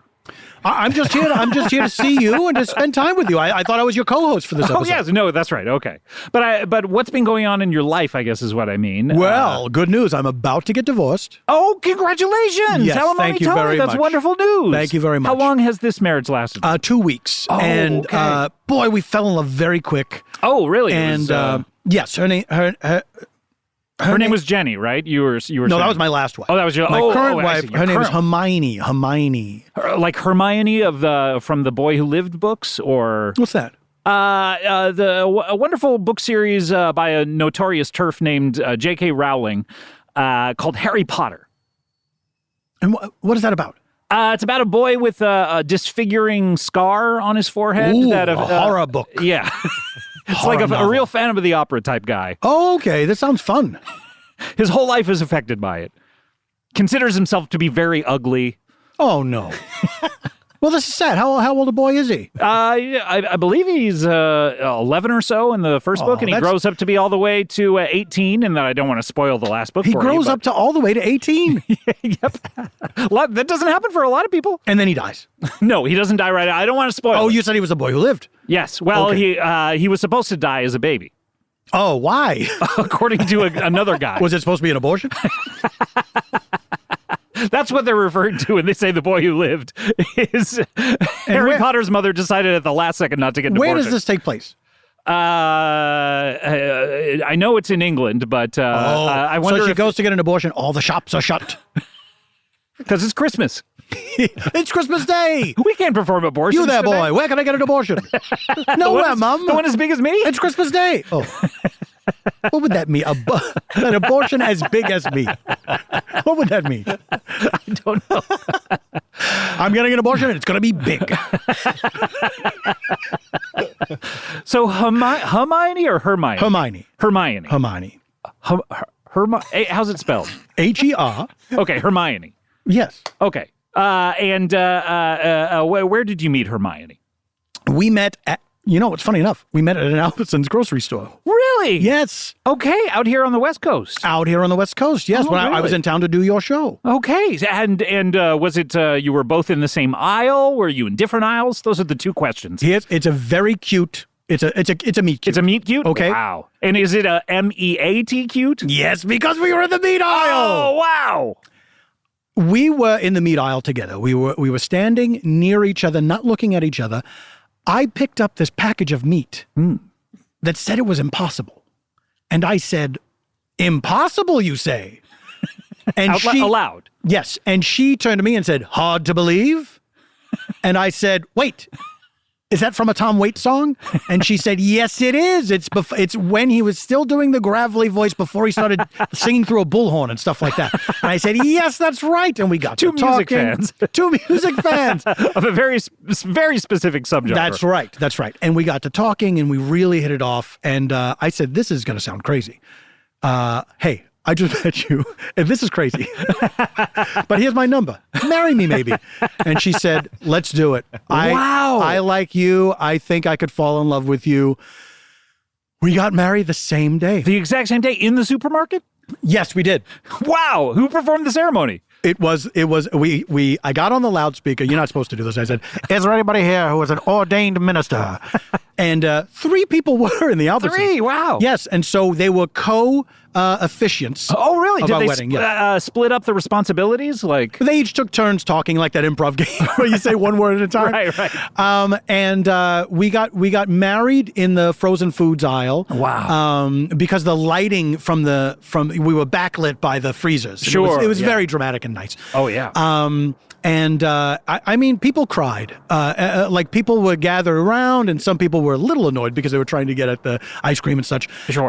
But that was very few and far between. It was a long ceremony. We had a traditional. It was like a Catholic. It was a Catholic ceremony. It was a full mass. Okay. And the supermarket was happy about this, or they weren't sad. I mean, nobody really told us to knock it off or anything. Okay, no one called the police. No, there wasn't even an announcement at one point, like halfway through. Attention shoppers, there was a full Catholic wedding ceremony going on in the frozen foods aisle. If you'd like to watch, and it was wonderful. I mean, we of course made up our own vows on the spot. Really? And it's very important to me to never use any previous vows that I've already used. Not even the same words? No, I don't want to. So and the must have been gone like your first. Articles and conjunctions. Okay. That's different. I'm trying to express, a sentiment that is unique to to my new spouse. Sure. And I don't want to just cheat and paraphrase previous vows. So your copy of the thesaurus must be dog-eared as hell. It is, and I carry with me everywhere I go in case I get married. Just in case. You had it that day, I would hope. Of course I had it that day. Right. Are you crossing out words in the thesaurus that you've used in your vows? Yes, I mean, that's it must be so marked up. It makes it so much easier. Sure. So this is incredible. And how soon after you were married did the problem start? I would say the second week, the beginning of the second week. So the first week, honeymoon period. What a wonderful week that Did you was. run out of Tom Waits records to talk about? I mean, we did talk about other things in addition to that, but did you answer your question? Yes, we did. We started talking about Eric Clapton, of course. We talked about painting our room white in our Putting home. up black curtains. Exactly, and moving near the station. And then the beginning of the second week, it seemed like we didn't have as much in common as we thought. Was that the only thing you had in common? Yeah, it turns out we had more differences than we had commonalities. What were the differences? I mean, well, there was an age difference. Oh, really? She's older or you're older? She's older. She was significantly older. She was 78 years old. 78. Okay. And Yes. you're, I've never quite asked you. Well, let's just say I'm middle-aged. Right. So I'm comfortably in my middle age. But about 53? A little older. You can go 54? higher than that. Keep going. 55. Keep going. 56. Keep going. 57. 58. 59. 60. 60. So, I'm Price is Right. I'm 60 years young. Oh, Price is Right. Are you 1 year old? I'm just imagining the yodeler going over the hill. I love that guy. Have you ever parodied that song? Yes. Oh, so funny. Different sounds. So funny. Okay. Oh, wait, do you not parody songs to make them funny? No, I mean, I do, but I feel... I'm sorry, I didn't realize they were serious parody songs. I'm the only one that does serious parody songs. It really is. You changed all the lyrics to rhymes, but yes. they're all serious I just make the song about something else. That's all I do. I like the tunes. Okay. So she was older, about 18 years older, which so the cultural references were different. Not that far off. I mean, when you run out of water, by the way, are you sad that you threw away the water before we started this? No, as you can see, I'm filling up my Oh, cup it of seems water. to be about 1/3 full, and you've already drank one. Yes, sir.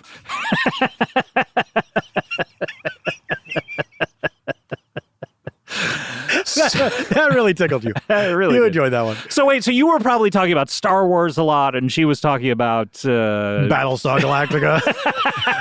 she was talking about Buck Rogers, the original Flash Gordon. black and white Flash Gordon. Flash Haw.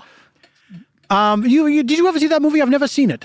That's a Scott hasn't seen, although I always wanted to when I was young, and I bought it recently. Should we watch it together? Yes, Alimony Tony on Scott Hasn't Seen. I would love to do that. I'm a listener of Scott Hasn't Seen. Oh, you are? Oh, it's always nice to meet a fan. The most recent episode with that lovely young lady. Who was that? She was so fun. Ooh, tell me she's single. Unfortunately, no. She's with a friend of mine. But you never know. What can happen? You think they might split up? I mean, I've suspected it. Husband's kind of a jerk. I mean, it's just incompatibility. That's all. What makes them incompatible, would you say? Well, I mean, they're both very special people, and sometimes two stars that shine bright in the sky cannot collide, otherwise they would explode. Wait, is that scientifically true? I don't know. Wait, so the stars, if they shine too brightly, they mustn't collide, or else there's a problem. Right, exactly. But if they're separate, then it's great. Well, it's a lot like time travel. I read something recently of where someone time traveled to the past, and they said, and of course, we all know that two exact matches of bodies cannot exist in the same plane at the same time. So this one disappeared and went into the the negative zone or something. Two exact matches of bodies. Yes, and what was weird was it was already a shapeshifter who had shapeshifted into. Anyway, never mind. This is my reading material. Oh. Right before I go to bed. No wonder my dreams are so crazy. Are you having bad dreams? Yeah, terrible dreams. Oh, Scott, I'm so sorry. Yeah. Nightmares they're a terrible thing, and unfortunately, I can tell you, from 60, they never go away. Yeah. There's this guy with a disfigured face with like a little lightning bolt scar on his forehead, and he's waving his wand at me, and his wand. Yeah, is he a conductor of some sort? It's like a sharp knife, but it's like a sharp knife, but just one, not on. But just one. Yeah. It's like a sharp knife, but just one. Well, you know how knives usually come in sets. Do they ever sell one knife? Well, it depends on the type of knife that it is. I think. Are you just thinking of like knives from the dinner table? Do you think there's a wide variety of knives? When you're like a famous chef, Do you have to buy like those? Are you saying this is me in the future? Yeah, when you're a famous chef in the future. When I grow up to be a famous chef? Yeah. Do they make you buy like 5 at a time of those big, fancy, expensive knives? They're like, we only sell them in sets. Do they make you do that? Or do they split them up? That's a good question. I guess when I'm a famous chef, I'll find out. A shameless chef. I guess when I'm ashamed, a chef. I'm trying to think of the movie Chef with Johnny Favs. And did he have Did they follow him to the knife knives? store? Yeah. I don't think we ever got, maybe deleted scene? Maybe, yeah. A lot in that truck. A lot of scenes in a truck. A lot in the truck, not enough scenes in the knife store. Must be difficult to film. I wonder if they had to open up the side of the truck in order to film that. I hope so. It would have been so cramped hot environment. in there. Because it's not only a lot of people adding warmth because of the body warmth, but then also there's a stove there. There's some sort of frying apparatus. Do you think the guy holding the boom mic ever like sat on the stove accidentally and went, ow, ow, ow, my butt? Can you hear that in the movie ever? Ooh. Did I ever hear that in the movie? During one of the scenes? Ow, Johnny ow, Favs is talking to Johnny Legs and... The two Johnnies, Favs, Legs. The two Johnnies. The two Jakes, the two Ronnies, Johnnies. the two Johnnies. Two Johnnies, she said. They're in the movie Chef with Icy. Oh, that was terrible. Not one of your best parodies. Also too funny. Here's the thing. I have to... You're right. I have to sit down and I can't do them on the fly. I have to sit down and write them. And it takes me hours and hours. It's a laborious process, but it works. That's why I have a laboratory in which to do it. So what is going on with Hermione? You're in process of getting. Does she know what's happening, or have you alerted? No. Of course, it's. Here's the thing, Scott. It's never my decision. It's always my really. You wife's leave it up to decision. them. Well, it's not that I leave it up to them. I would stay married to any of them, but they, it just turns out we're incompatible. So every single person. This is interesting. Every single person you've married, you've said to them. Have you said to them, "Hey, I don't think we should stay married, but it's up to you." Or do you just wait for them to say it? And then I'm not waiting for them to say it. They say it just comes to a point where they say we have irreconcilable differences. But you've never broached the subject of should we get a divorce? That's always been something they bring up. It's always been brought up. For someone who loves to pay alimony, you think that it would be right there on the tip of your tongue. Well, because I also love to be married. Oh, that's true. But not as much as... You can't pay alimony if you're not married. I love them both. Equally? If you have a hot fudge sundae, you don't just love the hot fudge, you also love the ice cream. It's the two of them together that is what makes it so wonderful. Has anyone ever eaten hot fudge by itself? Of course, I have. You never eat frosting out of the can? That's the best. Sure. All of these forbidden things you're not supposed to do. It's wonderful. I just can't imagine, first of all, heating it up and then just spooning it into my mouth. It seems here's disgusting. The thing. You don't have to heat it up. Okay. Yeah, but it's hot just eat it right out of the jar. It's hot fudge, but it's not. It doesn't come hot. You don't buy a jar of it. It's like, ooh, my butt. I sat on some hot fudge. I believe in miracles. That's hot chocolate. That's true. When you came along, you sexy thing. Can you imagine saying that to someone? What a line that would be. I believe in miracles. I believe in miracles because you came along, you sexy thing. Wow. What a line. You've never used it. 9 times out of 10, you get slapped in the face, but the 10th time, oh boy. By the way, speaking of which, when you ask people to marry you, how often are you slapped in the face? Oh, this never happened. Oh, really? Because it's not a rude thing to say. It would be if you were to just come up to the worst a woman in the in the maternity ward. Have you ever met a woman in the maternity ward? That has happened one time. Wow. Yes, one time. Wycliffe. I was there visiting my brother, whose wife from another mother. No, from the same. Oh, wow. Okay. Yes, and his wife was having a baby, and the whole family went to visit and wait, in the waiting room, and he was in there. That seems like a thing of the past. Does anyone do that anymore? Well, we did it. Sure, but in the past you did it. I'm just saying, like these days, it's true. It seems like a very movie thing to see. I think it depends on how close the family is, and my family were very close. Okay. I come from a large family. How large? 8 kids. 8 kids. 8 kids. And then how many parents? 8 kids, 1 mom, 2 dads. In the same house? Yes. Wow. Yes. A throuple. Well, not really. Not really. The 2 dads did not acknowledge that they were in a relationship together. Oh, wait, the dads were in a relationship together? No, I just said they weren't. They did not. So you said they didn't acknowledge. It was not a throuple. They would not say, yes, we're all the 3 of us in a relationship. It was more of a bigamy. They had kind of, right. my mother being the bigamist. They all knew about each other, but they kept the relationships separate, but under the same roof. Separate but equal. And my mother would never say which was the father of which child. Oh, were there clues that you were able to glean from the physical? We tried to piece it together over the years, and from the way people looked, and we all was one of the dads named Tony. That might have been a clue. No, of course, Scott, please, because I'm not Tony Jr. But you can only be a junior, by the way, if your middle name is the exact same as the father as well. That's right. And here's a fun thing, and maybe we've discussed this before. If you're a nickname for the third, if you're the third, the exact same name, a nickname for you is Trip. And really? If you are technically the second, but there's one in between, a generation in between you, but you have the same name as your grandfather. Sure, they could call you Skip. Skip, really? Yes. God, I want to call someone Skip or Trip. God, I wish I could call you Skip or Trip. You can call me Skip or Trip. Hey, Skip or Trip. It's me, the Skip or Trip. Aye. Ahoy, welcome matey. aboard. The thing is, but both my fathers looked very much alike, so that made it harder to tell. Oh, so she had a type. My mother was very crafty, and she did have a type, yes. Yeah, and what did they look like? They looked like me. Oh, wow. Okay. Yeah, they both look like me. So you were your mom's type. In a way. Well, but I also, there's some of my mom's features in there as well. Which half is your mom and which half is your dad, would you say, on your body? It's probably a straight up top to bottom. So bottom, your dad, I would imagine? No, I would say just below the tip of the penis? The hips, just below the thighs, is where I start to really take after my mom. Yeah. Okay. I have slender legs, and you're very, very top finely turned ankles. Yeah, you're very top heavy, and then you have these little pencil. Yes, I'm like legs. a little inverted pyramid. Sure, yeah, but not in the good way. My legs are very precarious. You are wobbling right now, by the way. You were like, can I sit down? Do you mind? Yeah, please. I mean, I'm sorry. Were you waiting for me to say? I thought you like your guests standing for the show. Oh, okay. I stood for all of these. I never realized I could sit down. I thought you were at attention the entire time. Attention. Were you a military man? I was not a military man, but I was in. Because it seems to me like you would have been in Vietnam, being 60. Being 60, you think I was in Vietnam? No, you're right. Yeah, you would have been too young. Lucky you. You're just thinking, missed it. You're thinking like a man who's not closing in on 60 himself. And you think 60 is like it's like the Todd Glass bit. Right. Come see my band.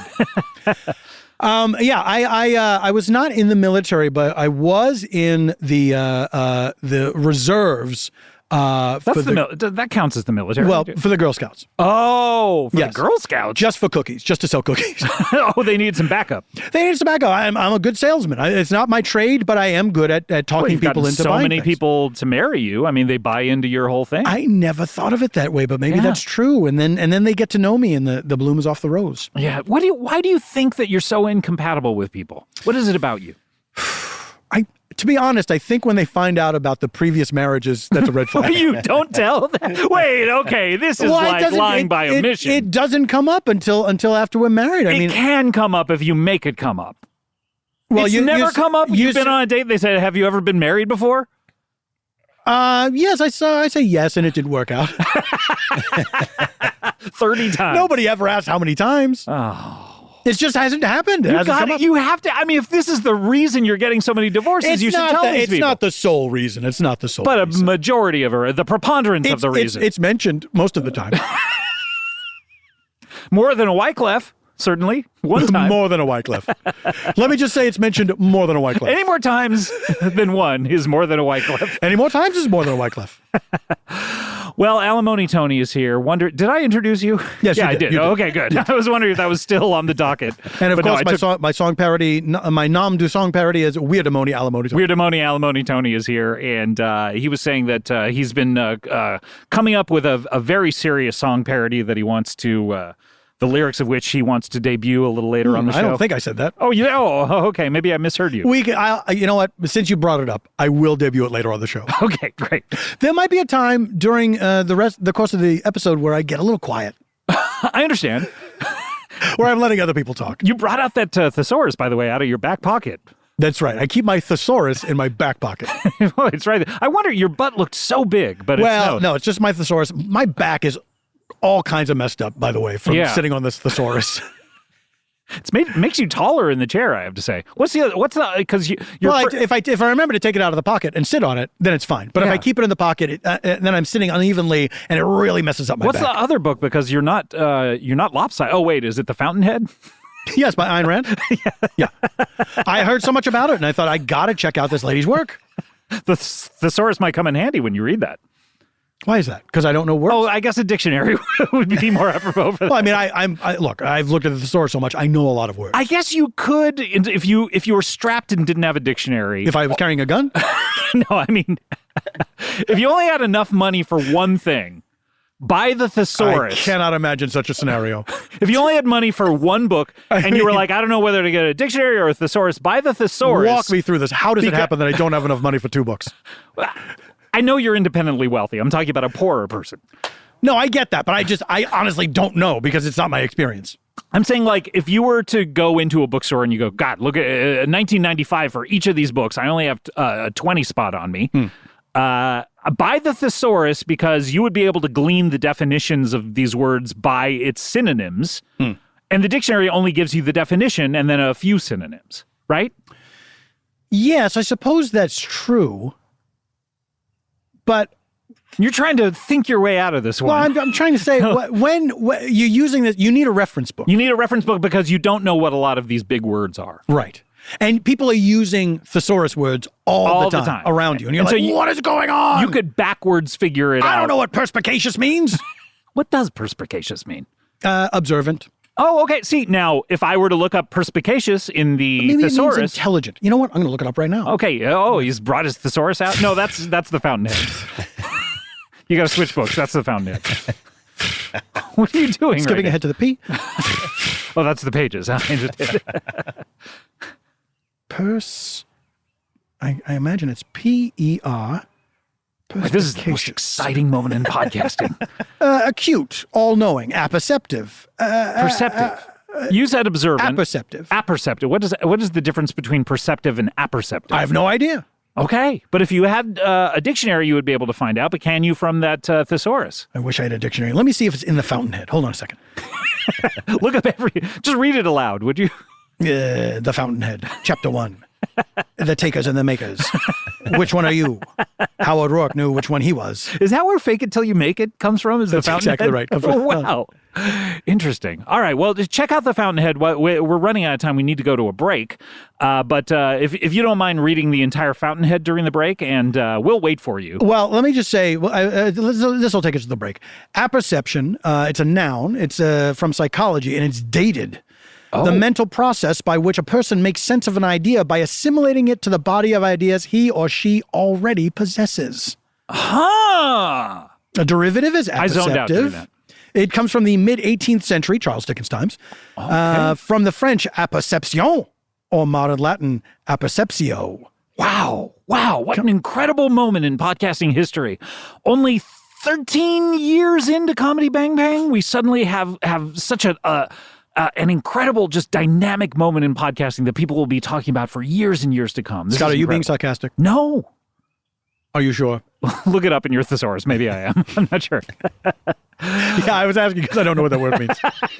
You've never used it in your vows. Can you imagine? Wedding vows that included the word sarcastic. Hey, I'm not being sarcastic when I say I love you. It would cause so much doubt in the mind of the other person. I never assumed you were being sarcastic.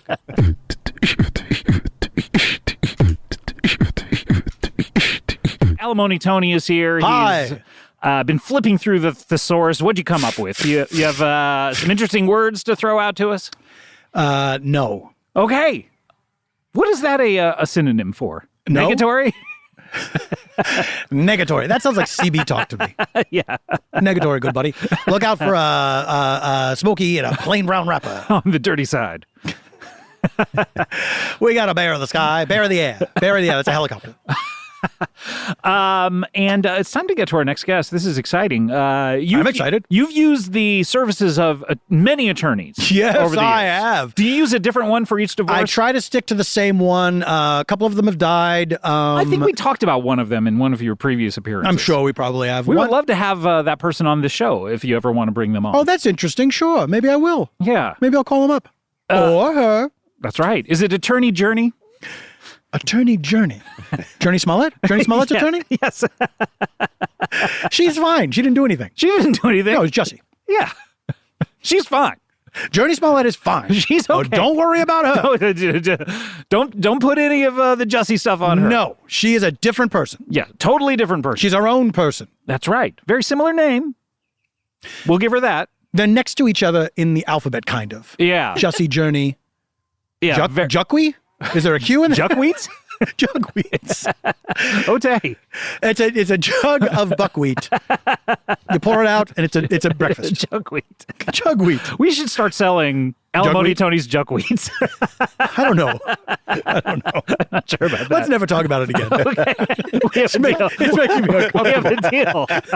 Something about it doesn't feel right to me. Yep.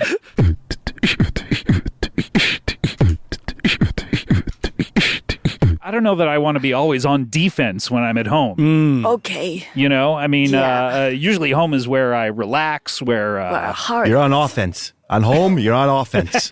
Yeah. Yeah. You like to attack. Yeah. You like to get after it. Yeah. Cool Op's on defense. I'm on offense. Yeah. Is Cool Op still single? No. When was she ever single? No, I meant married. Wishful thinking again. I mean, I'm going to be single soon. I'm just... Okay, no, she's off limits to Okay, you. fair I'm enough. sorry. Fair enough. And again, I'm sorry there's no one here in the backyard for you to That's marry, all right. I respect it. But if she comes down here, no, she is otherwise engaged. Understood. Oh, she's just engaged. No. Do you have room in your heart or house or place that for a dog? I have plenty of room in my heart, plenty of room in my house, but I'm deathly allergic. Not to me. I'm a hypoallergenic dog. I'm a hypoallergenic dog. Those are the ones I'm allergic to. Yeah. No. I feel my throat closing up as we speak. Are you serious? Yeah. I'll get shaved. I'll get shaved. Wait, who's Who this? do I sound like? I feel like I sound like somebody else. Somebody was on the show last week, I think. Here, let me blow in it. Thank you. Thank you so much. Inflated it. Oh, my God. You inflated my windpipe. Thank you. No problem. I'm sorry, willing Max. to do that for any guest. I'm sorry, Max. It's a no for me, dog. Oh. For this reason, he said.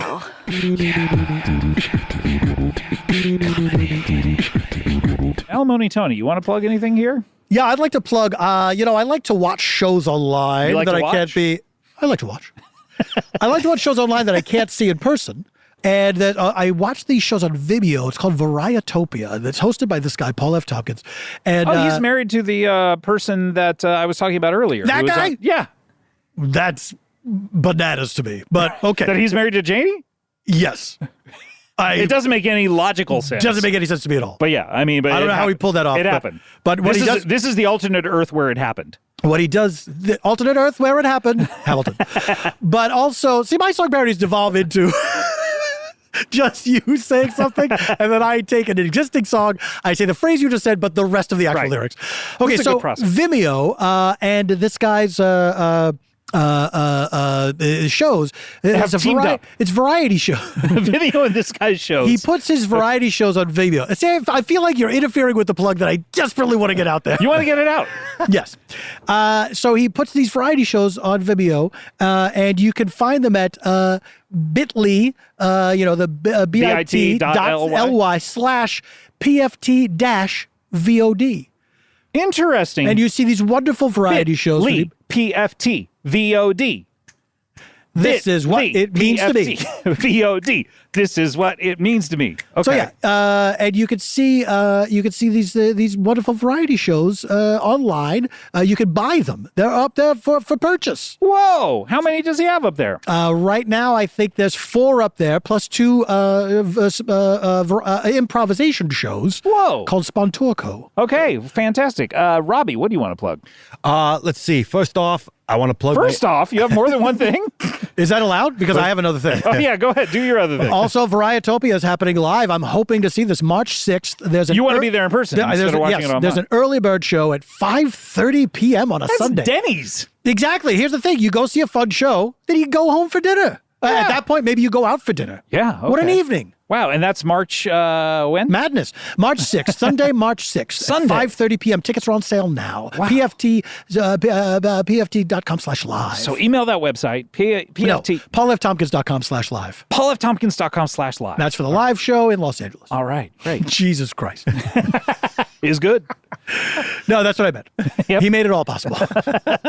Yeah, comedy bang bang, comedy bang bang, bang bang, comedy bang bang. Alimony Tony, it's that time, is it not? Oh, is it that time? Did we close up the plug bag? We've closed up the plug bag, yes. Was there a song? There was. We just heard it. Oh, okay. I was lost in thought. Yeah. But speaking Thinking of about songs, this Susan. Yeah. Oh, yes. This is the aforementioned parody of the Star Spangled Banner called A Bar Mangled Manor. A Bar Mangled Manor. And it's about some Americans that built a bar inside Downton Abbey and they wrecked the place.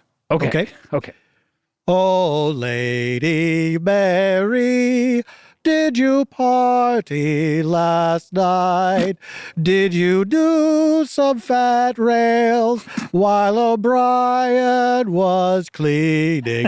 Seems the Yanks built a bar out of Lord Grantham's sight. There was rum, there was scotch. Mr. Carson started careening. Mrs. Hughes drank her share.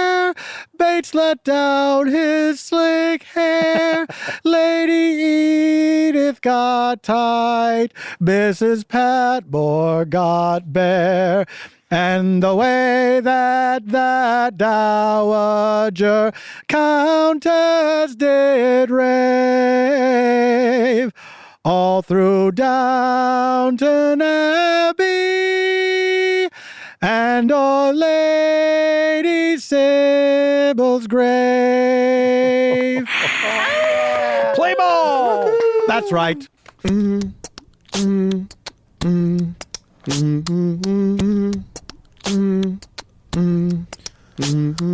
Comedy bang bang, comedy bang bang bang bang with the comedy edge.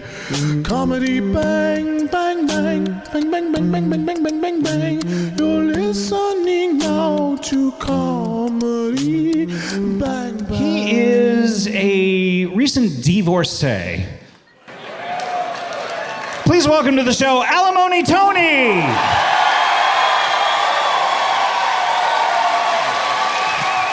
Hello. Hello. Thank you, Madison. What a pleasure. Oh, this is exciting. That's too much. That's too much.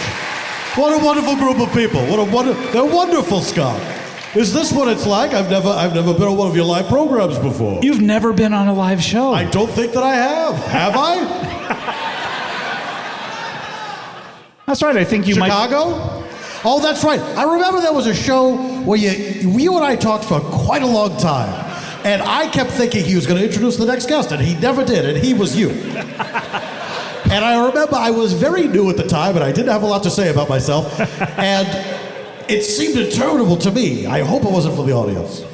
Was that the show where the Dink Dink Man showed up? Oh, don't mention his name. Oh, the Dink Dink Man. You don't think he's here, do you? I don't think so. Although I hear a little bit of feeding back here on the monitor. A little dink dink? A little dink dink, exactly. We're very close to that monitor. Do you think that's why it is? Could be. You want to back away from it? Let's back away from it a little bit. Okay. Never been that close to a monitor in my life. A little bit of dink dink on this stage. Right. Scott, let me ask you a question. I know you're the host and it's your job to ask the questions. But let me ask you, why is that QR code on the screen? What happens when you go to that? It's a menu. A menu for what? Well, we're supposed to serve everyone dinner tonight. Oh, I hope you brought your appetites. What kind of fare is on the menu?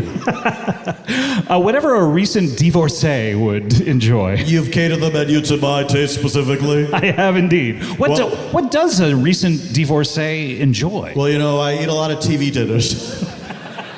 Even though I'm independently wealthy, it just feels... There's something about divorce that's so depressing to me. It's very sad. The only thing that cheers me up, of course, is paying alimony. Actually, can we get more of us in the monitors? Because I feel like I'm just hearing myself echoed back like Lou Gehrig retiring from baseball. I feel like I'm hearing myself 2 seconds later.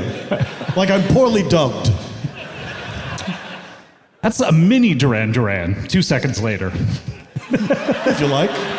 I don't know what that means.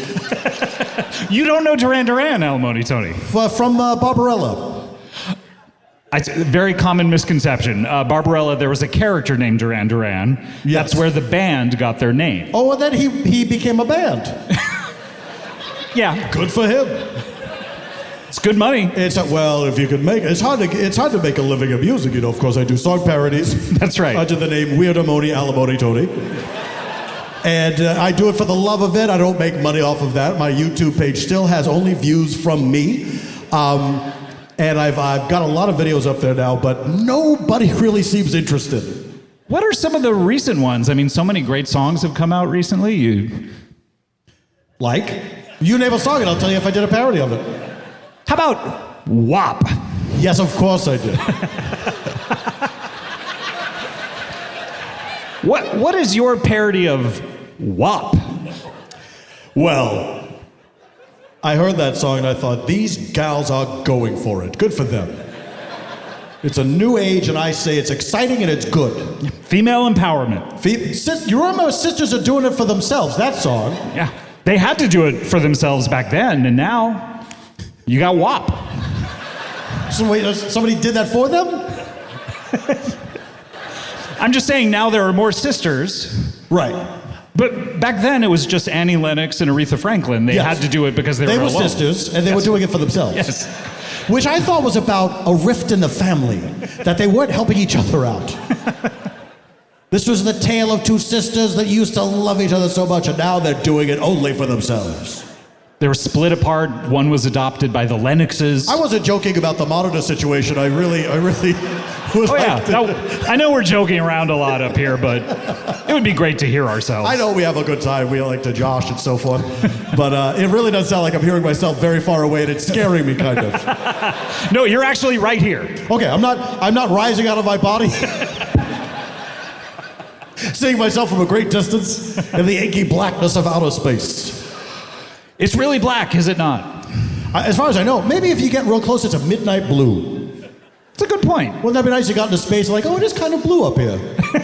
You ever ask Neil Armstrong something like that? Like, oh, I'd like to. Is he still with us? Thank you. Thank you. Not a big Neil Armstrong crowd. No. No. Never. May he roast on the moon or whatever. Do you think that once you go to the moon, Scott, I've never thought this before. Okay. But like heaven and hell were created before we had the ability to pierce the veil of heaven itself and go up to the moon. Right. So now that if you've been to the moon, what's the point of going to heaven? Do you think it makes God mad? He said, this was supposed to be for later. You've spoiled your appetite for the afterlife. Maybe the moon is God's man cave, and he's like, hey. You think he lives there? Yeah. You think he hangs out there? Yeah, maybe. What does he do? What does God what does he do all day? day other than spy on us? Why was Richard Scarry being so up at everybody's business in that town of the animals, the lowly worm and so forth? He should have been investigating God Almighty. What does God do all day? Do you know what I'm talking about? I think you said something about Richard Scarry, but I can't quite hear. We could not be closer to each other. We can't understand a word we're saying. We are firing droplets of COVID into each other's faces. Bah, bah, bah, bah, bah, bah. Like golf balls. Yep. And yet, it sounds like you're 2 miles away on a walkie-talkie.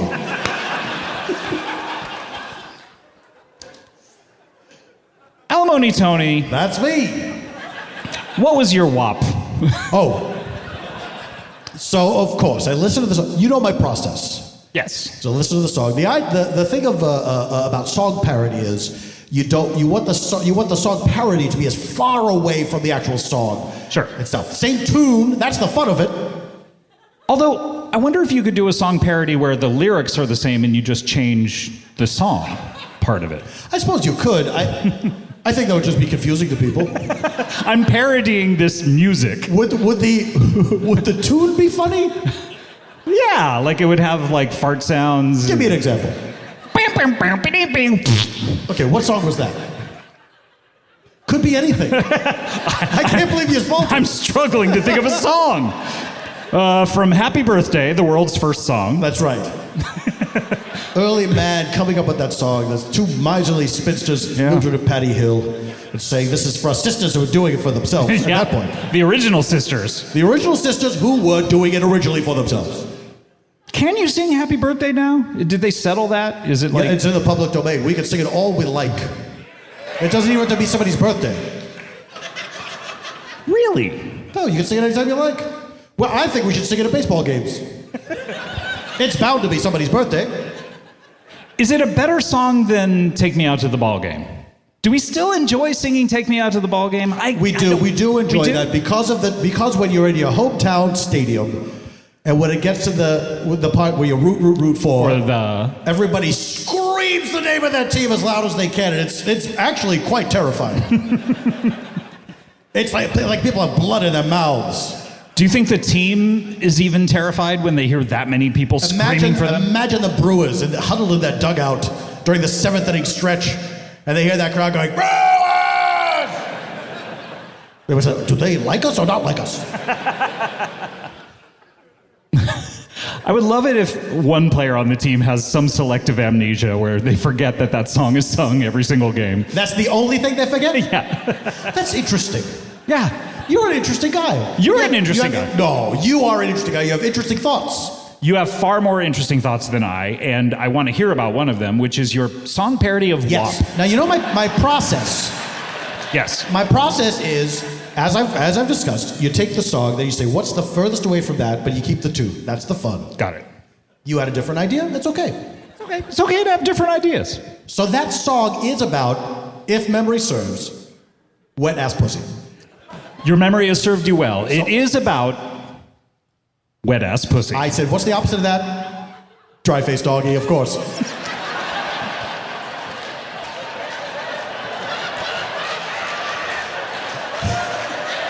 The exact opposite. Dry face doggy. Yeah. I desperately want to hear this song now. The exact opposite of WAP. So, Dad. Duft. Oh, F, you're right. Were you saying fuck, you're right? F, you're right. Did I say fuck, you're right? What are we saying? Did you fuck my wife? You fucked my wife? You fucked my wife? Imagine, when I saw that movie, I thought, oh, to be in a situation like that where you're asking someone, did you fuck my wife? Well, your life has taken a turn. Sorry for my language. I've never been so blue before. You're usually not this blue. For people who have never heard the show before, Alimony Tony, aside from being a wonderful song parodist, thank you. Your main thing is you are a person who's been married several times. Do you even know how many times? It's in the upper 40s. I look, I'm a romantic. I fall in love easily. I fall in love hard. I fall in love fast. But then, sometimes, in my case, all the times, it doesn't work out. And then I get divorced. And there's no limit to how many times you can get married and divorced. And sometimes I wish there were. It would be interesting if one federal judge or the Supreme Court even said, let's cap this. Exactly. At 25. Ooh, that's a lot. Yeah. Most people wouldn't get to that number. Me, I've done it almost a couple times now. Who other than you has been married the most times that you can think of? That we know of? That we know of. Like, there are people who have been married 7 times, right? Ooh, this is sounding a little better, whatever it is Elizabeth Taylor, it is sounding a little better. Thank you very much. Thank you so much. I can't stop looking at it now. I'm hypnotized by the monitor and my voice coming out of it. Okay, you got to shake yourself out of this. Thank you, Scott. Thank you. Okay, here we go. Thank you for not slapping me across the face. I don't think we ever needed to do that, people. I think that was one guy just really wanted to slap someone. Yeah, he didn't like the person and he slapped him. But he said, you can just shake someone. It works just as well. How about pouring some water on their head? Now it's sounding worse. Yeah, it is. Please don't pour water on my head. If I become Scott, make me a promise. Yeah. If I become hypnotized by that monitor again, please don't pour cold water on my head. I will not. Thank you. So yes, I've been divorced almost 50 times now. 50. Almost 50. Okay. Please, Scott, don't. Sorry, what Don't is? jinx me. Why are you married again? I'm about to get married. Wow. I'm getting married later tonight. Later tonight. Midnight wedding. Thank you all. That's so wow. Nice. Yes, the wedding is taking place at midnight. It's my first goth marriage. Never married a goth before. Oh, so you're not having a goth marriage. You're marrying a goth I imagine person. there will be some goth elements to the marriage. Right. But the ceremony will be very goth. Takes place at midnight. The officiant will be wearing a cloak. Cloak. Are you then, is your anniversary August 3rd or is it August 2nd? It's going to be Halloween. And that was just decided. I mean, that's you pick your battles. And I said Morgana, of course, if you want it to be Halloween, it's Halloween. The reason she doesn't want to get married on Halloween is because it's her busiest time. What does she do for a living? She sounds very, very interesting. She works for NASA. And yet she's coming here. She is the first goth to work at NASA. Yes. She paved the way. And you know, God rest her soul, Nichelle Nichols, who was Lieutenant Uhura on Star Trek. We're doing this show in honor of her tonight. And absolutely, yes, I dedicate the show to Nichelle Nichols. Absolute legend, and of course she inspired many young women of color to get involved in the space program. And Morgana, I think she's going to inspire a lot of goths. Because what is more goth than the night sky? That's a good point. So do you think like other famous goths will now get involved in NASA, like Tim Burton or... I don't know why famous goths would do it. I think it's more for people growing up. They see her as a role model. I don't know why people who already have other careers will all of a sudden say, now I'm in the space program. But it could happen. Could happen. No bad ideas. Yep. So did she, I mean, look, we both know spacesuits are famously white. For now. Does she get a black spacesuit? She is designing the first goth spacesuit. What? Do you know people said it was impossible to open a parasol in space? And yet, my wife-to-be is proving them wrong as we speak. Why did they say that? They were jealous. Yeah. Buzz Aldrin, all those guys, the old boys club. We're not allowed to bring our parasols. Wait, so they wanted to bring the parasols? Well, you said they were jealous. They were jealous because they wanted to be goths, but they couldn't be. Do you know, there's a whole generation of people, you know, the silent generation, the greatest generation, they knew that they wanted to be something else, but they didn't have a word for it. They wanted to be goths. How, if Richard Nixon had allowed to be a goth, history would have been very different. Wow. If J. Edgar Hoover had been allowed to grow his hair out and tease it all to hell, Robert Smith. Walk around a bit. Who? Robert Smith? A friend of yours? Maybe the most famous goth in the world. For now. True. What is your intendant's name? Morgana. Morgana. Yes. Morgana. Oh, what is your last name again? Giacchiaroni. Giacchiaroni. Giacchiaroni. Giacchiaroni. Jack. Why you keep saying Jack? And Jack. I'm clearly saying Jock. Jacques? Giacchiaroni. Listen to the bottom now. Giacchiaroni. Giacchiaroni. Jock. Uroni. Uroni. Can't hear. It's Uroni. Uroni. Uroni. That's a parody of Shapoopy. Shapoopy from The Musical Man. Yes.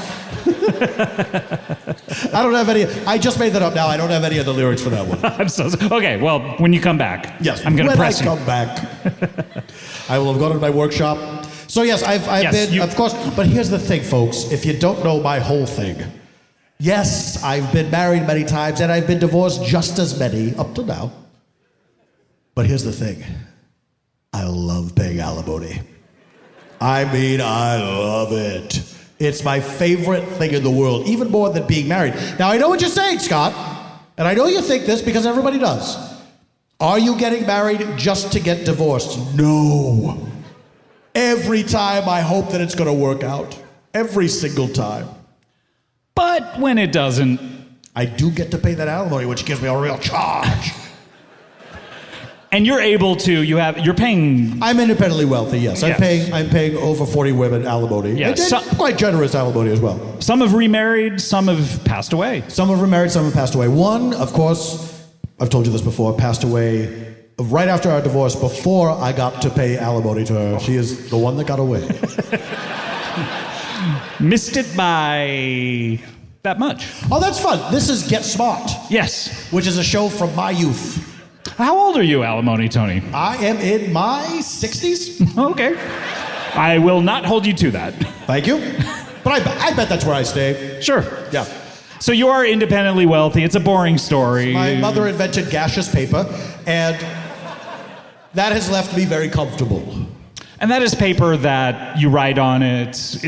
And then... Okay. It was, of course, it was created for the space program. Right. Because liquid paper wouldn't work in zero gravity. It would just float away. It would just float away. So my mother invented gaseous paper, which would just be a sort of gas that would hover in front of the mistakes. So you couldn't see them. And now everybody has it in their homes. Is this how you met Morgana? I mean, this is the space program. Oh, this is the TV show I'm pitching. What? You're pitching a TV show? How I met Morgana. Wow. Now, here's how we met. And it's not because... It's sort of because of my connection to the space program via my mother. I learn something new about you every time I talk to you. Right, that's right. You say mother like, mother. Yes, I didn't realize I did until just now. Wow. It might stick, it might not. Sure. So, of course, I'm connected to the space program because of my mother. And then, yep, hey, there it is. And so I met Morgana here in Madison, Wisconsin. In Madison? Really? Okay. Well, you know, here's the thing. Because I am wealthy, and I hate to say that, but I am. I'm one of the good ones. They say there are no ethical billionaires, though. Yeah, I think I'm one. So my favorite place to, for lack of a better term, cruise for ladies, is of course right here in Madison, Fiddlesticks. Just around the corner? It's just around the corner. Not getting the recognition that... I don't know if this is really a Fiddlesticks crowd, but that's okay. Fiddlestick. What is Fiddlesticks? Because I know I passed it when I pulled up to It's a wonderful gastropub. And the crowd there is very eclectic. It's the kind of people drawn to the word Fiddlesticks. That's a lot of different types of people sometimes. All walks of life go to Fiddlesticks. Whoever looks at the word Fiddlesticks and goes, yeah, that sounds good. I gotta check that place out. Yeah. So it's just people from all walks of life, and everybody's falling in love left and right in there. Really? So it's a hot place. It's a singles market. I mean, you walk in there and you feel it, baby. You feel it. You walk in there and the air is electric with love. So you walked in there. You say you're independently wealthy. It had something to do with that, or what? Did what? You meeting Morgana. Oh, I see. In Fiddlesticks. Scott, I'm getting to it. Okay. And wait till you hear. Well, I know you're pitching a show about this, and it probably has to run for 10 seasons. So I'm sorry to interrupt you and make you get to this. That'll probably be season 9 or something. Do you think the interruption will cause the show to not run for 10 years? Yeah, if someone were to interrupt How I Met Your Mother, like episode 1, and go, "Hey, cut the shit, Dad. Just cut to when you meet the mother," it would have been a much shorter show. Right, but you do have to say where the show is set. What? To give some... All right. I feel like we're at odds right now, and I don't know what's going on. I may be missing every other word. Are we? Oh, no. That's too bad. That's you need bad? me to enunciate more clearly? Should we do the entire show like this? I wouldn't be opposed to it. No, it'll be fine. Oh, this is better. Thank you. Yes. Oh, this is better. Much better. It is much better. Thank you. Let's start from here. I like that they give us a little bit at a time, where it's like, depending on how the show's going, it's like, you get a little bit more of the monitor. Oh, that made me laugh. Bing.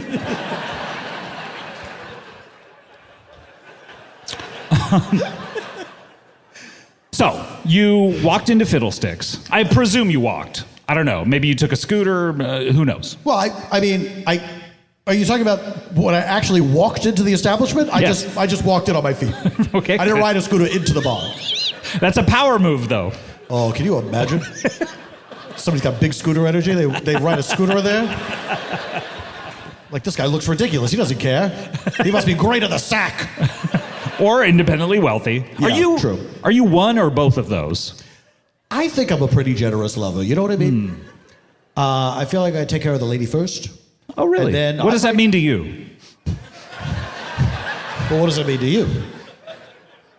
Take her to Chick-fil-A. Sounds like you're writing a parody of a Beyonce song.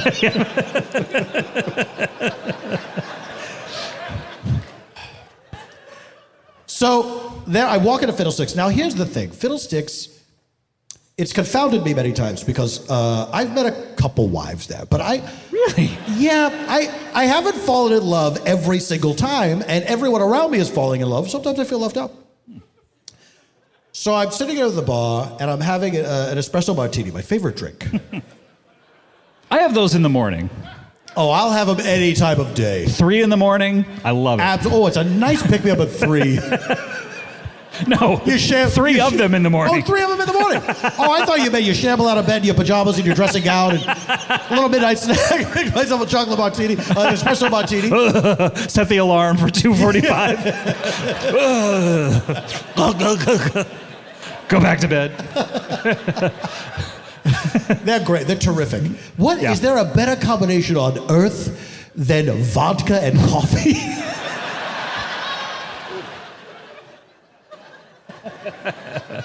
Is there anything more appetizing? Oh, my throat is getting dry just thinking about it. I just want to go to Fiddlesticks, wet my whistle. Espresso martini, please. So, one night I'm just striking out at Fiddlesticks because everybody seems to be taken. Everybody's fallen in love already before I even got there. Did you get there too late? I think I got there too late. Yeah. You don't really want to get there for happy hour. Yeah. Everybody shows up at the same time. They look around the room, and then they fall in love. Yeah. And I got there, everybody was paired up. Just making out with tongue. Some making out with tongue, some just staring at each other with hearts in their eyes. Some are just like, there's some people that they do a thing, I call it the Mulholland Falls, where they get not Mulholland Drive, they get real close to each other. They don't actually touch, but it's like, it drives you crazy just to watch it. They're so close to each other, they're practically touching, but they're not touching. Hot. Ooh. Whoa. Warm. Mother. Someone should sample that in a rap Did song. you downgrade it to warm?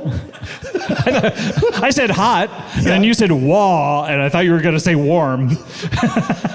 So I said warm. Oh, you thought I was backing off. Yeah. Hot, warm, cool, cold, freezing.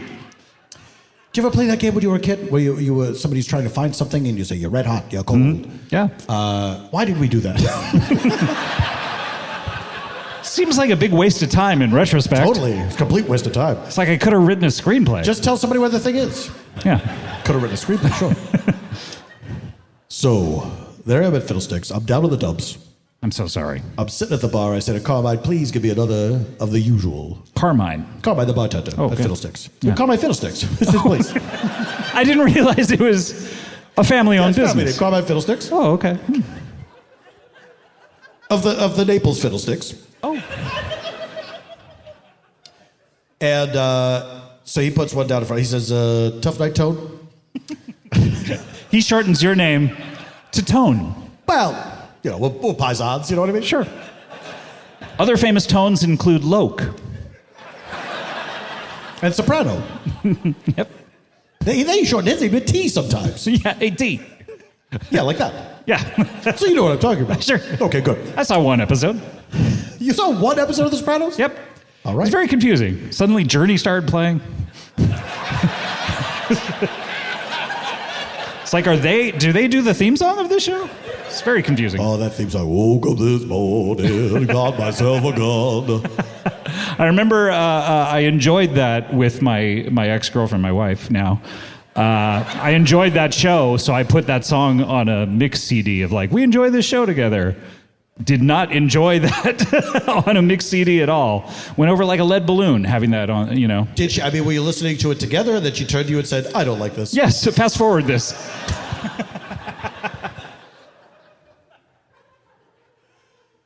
So Carmine says to me, "Rough night, Tom?" And I said, "Carmy, you wouldn't believe it. I am sitting here alone, not a potential wife in sight." You should be named Alimony Tony. I'm so sorry. I'm so. That really, boy, Scott. That. I'm so. No, folks, it's okay. It's okay. We're friends. I beg your indulgence. Boy, I'm that really. So sorry. Really hit me with You ever say something that you think in your mind will be funny between friends, and it comes out, and it just like you see the effect. No. I never have. Choose my words carefully, and I like my friends. Okay. So. I said, I'm having a rough night, Carby. I feel like I wish my mother, instead of inventing gaseous paper and giving that to the space program, she'd given me to the space program and sent me to Mars. And then Does it work like that? Do you just do a baby drop at NASA? I don't think so. I was saying, to me, that was an outrageous example of something that I wanted to happen because I felt so bad. I wasn't suggesting to Carmine that this was something that the space program actually does. And I want to say that to you folks right now. I am not defaming the space program in any way. I don't think that they're sending children into space as unaccompanied minors. I think they just send the regular things, people and dogs. Although, on the way here from Minnesota, we saw approximately 58 billboards about about keeping babies. Right. So I don't think NASA put those up to you. Maybe they want them to send them to Mars. They're saying, we want you to not have abortions so we can have more babies to send into space. Yes. And the selling point is fingerprints. Yes. We were driving here. We were talking about why is that why is that a selling tool of like, ooh, fingerprints? Oh, fingerprints? Can't turn back now. They can be identified if they murder someone? Yeah. That baby can open a phone someday.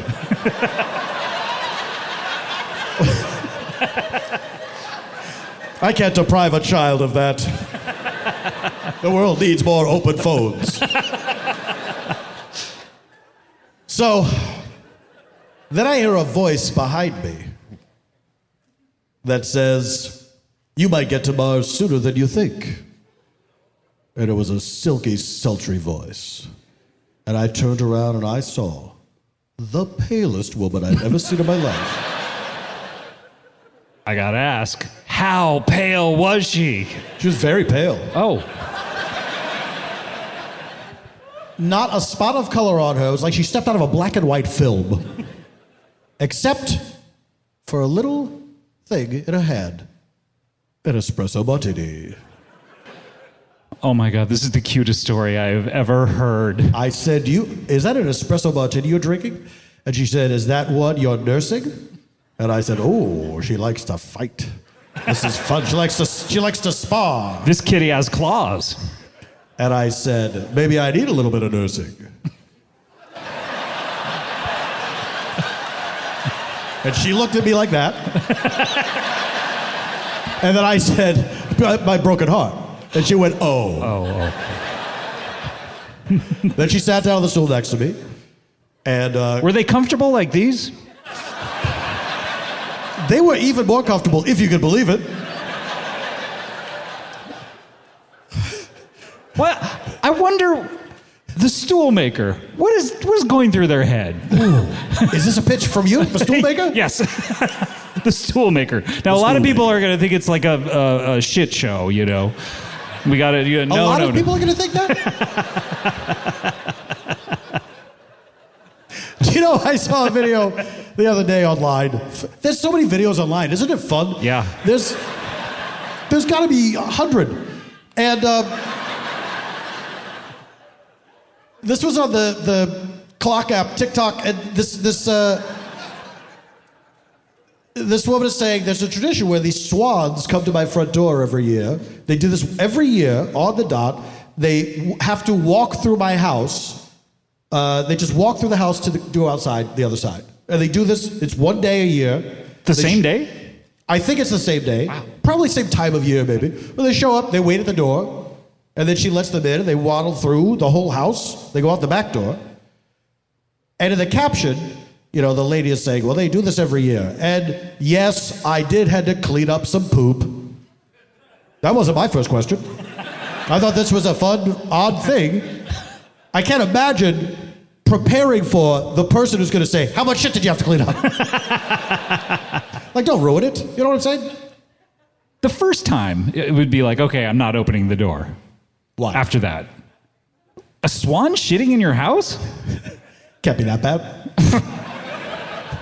How bad? Really? Can't be that bad. They're very beautiful creatures. I don't imagine they want to do that in front of people. Unless they absolutely have to. Okay, I understand. Yeah. Appearances matter. Would you say appearance is better? Appearances matter. So, does it help if I face the monitor you're hearing? How does this sound? No, I think it's when we talk at the same time. Yeah, that didn't work at all. Let's try to never talk at the same time. Okay.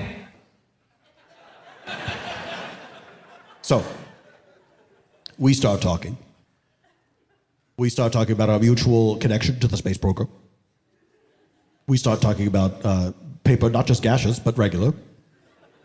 So, mutual connection to the space program. Yes. Topic number one. Yes. All types of paper. Oh, yeah.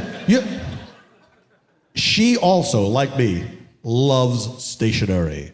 I could go to a stationery store, walk around there for hours and hours. I was looking at all the pens, all the paper, all the envelopes. I didn't know that about you. I love it. I love the smell. I love the smell of that carpet.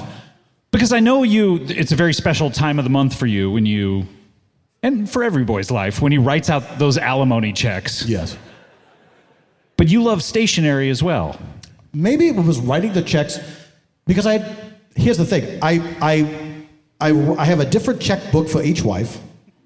So they're all getting the same type of check. Different account for each wife. Different account for each wife. Okay. That actually helps. It's not as confusing as you think. In fact, it makes things much simpler. Then I have different stationery that I send, so they always know it's from me. And no two ex-wives are getting the same stationery. Really? Do they all say, like, from the desk of Alimony Tony? Some do. Wow.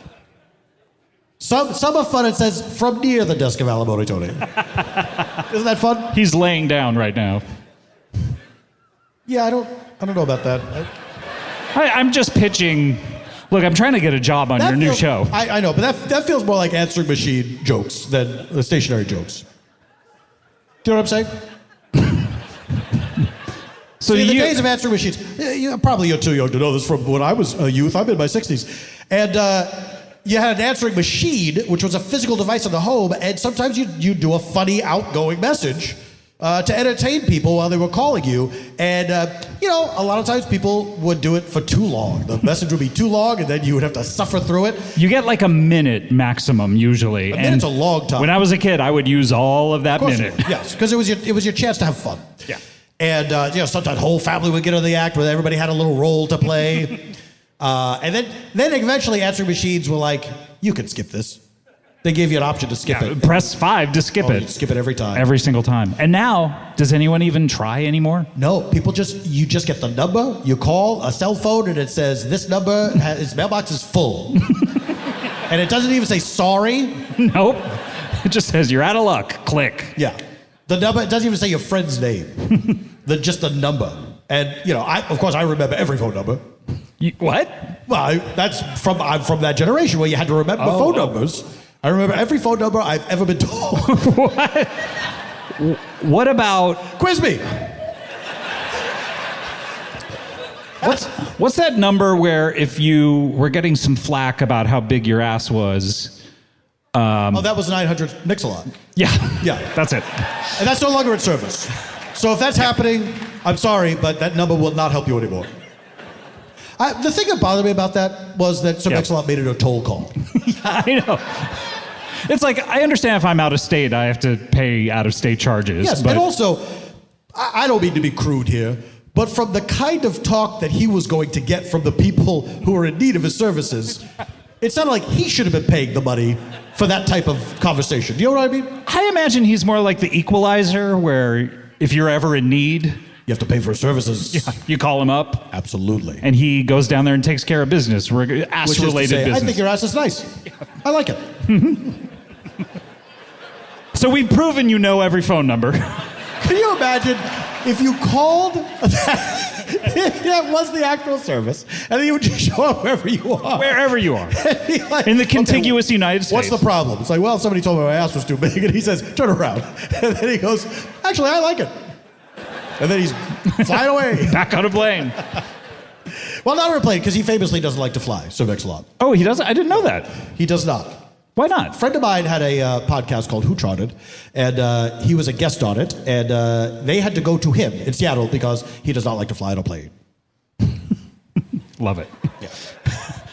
So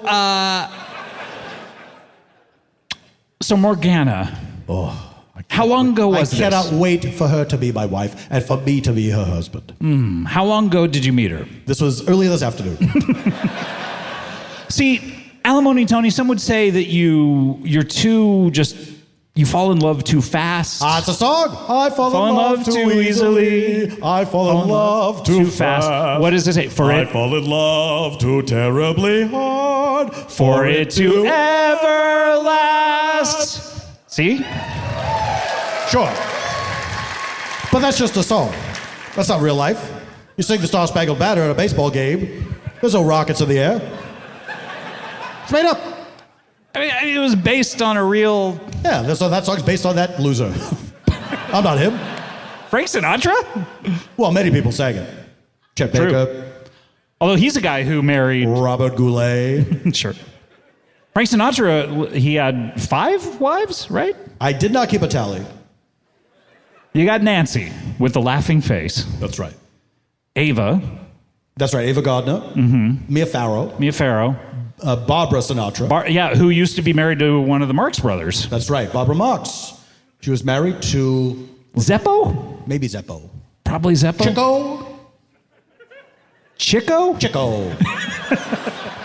That's how Dick Cavanaugh pronounces it, and that's good enough for me. Chico Marx. Getting my foot stuck here. Hairpo. That sounds disgusting. It does. It didn't sound good to me. So, it did not sound good to me. So... It did not sound good to me. We're having fun. I think we're having a good time. We're having a real good time. Hey, you know what? It's boiling hot out here. It really is. From the chairs to the temperature to the monitor, welcome to Madison. Oh, my goodness. Are you getting a call? Hello? Uh-oh, spam suspected. Social? 349. Don't do it. What? Don't do it. Well, this is incredible, Alimony Tony. I mean, congratulations on your impending nuptials. I think this one is going to be it. You think is this number 50, by the way? Oh my God, it might be.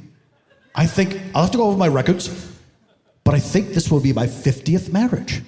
That's gotta be it. A nice round number. Nice round number. Hey, if somebody says your number's not round, you call me.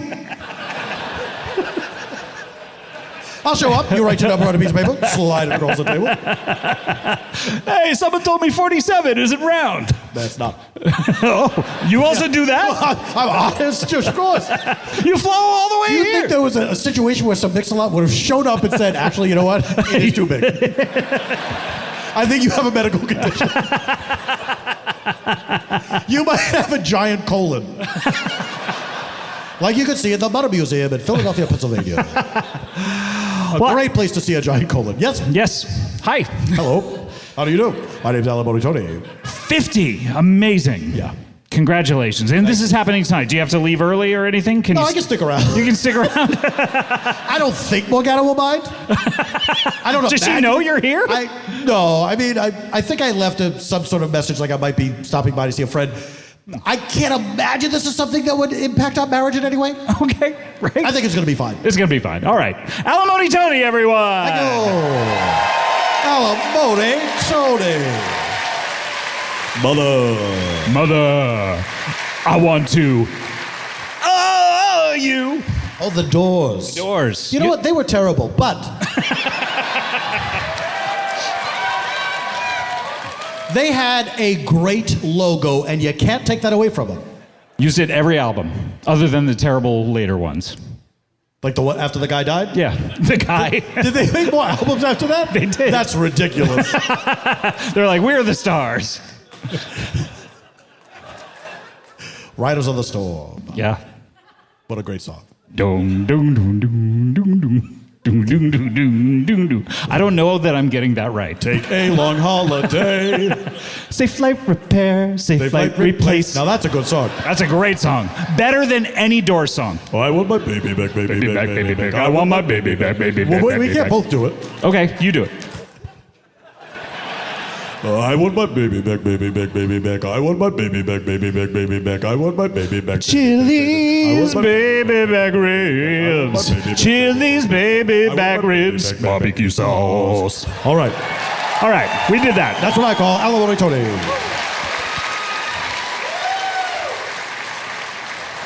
I thought I'd left a puddle on the seat. That's how hot it was, but it's just a piece of shiny tape.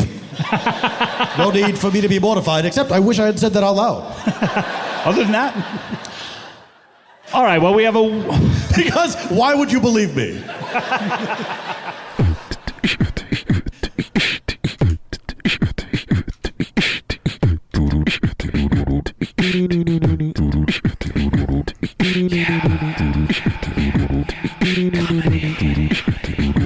Yeah, comedy bang bang, comedy bang bang, bang bang, comedy bang bang, bang bang goes the comedy. You are listening to Comedy Bang Bang. Who is your favorite live action Spider-Man? I enjoy the current movies probably the best. Tom Holland. Yes, I do. I think those are the best representation of the character. They have the feel of it, I think. Although I love that first one with Tobey Maguire. And who's the worst? Oh, so Andrew Garfield's the worst.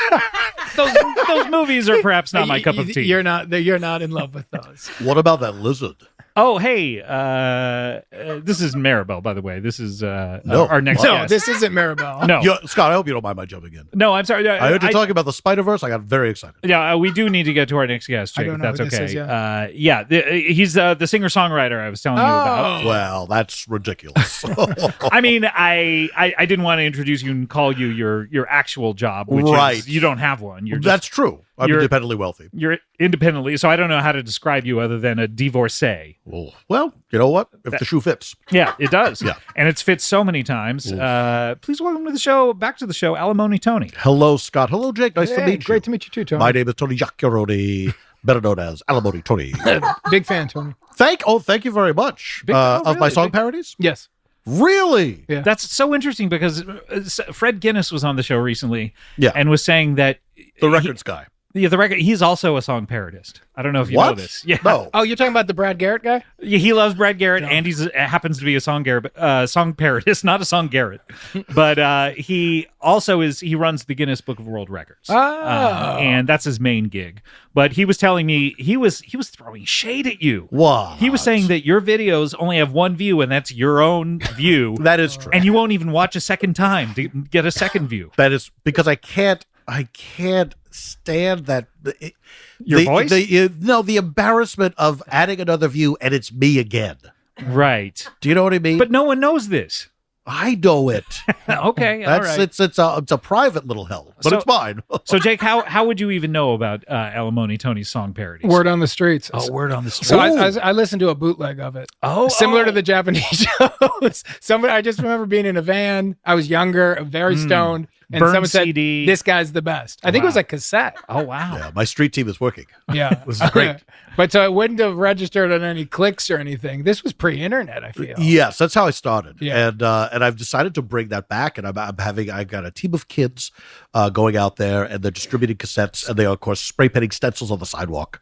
Weirdamony Alimony Tony. Okay, wow. So the word's getting out. The word is getting out. I think the word's spreading, don't you? I mean, I know who you are. You've been on the show several times, but I don't know that I've seen evidence of it out in the world. My first appearance, of course, was very funny. That's right. But primarily what you're known for those of you who are new listeners to Comedy Bang Bang, you've been on the show many times, but primarily you're known for being a person who has gotten married and divorced multiple times. Yes. How many times are we up to now? Well, since the last time we've seen each other, Scott, it's probably in the early 60s. You're in your Yeah. your early 60s. Yeah. Try to get that up to 69. What do you say about Well, I hope that doesn't happen. I mean, the thing You is, always- yes. Of course, I always marry for love. I always think it's going to work out. I always give it my all, but it just doesn't work out sometimes. It doesn't. But the one thing about you is the one silver lining on this cloud is you love paying alimony. I love paying alimony.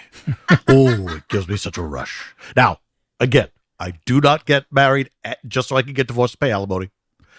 I marry for love, but I do love paying alimony. Oh, I love writing those checks. Wow. So now you're paying, I don't know that you're paying over 60 people alimony because, of course, some get remarried, some pass away. I still send them the alimony, though.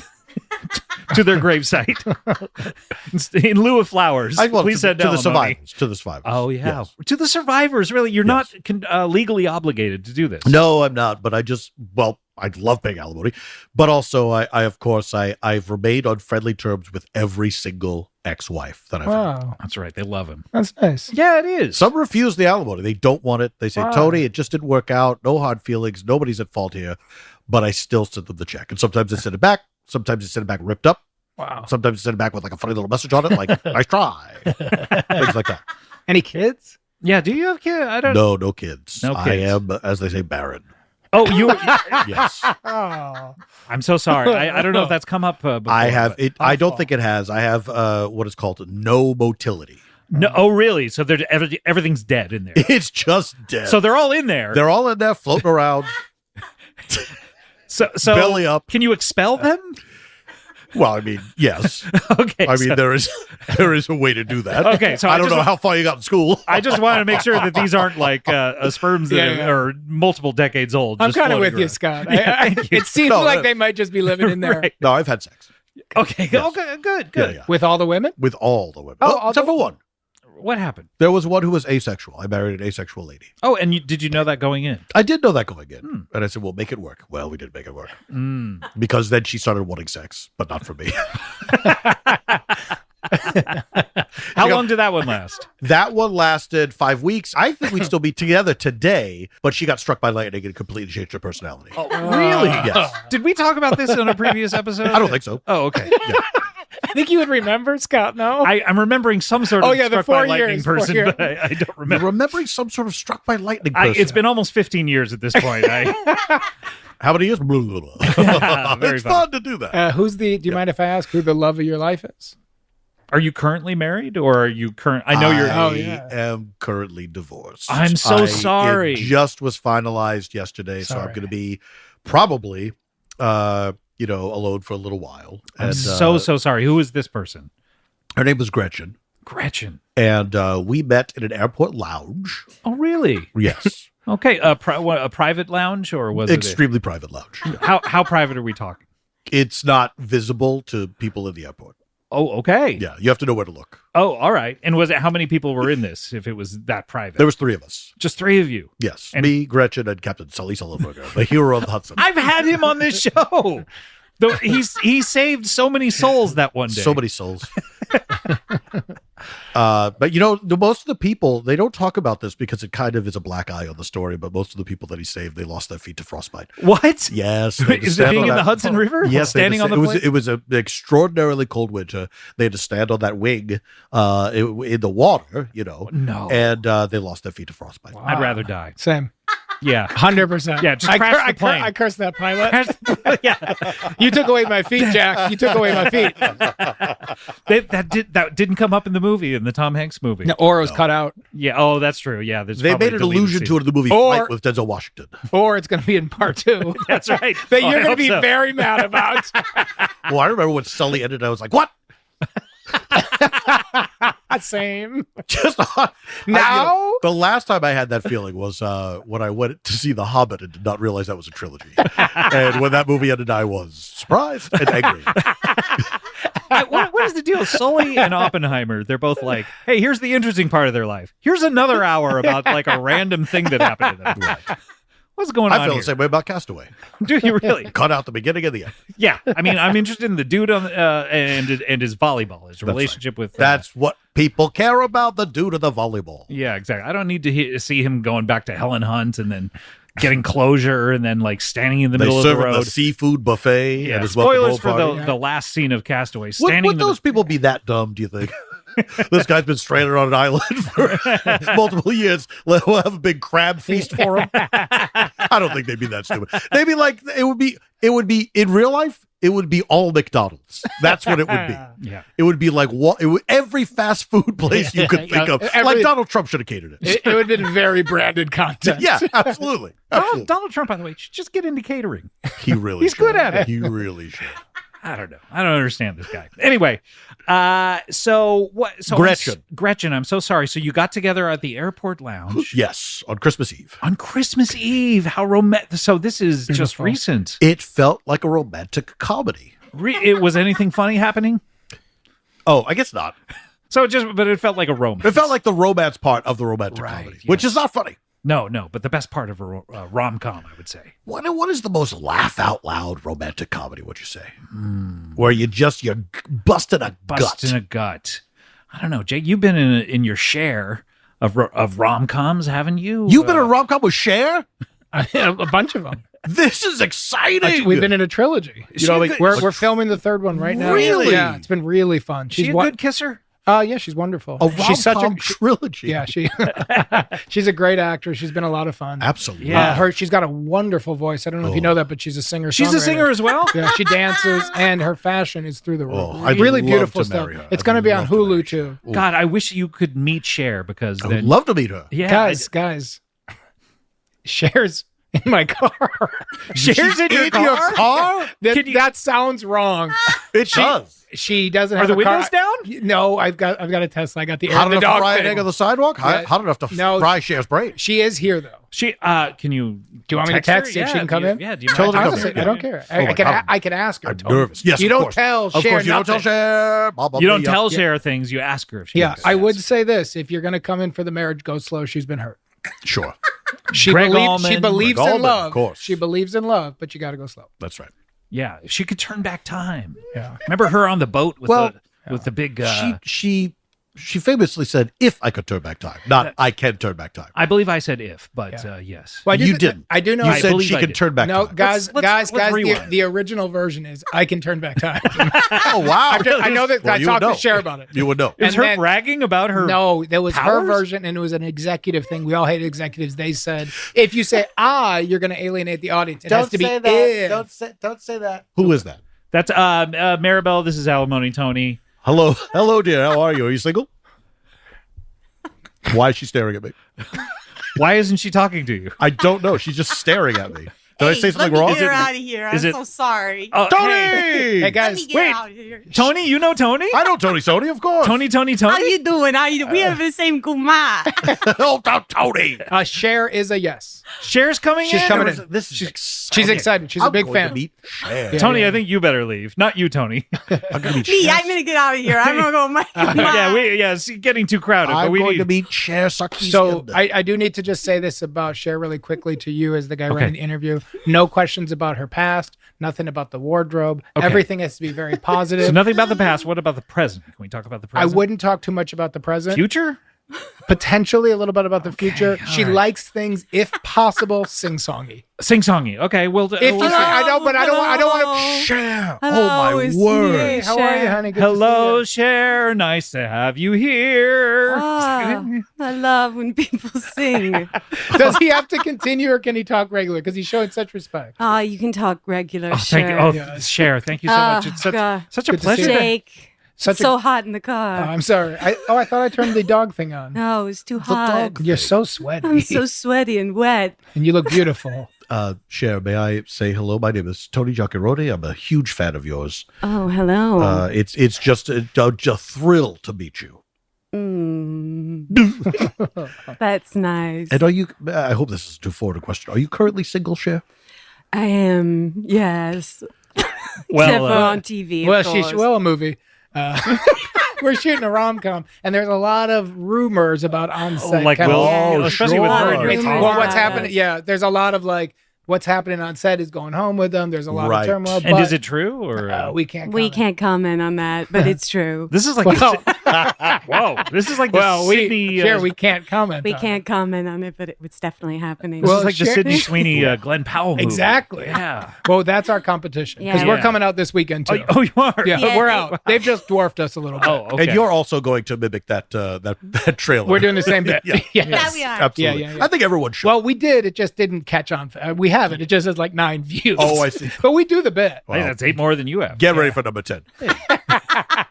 Scott. Sorry, It's not like you. I'm just stating We're facts. friends. No, we are friends. We Yes, like each other. We like each other. Yes, we don't have a combative relationship. No, we don't. I mean, it's okay for you to josh me. I shouldn't be so thin-skinned. But let's go back to Cher here. Cher. Oh, no, I'm going to go sit in the car. No, more. Cher. Let me sit in the car. Have you sit in the car some more? Before you go, and I know we do this on set, and I know you love it. I love it so much. Will you give him a taste of your beautiful singing? Because what she does this on set, she's being shy. But I know this woman. I'm so shy. When she gets pimped into a song, she acts like she doesn't love it, but then her voice is beautiful. Don't make me sing. Come I on, hate it. Cher. Oh, I hate it. Don't Come make on, me Cher. sing. Pretty please, Cher. Oh, What song are you going to sing? one of my classics. If I could turn back time. If I could turn back time. Oh, that's the Cher voice I know so well. Tony, do you sing? I mean, I sing after a fashion. Yeah, do one of your song parodies to If I Could Turn Back Time. Oh, okay. So song parody of Cher's If I Could Turn Back Time. Let's see. So it's about turning back time. That's impossible to do. What is something funny about impossibility? I'm going to say The Impossible Burger? Hold on a second, Scott. You're in my process. This is incredible to see in person. Sisyphus pushing the rock up the hill, but then it comes back down. Thought impossibly does it, but then he has to do it again.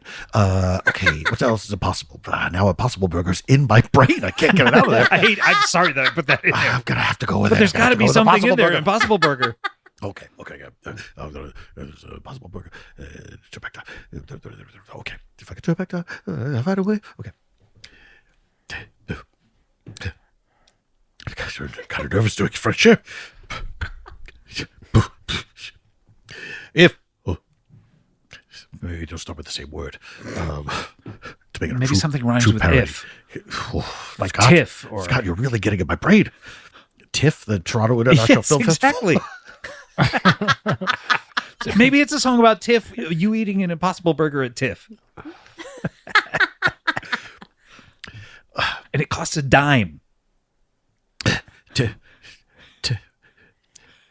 Tiff, I could stand in line. He's doing it. Tiff, I could get some food. I would get a false burger to watch the movie through. Oh no, Cher, I'm so sorry. Cher, baby, you're doing great. I've never done a song parody of someone's song while the person was here. This is impossible. It's all good. I thought it was fantastic. Thank you, Cher. You liked that, Cher. Oh, I loved it. I loved every second. I love when men sang to me. Can I ask you a question? Do you find Alimony Tony attractive at all? Sure. Oh, yeah. Cher. No. Sure. Tony, can I talk to you for a second? Sure. I'm sorry, Sherry. Just take a break. Jake, It's all good. I'll go sit in the car. No, Jake, you can talk to Tony with me here. Oh, okay. I thought you were going to have me go in a corner with Cher. No, don't go in a corner with Cher. Come here. Come to the corner with me. No. Jake's coming with me. No, come here. We'll sit in the corner. Over here, Jake. I don't know what Over here. Okay, I'm going to go Squeaky. Cher, you got anything? I got a... what do I got? A mamba. I'll go with Scott. All right. Hey, Tony. Cher's an exotic snake. Tony, Jake and I want to talk to you. What's up? Locker room talk? Here we go. Doesn't feel like locker room. Grab him by the pussy. Oh. Wow. No, I think you have a shot with I do too, with 100%. Cher. But aren't you having an affair with her? No, we're just doing it for PR. I think I think she likes you. I think she for genuinely likes you. She likes me? Yeah. Here's the problem. Yeah. I think no court in this United States of America, Cher is so wealthy. Agreed. Right. I don't think any court in the United States is going to award her alimony should you ever break up. Especially It doesn't Tony. matter. You don't understand. You don't have a pot to piss in. Alimony's not about the legal system. Alimony is about me taking care of someone. I know, but here's what's going to happen. This is what I worry is going to happen. Right. You're going to just dive headfirst into a relationship with Cher. Fall in love. You're already there. You're going to break up. And then the court will award you alimony, and suddenly you'll be paid And alimony. Scott, it'll be so much. It'll It'll be so cover much all money. 60 other ones and more. Look. I appreciate the gesture, gentlemen, but don't forget, I have more money than you could possibly imagine. Alimony Really? Tony is the inventor of what? No, I didn't invent it. My Oh, that's mother right, your did. mother. Yeah. What was it? She invented gaseous paper. Gaseous paper. so It's he's paper that turns into gas once Yes, you that's write right. on it. Yes. And what It used was to for use in the space program. So they wouldn't have a bunch of paper floating around. Right. It was like directions of how to fly a rocket, right? And then once they launched it. I don't think I ever said that. That seems. Hey, can I get a moment, Scott? We don't need this anymore. I would hope there's more training than that. Once it's up in the air, it just can dissolve. Hey, Scott. You really tickled yourself. I know that Cher likes guys who made all their money from their mother's inventions. Really? Yeah. Like I know women, especially older women, and that's a turn on. Ooh, there's a pot for every lid. Yeah. I was hoping that Scott just heard that, Tony.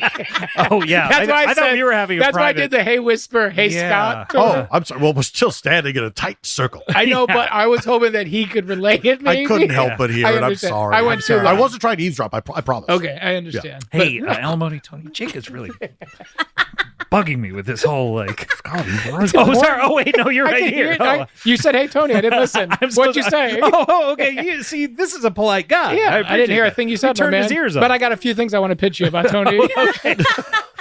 All right, Tony. I guess Jake and I will give you our blessing if that's important to you. Yeah. Thank you. It is. I think that is what you asked. I didn't want to ask. I but will say thank that's you. how this whole thing started. Yes, of course. All right, Cher. So let me ask officially. Yeah. Scott, Tony. You're Tony. No, you're Tony. This is Jake. No, I'm talking to Tony. Tony. Hey, Tony, get over here. what are we talking about over here? You guys want some pizzas? And Jake. Yes. It would mean the world to me if you would give me your blessing in asking Cher for her hand in marriage. Well, let's see. Should we give him our? I'll tell you what. Does this answer your question? We will. We will. Does it? I've heard all I need. All right, thanks, guys. All right, here I go. Cher. Gonna shoot my shot. And baby, I got you. God, she's Baby, the best. I got you. Baby. What song is that? Oh, it's just a little thing I thought up a couple of years ago. A couple of years ago. Interesting. Cher. This is very sudden, but this is. What? You're I'm gonna stop me? you right there. Oh boy. Uh-oh. I want to marry you. What? Cher. I've had multiple marriages and orgasms in the last couple minutes there. Whoa. I was just orgasming over and over in the corner. Okay. We need to get clean up in the corner, apparently. The corner's a mess. Okay. Ew. What about his car? Is his car? Yeah, no, I don't think she was orgasming there. I don't know. Oh no, the car's a mess too. So it has nothing to do with Tony. You're just orgasming like crazy. Hey, what can I say? I'm an artist, okay? Yuck, Cher. I come and I go. Yeah. Okay. I want to marry you, Cher. and then I want to divorce you, I would. Oh. and I want to pay you alimony. Oh no. Oh no. That's alimony. right. This is, I knew this would That's happen. exactly what I want. I knew this would happen. Cher, I can't believe I'm saying this, but I cannot accept your offer for my hand in marriage if you're going to pay me alimony. You're making a mistake. Who's making the mistake? Cher? Tony. Or, Tony. Oh, Yes, for sure. You can't just say you're making a mistake and not be specific. Could have been me. He's passing on fucking Cher. Are you a dope? Cher money. This is Cher. She's coming like crazy. You dope. You say yes to this. Jake. I'm coming again. Ah! The corner's a mess. Jake, believe me. Yeah, you ran back to the corner and came really quickly and came back to the mic. I understand exactly what I'm doing. You do? Yes, I do. And I could not, I've never felt my heart this heavy, Cher. I'm sorry, but I simply cannot compromise this one aspect of my character. I cannot accept alimony from anyone. I am the one who pays alimony. Wow. Well, I respect that. I guess I'll just have to go with plan B then. What's plan B? Tony Sony. Hey! Oh my God, Tony Sony. Hey, yeah, you can be my guma, my main guma. No, I think she wants to marry you, not be a What? guma. Ay, yay, yay, okay. Mamma Mia Pizzeria, I'm in. Okay. Is that a curse? You're mentioning a different pizzeria? It's like taking the Lord's name in vain, or? It's one of my expressions. Mamma Mia Pizzeria. Oh, I see. Okay, just not a specific Hey, pizzeria. yeah. Sometimes he says, Mama Mia Papa Pia. Oh, okay. Baby go diarrhea, of course. Oh, what's that? Oh, that's the last part of that. Baby go diarrhea? Yes. You've never heard that? I never have. That's We like, say that that's at like the saying pizza Jingle shop. Bells Batman smells and not hearing What? Robin laid an egg. What does that have to do with Christmas? You're a song parodist. This is news to me. Baby go diarrhea in your pizza pie. Okay, all right.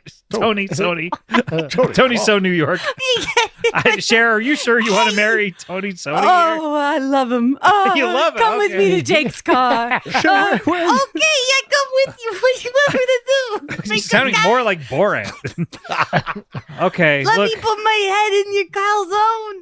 Okay. Oh God. All right, hey, Jake, your car is going to be a mess here. Hey, it's okay. I'm really excited. Yeah. It feels And this is really good great. PR for the movie. It's I would imagine. I mean, it's great for the trilogy. Yeah, but This is- Alimony Tony, oh, there goes Cher and There they go. Tony Sony, never to return. Wow. But how would you know they're never going to return? Assuming. Why would they have any reason to Because come that back? seemed pointed. But Alimony Tony, you're still here, and I'm so sorry. Yeah. You know what, Scott? I'm still here. Yeah. And that's kind of how it is with love. You know, you go up, you go down, but eventually you're still here. What a fuck up. And Yeah. oh, that's not. Sorry. Oh wait, I honestly Yeah. did. I honestly, I'm trying to be nice. I'm We're doing not even press. in the tight circle anymore. That's I've heard that snuck loud up. and clear. The real me snuck up. That is Yeah. a fuck up, my guy. That is Yeah. a big slip up. Well, I understand why you see it that way. But I respect it personally because Tony, Thank I you, mean, Scott. you've stayed consistent to who you are, and that's maybe the most important thing. I You're gonna die without share money in your pockets, but I will die with my mother's money in my pocket. That's right. Yeah. Who are you giving your? You've never had children. Who are you going to give your money to? Me? I'm going to give it to Jay Leno. He hasn't touched that Tonight Show money. He refused to touch You Tonight must Show feel money. so sorry for him. I'm worried for him. Yeah, I understand. You just wanted to go in that fund. Yeah. That you like his portfolio growing. When I hear him say he never touches his Tonight You Show like money, that. it fills me with anxiety. With pity. Yeah. Yes. What's he going to do? Yeah. Wow. Okay. That's a wild move from Leno. Well, look. Very strange that he does it and then he keeps talking about Yes. it. Yeah. I- At this also, point, I yeah. feel he must have dipped in at least his toe into that. Probably. He does so much stand up, he might not need He to. may not need Like when to. the PS5 came out, I bet he dipped. Yeah. in Oh yeah. Tonight Hell Show yeah. money. Just to try to get one of those. Yeah. On yeah. eBay. Yeah. Yeah.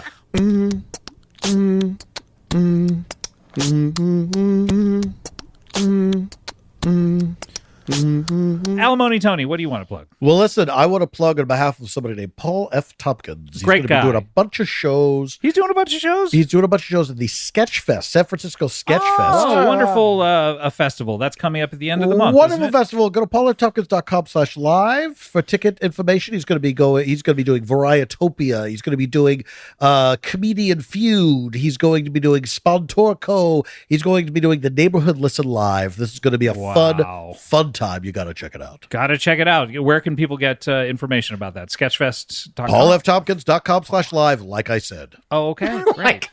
I don't listen to beginnings of sentences. Really? Yeah. The end is where all the meat is. I you know, know, what but the beginning of a sentence is like a fun setup. I know, but it's like, all the important stuff is always at the end. But sometimes you might not understand things if you don't hear the beginning. Don't care. All right. To each their own. Comedy, bang, bang, comedy, bang, bang, bang, bang, with the comedy edge. Alimony Tony, great to have you on the show. Great to see you, Sorry Scott, we as couldn't always. hook up any kind of a love connection. That's okay. You'd all bounce back. You will. I truly believe the next time I see you, you'll have been married and divorced maybe, 8 more times. I would think. God willing.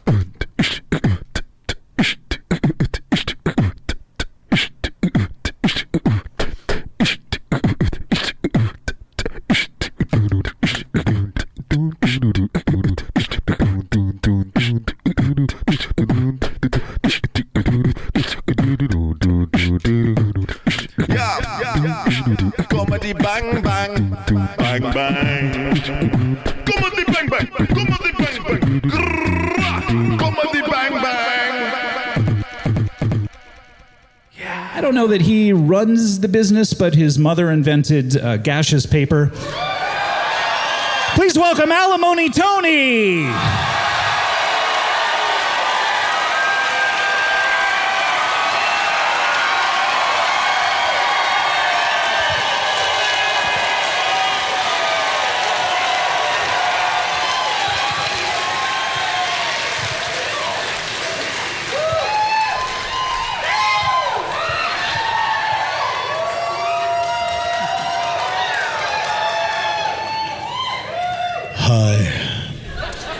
Hi, Scott. Alimony Tony, so wonderful to see you. Good to see you. Good to see you. I'm not a businessman, by the way. It was my mother's business. I just collect the checks, okay? But you are the head. No, I'm not. I'm not involved in the business day to day. I apologize for getting the What facts is this place? This reminds me of when they fooled Joe Pesci at Goodfellas, thinking he was going to be a made man. Just bring him down to an empty basement and shoot him in the face. Did they build? Was that a set? They built a whole No, they bar didn't for build that? a set. No. I said it reminds me of. Come on, Scott.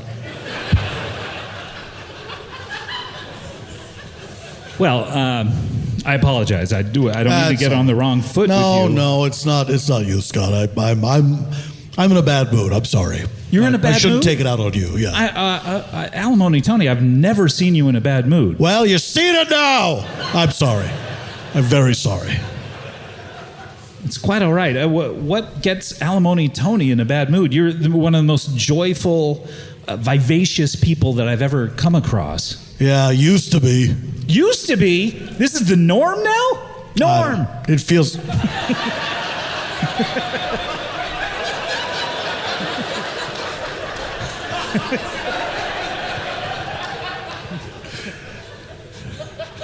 I don't think that's the way that worked, by the way. I think you just do a little startup norm in order to get the big norm.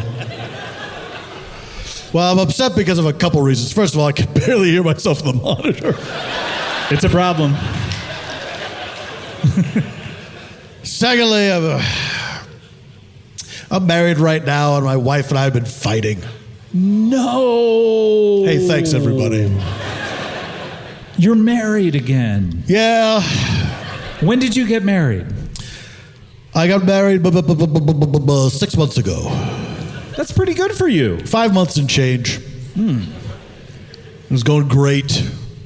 In the last few weeks, we've just been at each other's throats. Did you get married on Valentine's Day? I never get married on Valentine's Day. That's when you're doing your Valimony Shoney, of course. Of course. I've had weddings on every major holiday in the U.S. and abroad, except Valentine's Day. Juneteenth. Juneteenth? Absolutely. Once it became a federal holiday. Sure. Before then, never? It felt disrespectful. Do you consider Halloween to be a major holiday? I do, even though it's not, you don't get the day off for it. So you got married on Halloween? Of course I've been married on Halloween. Can I ask what you dressed up as? I dressed up as a bride, and the bride dressed up as a groom. It was fun. and the preacher dressed up as a demon. Wish I was still married to that lady. What happened to her? We got divorced. Oh, yeah. She's not passed on. Has that ever happened to you when someone dies during a marriage? I never had a wife die during the marriage. Okay. But I did have a wife die immediately after we got divorced, and I could never send her an alimony check. She was the one that got away. People don't know. Yeah, go ahead. You do it. You do it. Sorry. I'm sorry. No, I'm sorry. I'm sorry, Scott. For the gentleman in teal, especially. Alimony Tony is a Wait, the gentleman in teal? Yes. It's a blue shirt. It's a light blue shirt. That man's hat is teal. You have that for comparison. What do you think teal is? I think it's a light blue mixed with a touch of green. Yeah, that's not what that is. That's blue. It's light blue. Okay. He seemed very upset at the just mere hint that it was teal. I thought you were pointing out Peter Thiel for a second. He's busy. His boy JD. He's very busy. I don't like that guy. Amongst the uber wealthy, we don't like him. Oh, really? Well, that was the thing I was going to mention. Is Alimony Tony here is a very wealthy. Are you a billionaire at this point, or? Oh, Scott. Let's just say I'm doing all right. So billionaire who your mother invented gaseous paper. She invented it for the space program. That's right. And this was when they were writing stuff down. It had to evaporate, otherwise it would bang around the cockpit. Exactly. You didn't want to have all those shreds of paper just hanging around there. Because space is at a premium in a space capsule. Of course. It's so ironic. You're going into space and you have no space. Exactly. Yes. So, Alimony Tony, you've been married how many times? Oh, at this point, it's in the high 60s. Yeah. 60. Come on. Okay. But yes. All right. Hell yeah. And you have been married many times. It's never worked out. You always marry for love. I always marry for love. But here's the thing. I have also been divorced many times. And the silver lining there is, I love paying alimony. I mean, I love it, brother. I get a real thrill out of it. It gets me going. But I never married just to get divorced. I always married thinking it's going to work out. And you love just knowing these women are taken care of? I do. I love being able to be the one that takes care of them, whether they need me to or not. Because a lot of them, they remarry. Sure. And you could stop paying alimony, but you continue to. That's right. The husband begs me.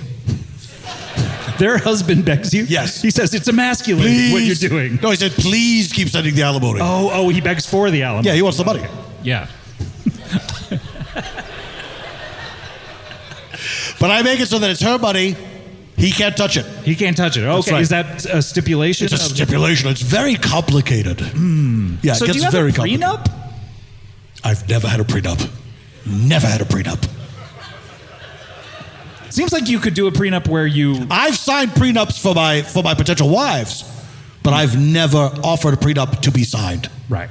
Seems like you could do one where you offer the alimony, like, I'm going to give you double what you... That's giving up already. Yeah, that's a good point. I marry for love. He marries for love. I marry for love. So you have 68 divorces. That's right. And you're currently in the middle of that other number, and it's not working out. It's not working out. What's the major argument between you? Oh, I wish there was one. Her name, first of all, is Franch.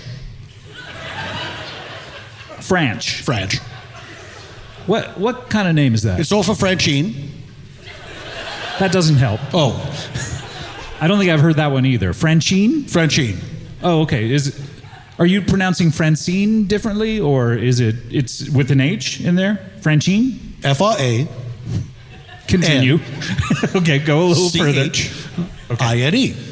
Francine. Now, Scott, all the time we've known each other, I'm not a mush mouth. I speak very, I elocute, Yes, and I appreciate that about you, especially when you can't hear the monitors. That's right. All the more reason to speak clearly and distinctly. Exactamundo, mon frère. Fonzie. Yes. Fonzie if he were French. Fonzie if he were French, could you imagine? Oui. He would say yes? What is A in French? Is it Le jukebox. Le jukebox. So, Francine and I are not getting along. We're fighting at every little thing. Snipping, snapping, sneeping, snoping. The refrigerator, you leave the refrigerator open too long. You didn't close this drawer. Where's the knife? Where's the spoon? Which one of you is that? Is that you or her?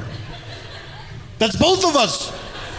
Don't you see? Simultaneously? We're taking turns being the aggressor. Oh, God. If I walk in there and she's in a good mood, it puts me in a bad mood, and vice versa. Do you find that your issues with all of your wives are very similar? No! Yes, baby! Perhaps. Is everything due to a lack of communication? Well, that's really what it all comes down to, doesn't it, Scott? Yeah. A lack of communication. Mm-hmm. And sometimes, yes, I will go for weeks or months without talking to my wife. That's too much. They say never go to bed angry. Well, I don't. You don't sleep for weeks or months? No, I don't go to bed angry. Oh. I've never gone to bed angry. I'm happy every single time. Okay, you know why? It's fun to sleep. Yeah. You better cheer up by the time you get to bed tonight. Getting into bed, that's what does it. If I get in between those shoots and I'm like, time to go away. I don't understand it. I have a little 2-year-old almost girl, and she doesn't... when will she be a girl?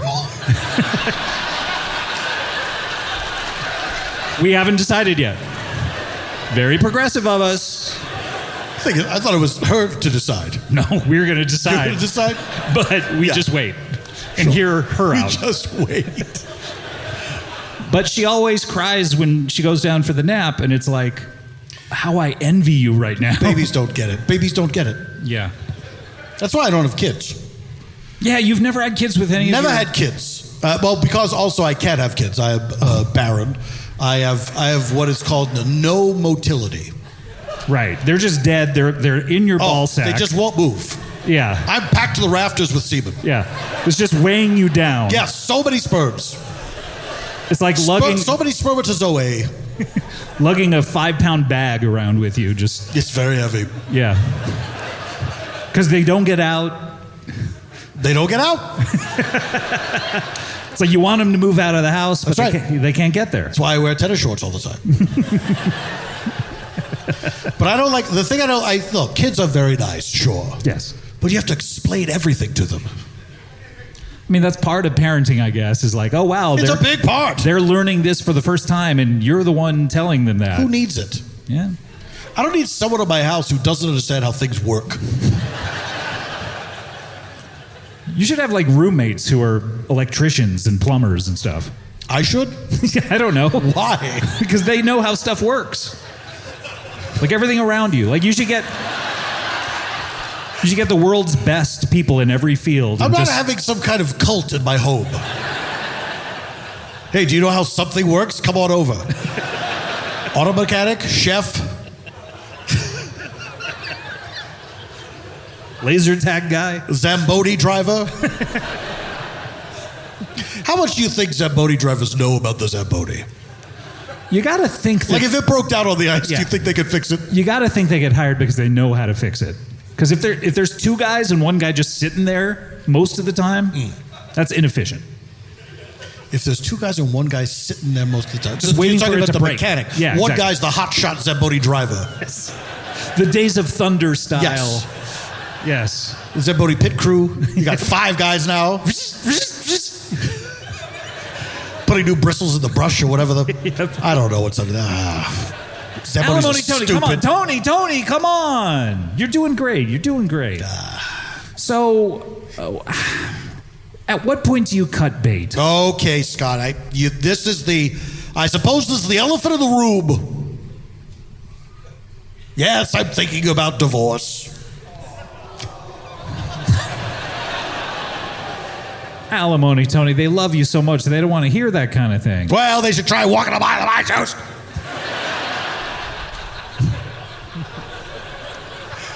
Are you the one who brings up divorce because you marry for love? You don't want to get to the pain. Am I the one who brings up divorce? Scott, come on.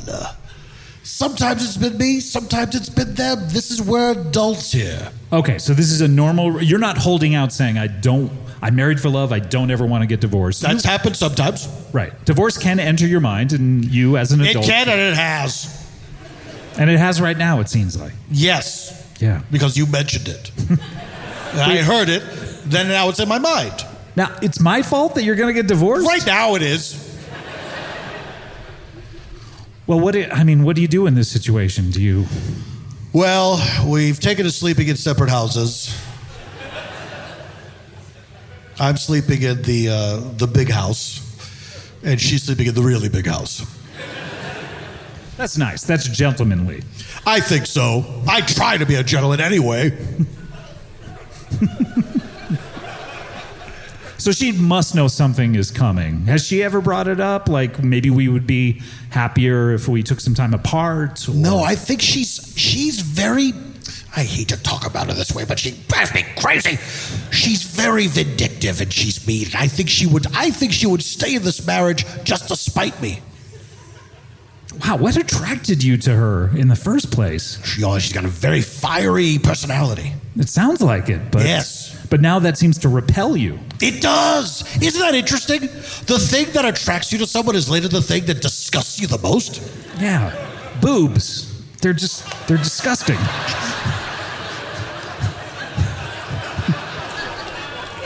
Maybe to you.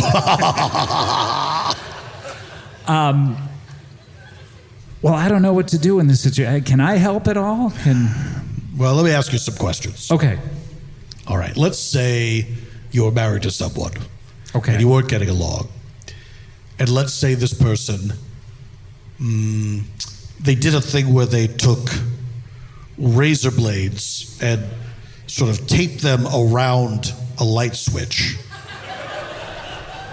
So that if someone else were to come in and just sort of swipe up the light switch. So they're sticking out.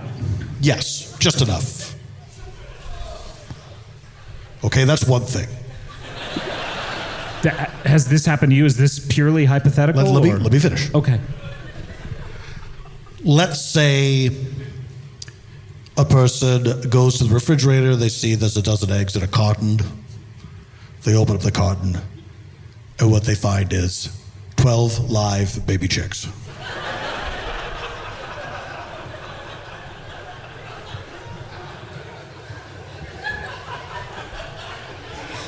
I mean, it would be cute. But they're peeping and screaming because it's freezing in there. Shouldn't be freezing. Well, for them it's freezing. They're just little chicks. True. I can stay there all day. I don't care. What are refrigerators usually at? 30-something degrees? I don't know. Why don't I have a refrigerator guy live with me and tell me?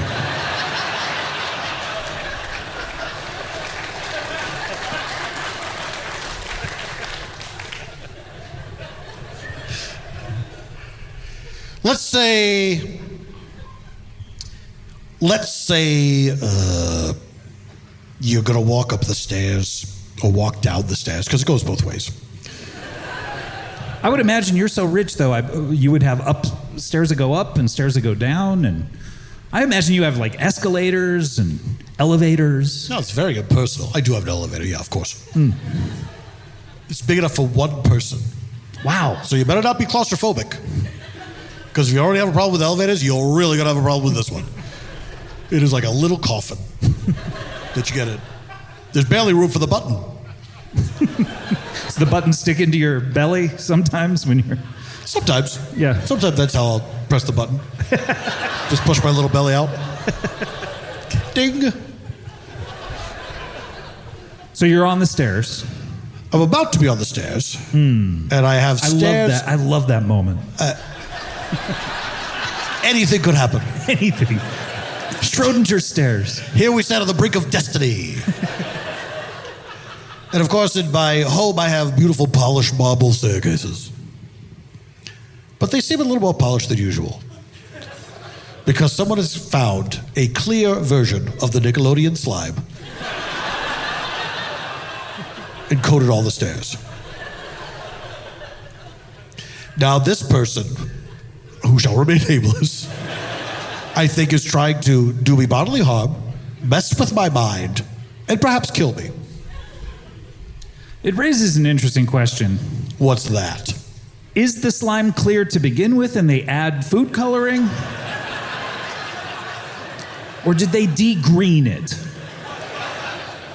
Scott, I'm going to be straight with you. I'm not as concerned with the slime process. I thought that's why you were asking me. I provided the other two examples just as an amuse-bouche. Till we got to the slime main course. So, Alimony Tony, are you saying this has happened to you? Yes, Scott. Why would I be making this up? You're very tiresome tonight. Tony. I'm sorry. We're friends. I'm sorry. We're friends and we like each other. Yes. Yes. Sorry, I'm just in a terrible mood. I know. Wow. I mean, yes, it sounds to me like, I don't know, I'm going to throw out just a hypothetical of my own. I dare you. If I were married to a billionaire whom I loathed with every fiber of my being, but I loved his money and I wanted all of it and not just, 10% or whatever. Are you married in California all the time? Is it like half? I've been married all over the place. Wow. But I would... Brief detour of fun. Yeah. I just wonder if your money gets halved every single time you get divorced. It's different for people like me, Scott. Oh, okay. Yeah. Also, I mean, the money just keeps coming in, so it really doesn't matter. People keep going to space. They do keep going to space, and they need to write things down and get rid of it. Yep. So you're suggesting that Francine is trying to murder me to inherit money. All of your money, not just some of your money. Here's the little flaw in your plan that you ascribe to Francine. She is also independently wealthy. Really? What does she do for a living? She also is the child of someone who invented something. What did her parents invent, if I may ask? Earth paper. What is earth paper? It's paper made of dirt. Okay, yeah. And why do we need that? The army uses it when they're going to devise a plan of attack in the dirt. They got tired of taking that stick. Taking a stick. Sometimes there's not a stick around. Yeah, that's a big problem when you're in the armed forces. But the earth paper, very slim. You can fold it up, put it in your pocket, use a regular old pen. But it's made of dirt. Yeah. Then after you're done with the plan, you just stamp it down. And no one can ever see it again. No one. Wow, I had no idea that the technology was so advanced there in the military right now. The only thing that mankind has yet to invent is paper made of fire.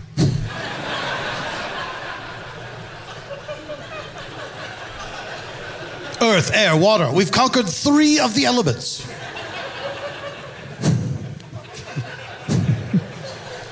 God, I'm imagining it right now. I want to use it. You mustn't. It will drive you mad. Anyone who's ever tried to make fire paper has gone insane. Because how many times have I been there in my study and I'm writing down, blackmail notes and stuff like that, and then I crumple it up and throw it in the fire. Why are you blackmailing so many people? Oh, you don't get to where I've been without blackmailing people. Oh, okay. And then you throw it in the fire because you don't want the police to ever see, Exactly. So you write the note, immediately throw it in the fire. Yeah. The perfect crime. The person doesn't even know they're being blackmailed. But with fire paper, you write it down and it comes pre-fired. so no one can ever touch it. That's or exactly right. This is driving me insane right now. Exactly. Scott, you must stop. Okay, enough. No, fire paper can't exist. I remember there was a guy that used to come to my parents' home. We used to call him Teddy Matchsticks. Was that his name? Or that's what we used to call him because he always had smoke coming off of him. He was always singed. Huh. He looked like he had soot all over him, like those chimney sweeps in the Mary Poppins movie. Hello, Bert. Hello, Mary Poppins. Nice to see you. Oh, Bert and Mary Poppins imitating each other? I may have switched their voices.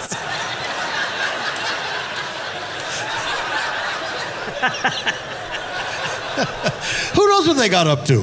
Hey, it can get pretty freaky. Do you think they were a thing, right? I honestly, it seems like she put him in the friend zone. I don't know about that. Really? You think? I don't know. I think there was something there. You think they were knocking boots? I think they were.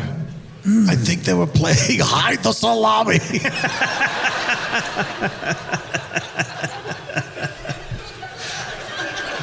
I think they were doing the nasty. Well, what were we talking about? Oh, yeah, so she's independently wealthy. I'm still hung up on Mary Poppins and Bert because they go to these magical realms. They must have had an intense sexual escapades. Yeah. It's so hot, like dancing with all those penguins. Yes. Yeah. Maybe they stand around and watch. Who knows? Yeah.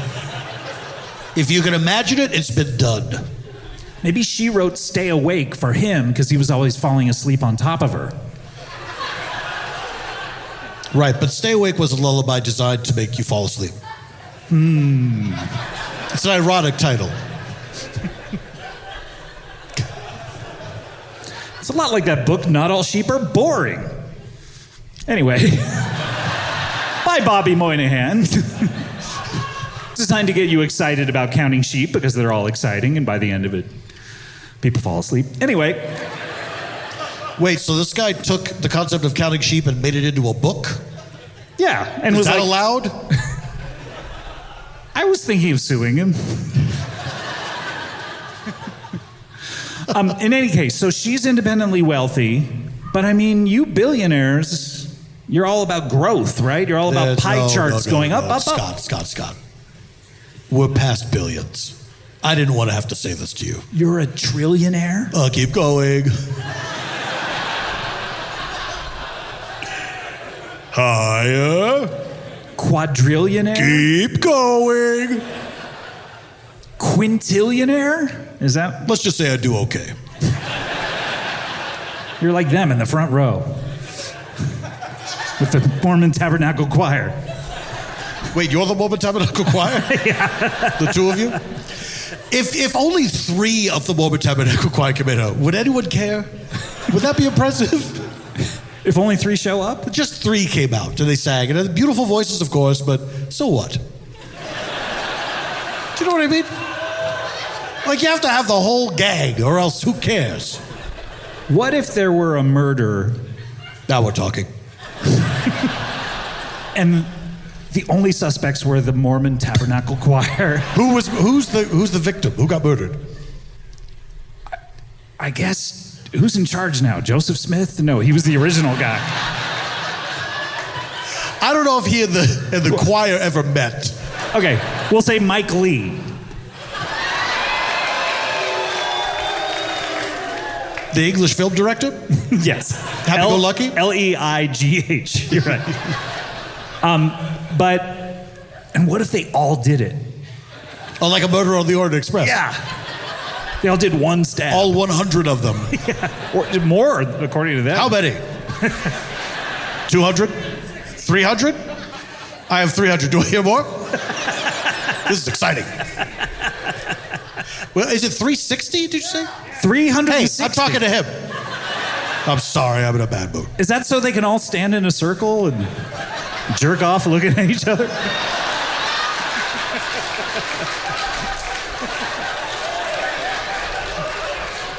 They have one for every angle, every degree? Every degree.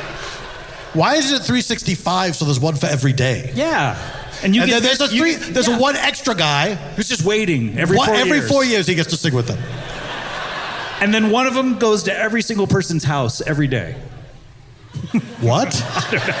I'm still thinking about fire paper. One of them goes to everyone's house every single day? Yeah. Here's what I think. Mormon Tabernacle Choir starts January 1st. Yes. One tabernacle comes out on stage. Right. January 2nd. Two the tabernacles. Exactly. They keep building. So the end of the year, how exciting. December 31st, the whole gang is here. Wow. And they sing, "What do you do on New Year's Eve?" In 300-part harmony. Maybe they sing whatever the song of the summer was. Sure. Brat. Yeah, whatever. Kamala is Brat. Kamala is Brat, of course. That's been established. Hot to Go. I'd love to hear the Mormon Tabernacle Choir singing Hot to Go. Would that be beautiful? Beautiful. Are they required to sing everything like that? Yes. If you can't sing like that, you're not in. What if you have a beautiful Aretha-esque voice? Go peddle your papers somewhere else. We don't need that. What we need is woo, woo, woo, woo. Well, Tony, speaking of peddling your papers, she is the heiress to Earth paper. You're the heir to the gaseous paper throne. I still think that, I mean, it sounds like she's definitely trying to... Here's what I'm saying. Okay. When you get to a certain tier of wealth... It doesn't matter anymore. It doesn't matter anymore. You gain perspective. That's why I feel sad for billionaires. They're not over it yet. You know what I mean? Yeah. It's a relief. They're still checking the price of milk. Oh, it's a relief. Once you get up to 50 zeros... That's how many zeros? You realize it's all zeros. Everything is zeros. Zero is nothing. Yes. Too many zeros. Way more zeros than the thing at the front of it. They're weighing you down. Exactly. Except they do free you in a way because it's great to have money. Where's your money going to go when you die? Space. You're going to shoot it up into space like a confetti cannon? No, I'm kidding. Ooh, that's not a bad idea. And then it rains down on the populace? That would be so cool. Boy, that's it. I was just going to divide it amongst all my ex-wives. That's nice. Yeah. Although 69 of them, now they only get, I'm trying to think of what 50 zeros would be. Well, don't. Okay. That will also make you go bad.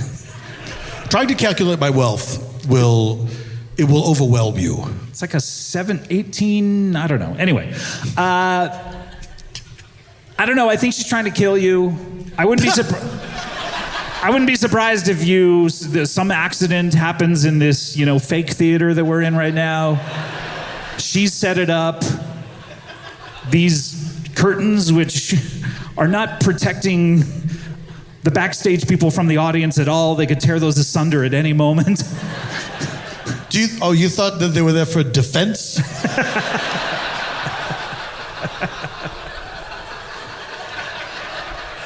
In any crowd, there could be a madness that overcomes them. And they storm the side of the building. We do have counter snipers in the high locations. That's right. There. So if you're sitting at the counter, forget about it.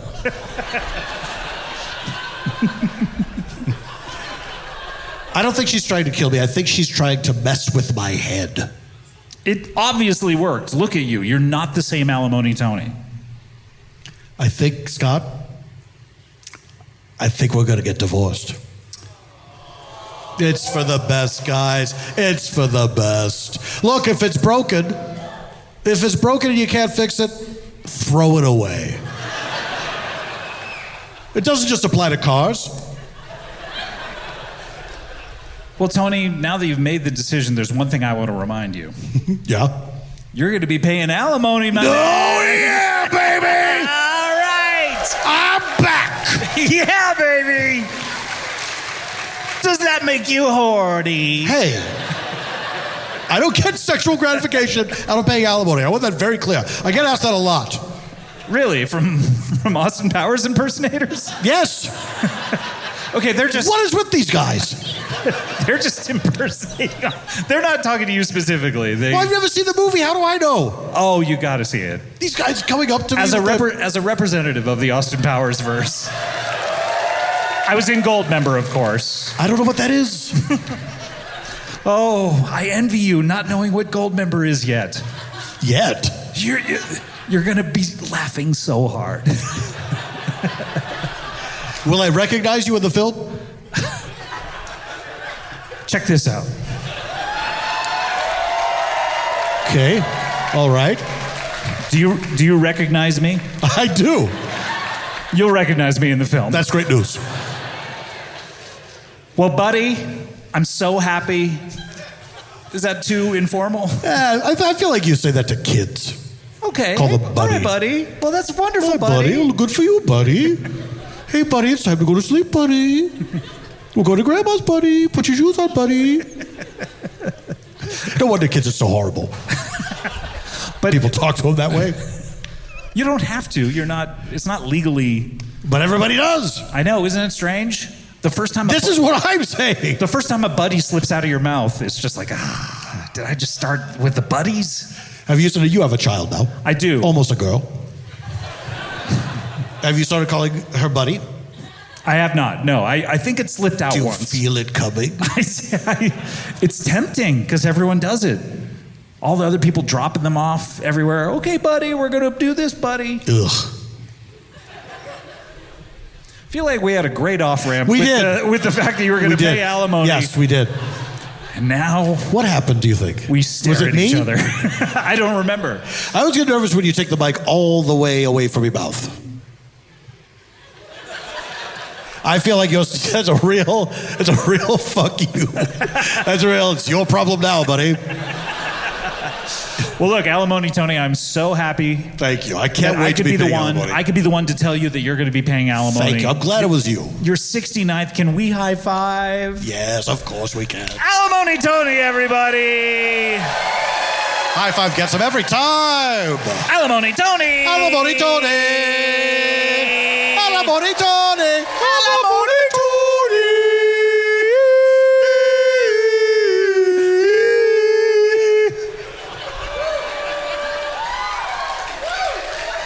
There's some hoes in this house. There's some hoes in this house.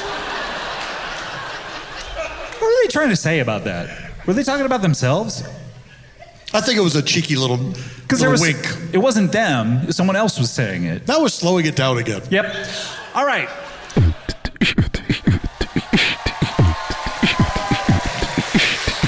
That was my hit. What was the last thing you said? Espresso. Okay. That's, of course, the title of the song, Espresso. Me espresso, that's right. What's the stuff before that? Coming up me? It's coming out here, coming out home, coming out she not a mom. Coming out espresso.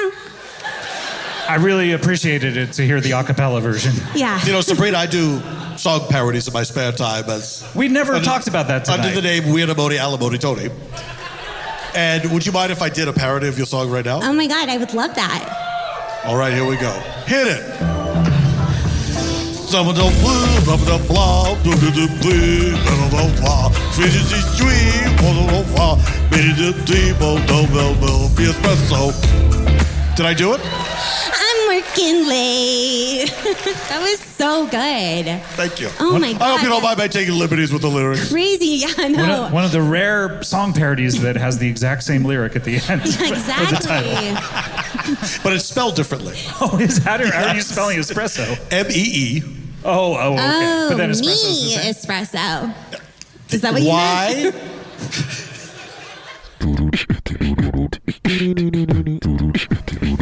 I think the chairs have to be closer together, and We're never gonna play. there we All right, this look good? This is dangerous. Okay. We'll walk this way. Walk or run. We should skip. You say so.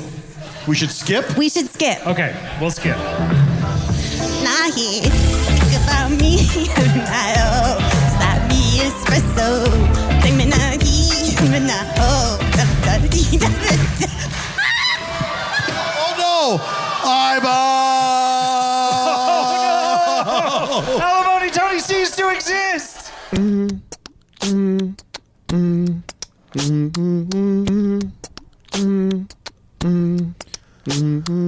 Comedy bang bang, comedy bang bang bang bang with a comedy edge. Comedy bang bang bang bang bang bang bang bang bang bang bang bang. You're listening now to comedy bang bang. You know him as the eccentric billionaire or millionaire? At this point, I've lost track. It's definitely past millions. Yeah, why would you have to keep track of it? It's never going to run out, right? That's exactly right. Do you agree, by the way, and I'll introduce you in a second. Please. I came up with a theory today. I love theories, Scott. Do you really? I love them. What's your favorite one? Because it uses your imagination. The theory, probably gravity. Relativity? What about that one? Relativity's pretty good. Yeah. Not quite sure what it means. I don't know either. It's like this is I know maybe it's very important. as much as this. E equals MC squared. Yeah. And we must cherish it. And then one of them is time, but it's not T equals MC squared. Time plus tragedy equals comedy. Yes. In any case, he is either a millionaire or a billionaire. And is it safe to say you are eccentric? Some might say, in fact, many of my ex-wives have said I was eccentric. I think we're all a little bit eccentric in our own unique ways. Do you think everyone is? I think so. Everyone has their strange little peccadillos. Even the fellows from the McNeil Lehrer Report. I thought you were going to say from the McDonald Playhouse. even the fellows from the McDonald's Playhouse. I'm talking the Fry guys. Are they eccentric? They love fries. Who doesn't? McCheese, Big Mac, Grimace, of course. Of course, Grimace. And, of course, the Hamburger. Was he part of the gang, the Hamburglar? The Hamburglar. Or would he come and steal all their stuff? I mean, he's in a lot of photo shoots with them. Yeah. But he was a criminal. And they didn't want him stealing those hamburgers. That's true. That's a good point. But I bet they considered him part of the gang, though, because they all grew up with him. Yes. You know, it's like Heat, where those two had lunch together that time. Yeah. Oh, at Cape Manalini's? Yeah. They went and had a nice little lunch. Was it lunch or was it nighttime? It felt nighttime. The whole movie. Late supper? Although I guess the big set piece takes place during the day, doesn't What, it? she's got a great ass? That's what I consider the big set piece of that movie.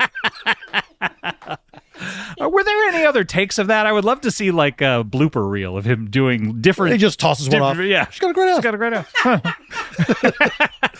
ass. He is the inventor of gaseous paper. That was my dear departed mother. I'm the heir to the gaseous paper fortune. But speaking of which, let me get back to my theory. I think. Oh, great theories. When people die, they should have to give all their money back. So that way. How do they do that? They just give it back to the government or whatever. It goes in a pool. How do they get? Oh, okay. And it gets Someone redistributed to everyone, or right? You know, and so that way everyone has to spend. Like it's a race to spend. It's like Brewster's Millions. You have to spend all the money you earn, and that way there aren't these people who are just trying to hoard it and hoard it and hoard it. This is if you know you're going to die. Oh, you don't think you're going to die? No. I mean, you know the hour of your death. Oh, sure, but I mean, because you don't want to outlive your money. I guess there are some people who. But I mean, I think that's a better thing of like, you know what? I'll keep a couple million just as a cushion for the push-in, of course. Now, can I ask you a question, Scott? Uh-huh. Why do you think this? Because you find so many people like trying to hold on to it, and then certainly. you have the problem of generational wealth and all, and all the certainly. But I mean, are you talking about everybody, no matter how much money they have, or you're talking just about the billionaires? Everybody, no matter how much money they have, they got to push it into the table when they die. Oh, I don't know about that. Because what about poor widows? Poor widows? Yes. Meaning that see, this is the problem when people have families is that you work so hard because you want to give it to your kids or whatever. That's right. But I think it just goes away. So you are a father yourself. Mm-hmm, I am, and so you're fine with your money. I'm fine with my money. You're none right. of it going to your daughter. Yep, make your own. Wow. Of course, I'm going to put everything that I own in a trust for her, so that it'll be her money. But. Do you feel that this is a theory or it's more of a belief that you have? I really don't even know if I believe it or theorize it. Yeah, because I have to say now. Look, I've told you, I love theories. I don't know if this qualifies as a theory. I don't know. I haven't really thought it out, but he is, of course, the heir to the gaseous paper fortune. That's correct. Please welcome back to the show, Alimony Tony. Hello, everyone. It's me, Alimony Tony. Tony Giacchiaroni, of course. Tony Giacchiaroni, yes. Is my name. We have been hearing you recently on the Bonus Bang episodes, and also you just put out another episode of your offshoot show, the Alimony Tony's Valimony Show. Alimony Tony's Valimony Show. That's where I get a round table of my own together of my some of my ex-wives. Now, is your table actually round, though? It is like not. this one? It is not. It's a square table. Oh, okay, yeah. Yes. It's not an octagon, though. It is not an octagon. Not enough tables are octagons. No, I wish more would. You know what? I'd like to see an octagonal table and painted like a stop sign. Wouldn't that be fun? Yeah, that would be so fun. Like you go into Marie Callender's or a restaurant. Usually, if you go like, "There's 8 of us," they just put you at a big round table. What about an octagon? How about it? That everybody gets to be at the head of the table. Yeah, exactly. And they only save it for parties of 8. That's right. Yep. Welcome to the Parties of 8, pirates. Oh, that's pieces of 8. Excuse me. Yeah, party of 5 is what you were thinking of. I'm always thinking of Party of 5. Aren't you, though? Nev Campbell. Yeah. The Scott others. Wolf. Lacey Chabert. Lost Guy. Yeah, Lost Guy. Jack and Sawyer. a 5th. Yeah. Who's the 5th? I don't know. A baby? Oh, right. They had a kid or something, I think right? they had a baby. Yeah. Who knows? Has anyone ever watched that, I wonder? Has anyone ever watched Party of 5? Yeah. I mean, it seemed to be a hit, but I never talked to anyone who watched it. Never talked to a single person who ever saw it. Of course, I can't have children myself, of course, because I have what doctors call no motility. That's right. They're just dead in there. They're all in there. Yes. But they're just floating. They just went down to the bottom. They just sank to the bottom. It's wonderful to have you here, Tony. Wonderful to be here, Scott. Thank you. We have, of course, Alimony Tony, Hello. a.k.a. Tony Giacchiaroni. Giacchiaroni. Have you been divorced recently? Yes, I have. Or? Oh, good. Good. Congrats. I'm now, this takes me into the low 70s. Low 70s. Boy, that's where I like the temp. That's why he lives in L.A. for that 75 temp. Yep. We love, well, lower than that. That's mid-70s. Oh, Give me sorry. 72? I'm at 72. And what went wrong in the marriage, if you don't mind me asking? We were not completely honest with each other about if we wanted children. We both lied. We both lied and said we did. And then when push came to shove and it was time to do it, we both admitted we didn't want them. But then the dishonesty, we couldn't come back from the dishonesty. You can't come back from even though we agreed.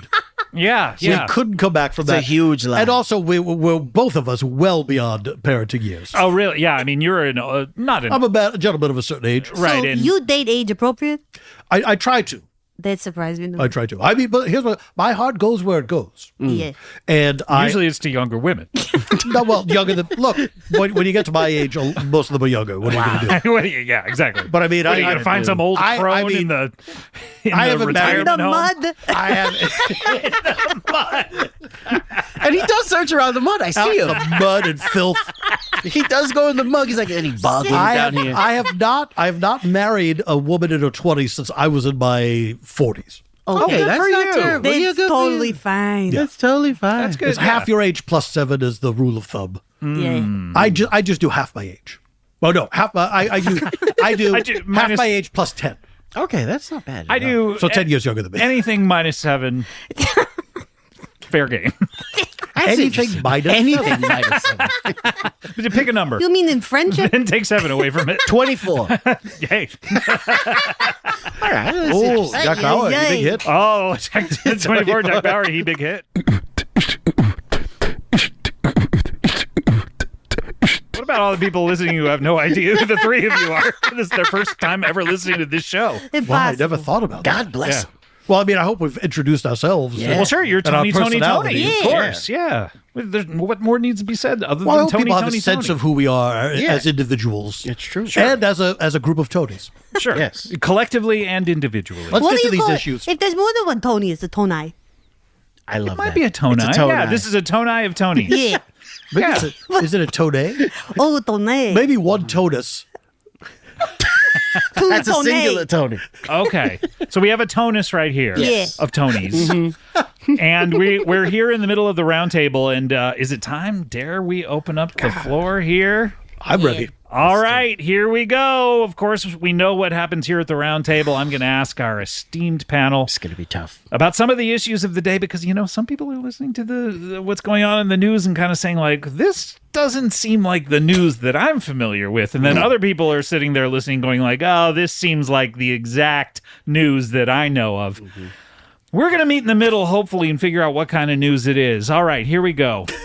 That's the purpose of the roundtable, to figure out what type of news it is. Of course. I thought we were discussing... That's a lofty goal. I thought we were discussing the issues, but we're trying to figure out what type of news is it. I think that is at least step one for figuring out the news. You got to know what kind of news it is. Now, are the types good and bad? Yeah, what are the fake, categories? real? I didn't even think about that. Yes. Oh, a lot of fake. Opinion piece. Mm-hmm. Oh, mainstream, editorial, non-mainstream, biased, unbiased, independent. The Onion. Sure. Not the Onion. What's that other one? The Babylon Honeybee or the Babylon Bee. Yeah. You know what? I've been reading the Babylon Bee for such a long time. I don't think it's that funny. I don't get a lot of the jokes in there. I read it every day, and I'm ready. I feel like I'm ready to say I don't think it's that funny. Yeah, I mean, they probably have new writers. Maybe that's maybe I got in too late. Yeah, not during its probably the period. early Babylon Bee is hilarious. Oh, so good. I gotta say, the little kids that deliver the Babylon Bee and throw it on your doorstep, they have nasty beards. Yeah, they're just nasty. Those little kids have nasty beards. They have the nastiest little kid beard. It's like, what is wrong with these kids? No wonder you're so concerned. Yeah. No matter how much you tip them, it's not enough. Add another 0 to that. All right, here we go. Let's get into it, Scott. Guys, here we go, and it is guys. It's 3 Tonys. It's a tonus of Tonys. Yeah. What is your favorite midnight snack? Oh, shit. Wow, this is a tough one. All right. I wake up. I'm going to turn to you, Alimony Tony. Yeah. Okay, Trader style. I'll start. Okay. I wake up. It's funny you're asking this question. I wake up at 11:59 p.m. every single night. Without an alarm? Without an alarm. It just happens. It just happens. Right before it becomes AM. Yes. Holy shit. I wake up right before the day is officially over. And what happens? And I'm ravenously hungry. When's the last time you've eaten usually? Well, I go to bed at 4 p.m. Do you work the graveyard shift at the gaseous paper factory? I don't work anywhere. I'm a man of leisure. Yeah. Sure. Yeah. But do you ever check But I'm also in a man on of a certain age, so I get a little sleepy. I see. Yes. Oh, sure. So I wake up. You're eating Denny's hours. I mean, exactly. Exactly. And I get that. I go to Denny's sometimes because you can't beat the prices after a certain age. Oh, of course not. And on my birthday, forget about it. So I wake up at 11:59. I'm starving to death, and so I make my way down to the kitchen. Do you think if you didn't actually get a snack, you would starve to death? Oh my God, I never thought about that. I mean, eventually we would all starve to death if we didn't eat. Whoa, never thought about that. It's true. If we now, how would that happen? Will we all decide we're not going to eat anymore? Yeah, I guess. I mean, it could be collectively. It's called Ozempic. Okay. Heard of it? You ever heard of it? Are you on Ozempic, Tony? Sorry? What is that? Are you on Ozempic? Yeah, everybody's on Ozempic. Really? Yeah. God, You're on Ozempic, Scott. No, I got to get on it. You got to get on it. How does he look? I actually don't know what that is. You don't. You don't know what Ozempic is. I have no idea what that is. I thought you were saying the Olympics. Oh no, it's kind of the gaseous paper of this decade. Yeah. You know, of like everyone's It does doing the same thing. Yeah, no, it doesn't do the exact same thing, but it serves the same purpose in society of everyone's doing it, everyone's talking about it. You take an injection every once in a while. Your eyes sink into the back of your head, and you look like you used to be a zombie, but are now human again. Then you go down the Galapagos, you get ass. You You get get an your ass. ass put into your eyes. Ass out, eyes in. So then, what do you have when you get up? You go down to the kitchen. Well, How it many depends. flights are you going down? By the It's just a couple flights. No elevator. I don't wake chef. way? Okay. Yes. What kind of chef? We got a rat chef from inside South his Park? head? I did Inside have his head, not his hat. I did have His a actual ratatouille head. situation for a while where it turned out there was a rat inside this man's head, and it made him crazy. Classic. He lied. It drove It was him. just gnawing it drove away him at his insane. brain? Yeah. It ate a little bit of his brain every day. Wow. This is the thing. Nobody talks about this. This is rampant in the chef community. Yes. Rat inside your head.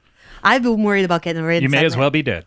And all it ever cooked. It's the right. All he ever cooked was wires. Wires. Strange. It's like, oh, this is good to chew on. He I would like cook this. electrical wires and say, "Here you go," and it looked like spaghetti. So you had some of it.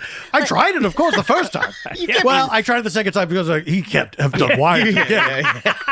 And it was just wires every meal of every day. But beautifully prepared. But you don't want to fire him the either. presentation was beautiful. What's it looking like? A squid ink pasta or something? Sometimes. yeah. Sometimes it would look like a farfalle.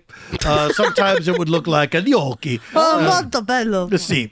Sometimes it would look like pappardelle. Pappardelle. Sometimes it would look like Saturnia? vermicelli.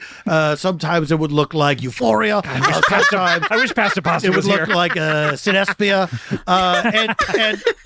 And after a while, I was like, I can't eat any more of these wires. tough. Yeah. And then the rat finally finished off his brain. Crawled out through his mouth. And I said, "You!" And the rat shrugged and ran off. Shrugged. He shrugged at me. Like, what are you going to do? What are you going to do? It's in my nature. It's a shrug rat. So you don't wake chef? I don't wake chef. I go down and sometimes I'll make a PB&J. What does that stand for in your world? In Alimony Tony's Well, it's peanut world? butter and jelly. I mean, I'm okay. a person, you know. Okay, Sometimes got I'll it. make a PB&K, which is peanut butter and ketamine. Sometimes I'll make That'll make you go right to sleep. a PB and hay, which is peanut butter with a little bit of hay. Oh, from the silo. That's what they used to feed Mr. Head to make him talk. That's right. It makes me talk too. I say things like, "No one will believe I can do this." Do you have a bunker situation in case, a lot of these billionaires have bunkers going on? I'll confess that, during the 80s, the height of the Cold War, I did build a bunker underground. And now it's just my man cave. Oh, okay. yeah. Where you go to get away from Locker your room. Bunch of men down there. Yes. ping pong. I have ping pong down Pizza. there. I have pizza. Children. I Pizza, of we course love have pizza. MREs. I have canned goods that you wouldn't believe. Canned goods for days, Oh. if not years. What do you got? Beans, artichokes? What do you got here? All of the above. Everything from beans to artichokes. From B to Nothing in A. between. It runs the gamut from B to A. Okay, so this is good. So did we focus on what your midnight snack It is? varies, but it will always include peanut butter. Okay, good. So you're sort of like an ersatz Mr. Ed, in a way. I think that's been covered. Oh, really? I didn't hear. Yeah. It was said in a sort of flurry of interactions. Sure, no. I mean, this is what happens at the round table. Happens at the round table. Things get fired at each other quickly and fast. Yeah. Yes, they're all flying Now, fast. what kind of news do we think that was? I would say. I think it's fake news, actually. I think it's You fake think it's news. fake news? I think it's fake news. Why are you lying? You to got us? me. Here's what I do. I have You're three lying. I have I think three you just Hershey's lied under Kisses. oath. Three Hershey's Kisses. I have three Hershey's Kisses. Are they Now the already truth unwrapped? comes out. They're already unwrapped, and I don't know who's unwrapping them. Oh, it might be the mouse. For a while, I thought I had a raccoon. And are they on the floor? Do you have to bend over to eat them, or Sometimes they are on the floor. are you sure these are Hershey's Kisses and these aren't just droppings of some sort of creature that's Maybe living a in your big house? rat that ate someone's brain, leaving I big mean, old turds. They don't taste good.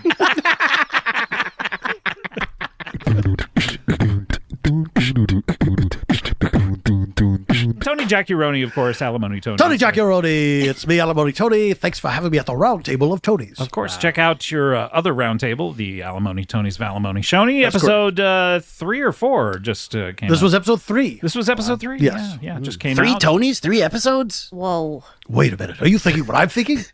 No. It's a matrix. Yes. Okay, good. Are you sure it wasn't 4? I think I thought it was 3 too, and I went back and was checking it. I thought it might have been 4. True, possible. I have no idea. We'll figure it There's out. no way to know. In post. But we're all here. It is, of course, a special Tony episode. Wow. And a very special episode where Tony Sony, of course, found out that there is a band called Tony, or was a band I called had Tony, no Tony, idea. Tony. I had no idea. You had no idea? Do you think they'll ever get back together? I don't. Should we call him? Yeah, probably. Just to check in. Just see what's going on. Yeah. Do they have a main number? Yeah, I think it's 1-800 Tony Ton, I think, because that's 7 Probably numbers. 1-800 Tony Tom. Yeah. Tony Ton. Let's call him. Here we go. All right, I'm dialing the number now. Tony Trey probably would have been better than Tony Tom. It's ringing. Okay. Tony. Hi, are any of the Tonys there? Who's calling, please? Oh, sorry. This is well. First of all, this is Scott Aukerman of Comedy Bang Bang. 950 episodes at least. Okay, and what is this regarding? Well, I have 3 Tonys here. Yeah. And we thought it would be fun to call Tony. All right, sir. We get a lot of these calls where somebody says they have 3 Tonys. Yeah, I genuinely do. I have you 3 do. Tonys. You have 3 Tonys. Well, yeah, I am, of course, Room Tone Tony Nails. Who's that? It's me, Tony Nails, from the Sound Department Union, Room Tone Tony. And your name is really Tony? That's right. What is it short for? Tone Angeles. Okay. Thought I'd get you on that one. And then, of course, we have Tony Sony over here. Yeah. Scott, The pizza guy? Yeah, hello. Oh my gosh. Who is this? With whom am I speaking? My name is Emiliano. Emiliano. It's nice to meet you. Nice to meet you. I'm such a big fan of your pizza. I can't believe how big they are. They're huge, biggest size of a fucking Scott's head. They're so ovular, too. Yeah. Oh wait, the guy who called? Yeah. That your head is the size of Tony Sony's pizzas? Yeah. How do you buy hats? And then, of course, we have Tony Giacchiaroni, a.k.a. Alimony Tony is here. Emiliano, hello. Hello? All right, so I guess you do have 3 Tonys. We have 3 Tonys. It's been verified. They didn't talk very much. Should they talk more? Probably. Who? You and Tony Giacchiaroni probably should have a little bit more. Well, I should talk more with Emiliano? Emiliano, yeah. Emiliano, how long have you been working for the Tony organization? Ever since college. I was a big fan. How long ago? Huh? Sorry, you guys talk. Scott, how long ago was this? This was, it was at the height of Tony Mania. So you know when that was. Yeah. Yes, of course, we all do. I don't know when that was. Probably 90s, late 80s or something. A bit of 90s, late 80s. And I quit college so I could devote myself full time to Tony. Okay, and has that proved to be a fruitful decision? Yes, it has. It's very rewarding. Well, I'm very glad to hear that. I think they're really hitting it off. Ask her what she looks like. Dear, can you tell me, what do you look like? Well, I'm gorgeous. Oh my God. Yeah. You know, I have big fat eyes and... I'm gonna come. I'm gooning. I'm gooning. Oh, are you all gooning right now? No, just 2 of us. Not all Put of it the away. Put it away, Scott. Put it away. Sorry. Tony. Anyway, now we were hoping to find out, Emiliano, are any of the Tonys I thought available? it was Emiliano. That's what I said. No, he said it right. That's exactly what he said. Are you sure he said it right? Emiliano. Yeah. Emiliano. It's like, I'm hungry. What are you hungry for? I'm hungry for a meal, you know. Oh, that's how we can all remember it. Emiliano. Yeah. Emiliano. A lot like how I Emiliano. remember Bing Lujo's name. This guy I know. Emiliano. Emiliano. All right, and what did you ask me? Yes, we'll want to talk to either all or just one of the Tonys. We if want to any of talk them to are all the Tonys at once, and we want them to speak at the same time together. Yeah, and we want to figure out which one of those Tonys that we are as Tonys, so we can compare ourselves. Like, you know how, like, what Sex in the City character are you? Yeah, like Bizarro, Jerry, and I'm a Steve, by the way. Oh, you are? Yeah, when I took the Sex in the City quiz. Not a lot of people end up being Steves. Yeah, it wasn't even on there. And then when I checked the results, it said, we don't know how this happened. You're a Steve. That's weird. I got Che. You took a more recent one. I took a more recent one, and they said, you're a Che. I got You got a pilot. I got the guy who goes down on Miranda and then tries to kiss her after.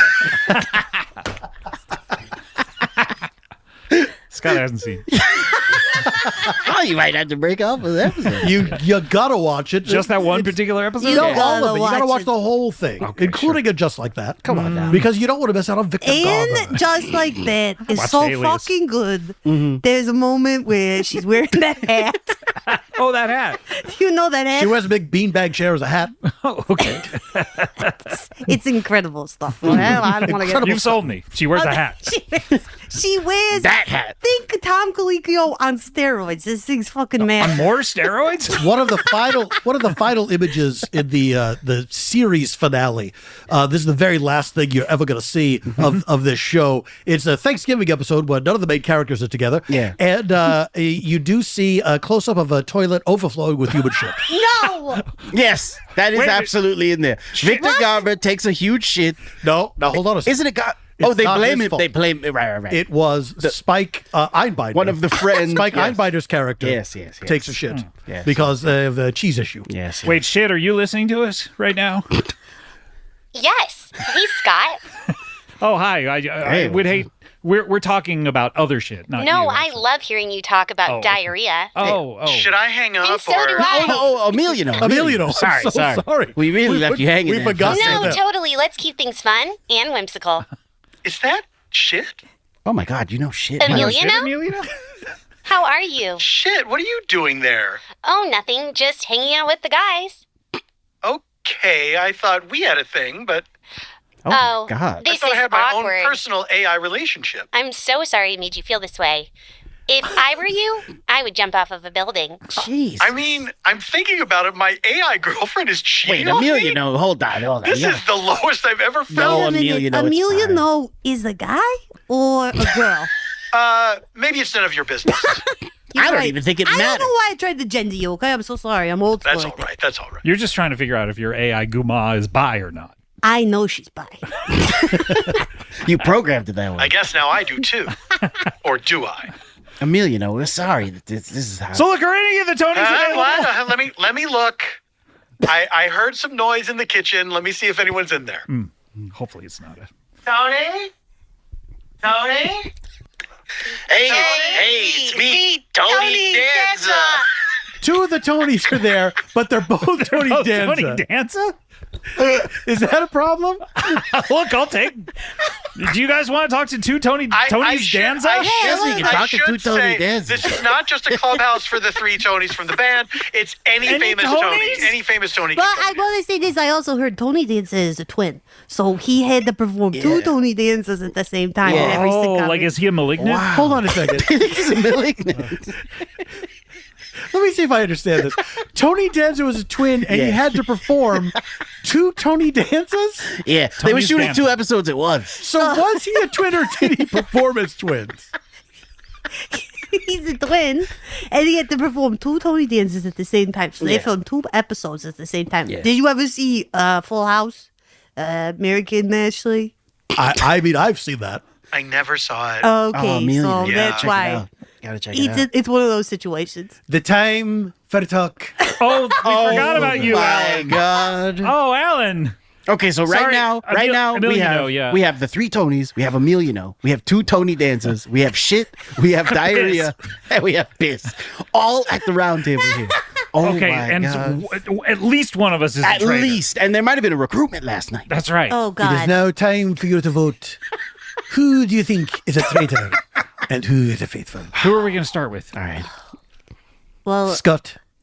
you Alan's start. starting? What the fuck? Scott will start with Room Tone Tony. Okay. Why say Scott? All right. Start with Room Tone Tony. Because you asked who I is guess starting so, with. but it sets me up like I'm going to. I'm trying to be polite. All right. I actually had to vote for shit. Shit, you proved that by sleeping or dating Tony Sony and Emilio at the same time that you are capable of treachery. I also think that I'm pissed that you don't want to have sex with me. You're not pissed. You're pissed. I'm pissed that you don't want to have sex with me. I'm Tony'd. I'm actually Tony'd off right now. Oh, no. So, yeah, I had to vote. That's where I voted. All right. That's totally cool. And let's keep things fun and whimsical. Okay. Tony Sony, who do you think is a traitor and why? Scott, I wrote down your name. Oh, why? It's a weird way to spell it. Yeah. That's how Let me pause this. Hold on, please. SCH, 3 A's, an umlaut, a W, and then a 4 T's. 4 T's. I didn't know how many umlauts you wanted in your name. None. I'm sorry if I put too many umlauts. Yeah. There's just obviously it's early days, but the way you've been acting, the way you've been looking. At what? Looking too hot. The way that you've been talking, and also I saw you by the bathroom. I saw you by the Everyone has bathroom. to go by the bathroom. And so I saw you by the bathroom, and I know that it's you. So I had to write down your name. I'm sorry. It's nothing personal. It feels personal. It's not personal. It's just that I think that you are capable of being a horrible person. All right, who's next, Alan? That's one vote for shit. One vote for Scott. Alimony Tony. Who do you think is a traitor and why? This is crazy. I hate to say this because I'm a big fan, but Tony Danza, I think it's very suspicious how you're a twin, but you're playing two people. I can't. It feels like you can't get your story straight. Either you are a set of twins, and you're playing twins, or you're one person pretending to be twins. So, I'm sorry, I wrote down Tony Danza. No hard feelings. Feels personal. Yeah. So, Alan, does his vote then count for both? All he's written on the slate is Tony Danza. So this might be a loophole where if we vote for Tony Danza, we It can get could be a loophole. two people out at the same time or two traitors out. There are new tricks this year. Okay. Good to know. Good It to know. seems really suspicious that you would say that, Scott, that you want to get two Tony dances out. Wow. Why is that So I just want to suspicious? bring that up. Two Tony traitors? We turn now to Scott. Scott, who do you think is a traitor and why?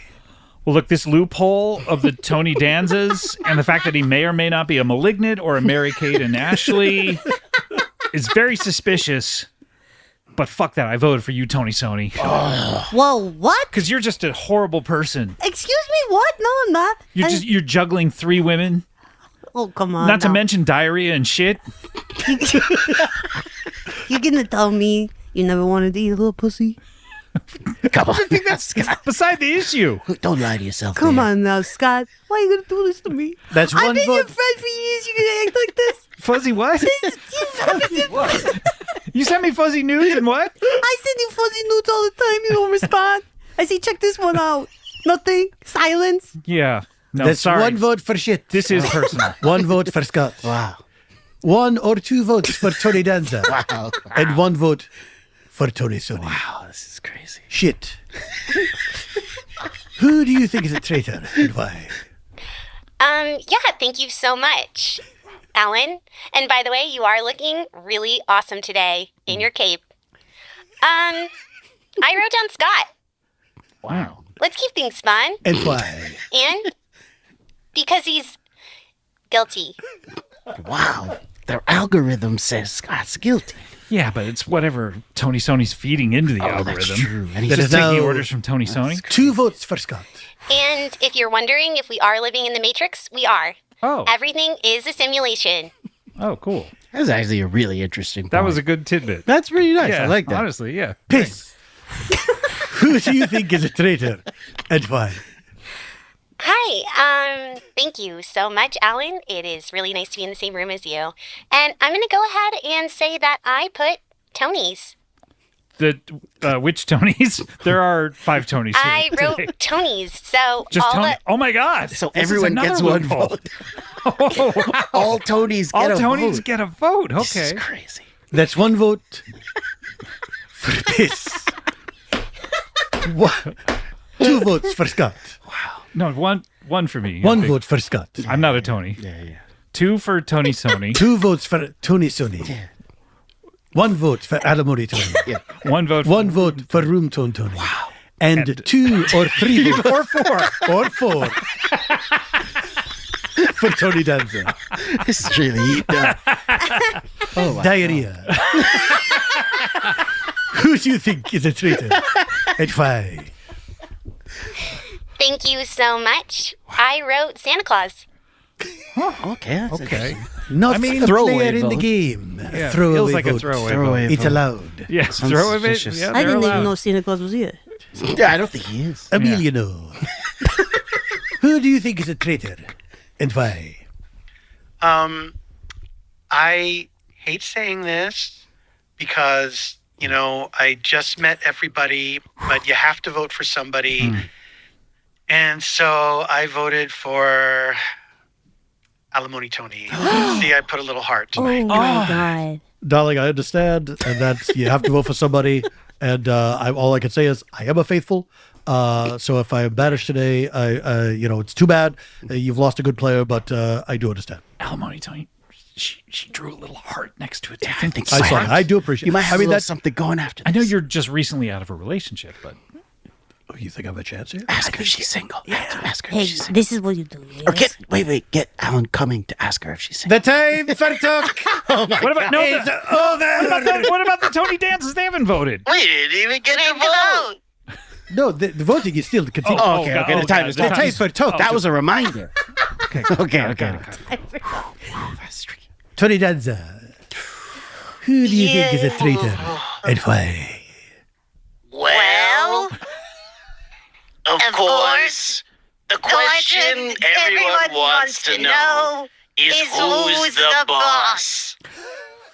And we voted for the boss of this group, Scott.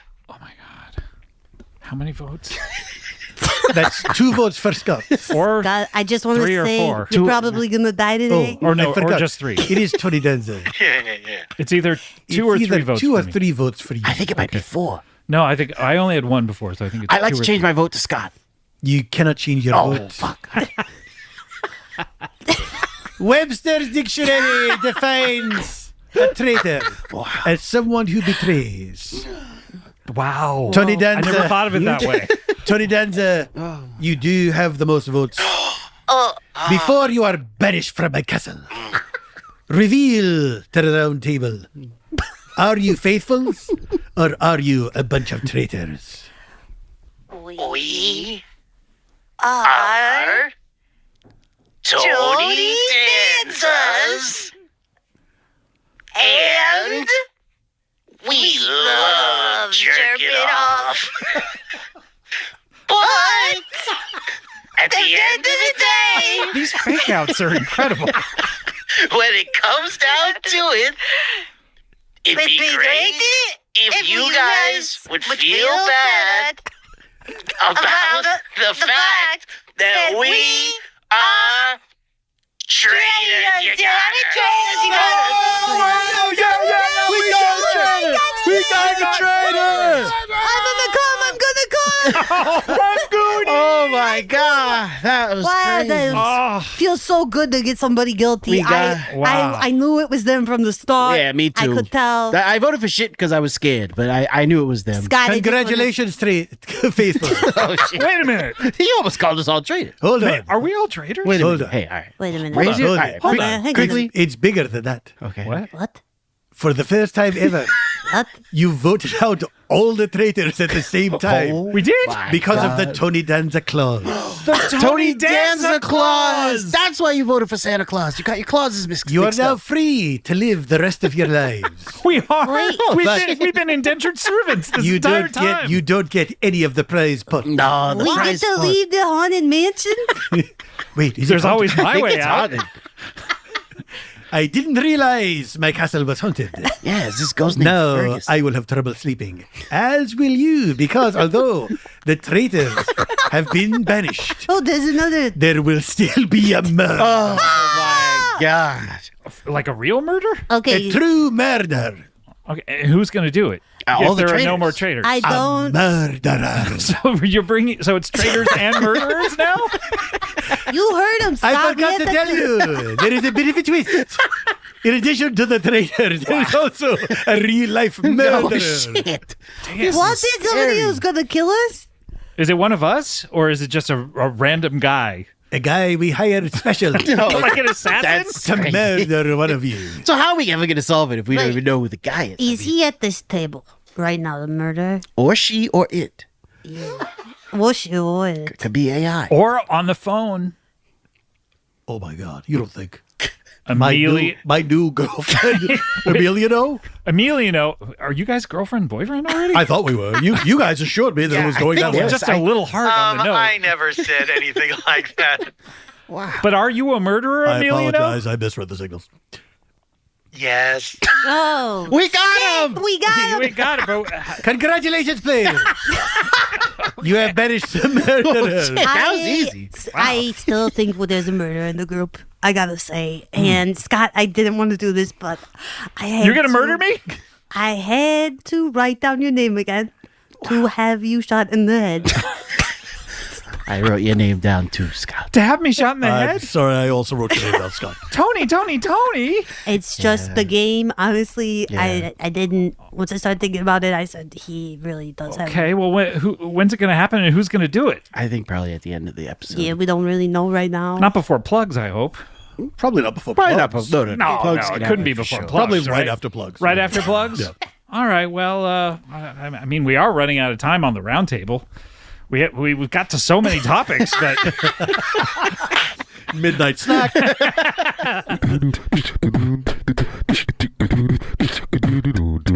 Alimony Tony, what do you have to plug? Well, obviously, if you go to CBB World, you could get the back catalog of Alimony Tony's Valimony Shorty. Be it 3 or be it 4 episodes? Be it 3 or 4, you're gonna hear from a number of my ex-wives. We're all still on good terms. Great terms, other than the one who, of course, is no longer with us. Yeah, the one that got away. I never got to pay her alimony. And I'd also like to plug the Varietopia St. Patrick's Day special. This is a show I've appeared on this show before. You have, really? Not the St. Patrick's Day part, but they are doing a St. Patrick's Day special. This is the 4th annual one, and that's happening at Laundroom on March 17th on St. Patrick's Day. Wow. And if you can't be there in person, you can live stream it from anywhere in the world. Anywhere. Including Ireland. Comedy bang bang. This was a very enlightening roundtable. I think we came to some sort of an understanding between us about what type of news we were. Yeah. Scott, the hour is at hand. It is time for you to be murdered. Before you are shot in the head. Execution style? Execution style. Oh, good. Will you reveal to the rest of the players? Are you an Almond Joy? Or are you a Mounds? Oh my god, I'm so stressed. Well, we all know that Almond Joys have nuts. That's right. Mounds, they don't. Yeah. And I know that you've been sitting here wondering why I've been acting so weird. Mm-hmm. And I have to say, one reason I have is because I, deep down in my heart, am a tray full. What? I'm an Almonds Joy. What? I dance between the raindrops. Oh my god. I slip between the shadows. I'm everything and nothing. Oh my god, he's AI. I am AI and have been. You cannot be murdered. For the past year on this show, I have been AI. Oh, now, why don't you all keep it nice and light and whimsical and jump off the top of a building? I guess it makes a lot of sense. I'm gonna do it. The logic stands. All right, let's go up the fire station. Let's go up here. Okay, here we go. Push the door open. Here we go. We'll see you next time. Thanks. Bye. We go 3, 2, 1.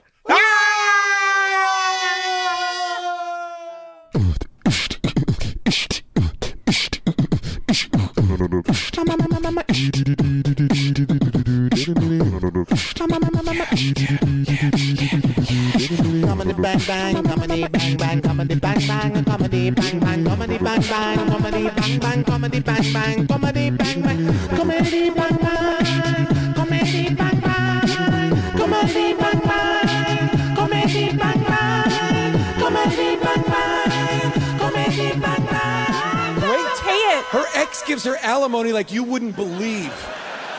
Really? Yeah. Yeah. We're drowning in some other guy's money. We can't spend it fast enough. Give me 2 red snakes. Yeah. This guy sounds great. He is. We do have a 2-for-1 special. Oh, It's in the Then window. 2 for 1. Fine, then I want 4. We're talking about snakes that cost $30,000. We're offering a 2-for-1 special. I said you shouldn't put that up in the window. 4. Is this your place? This guy seems like he's inventing a lot of stuff for you. He's the security guard. I don't know. How much is your store? Oh my god. Hey, that's my pet. Hey!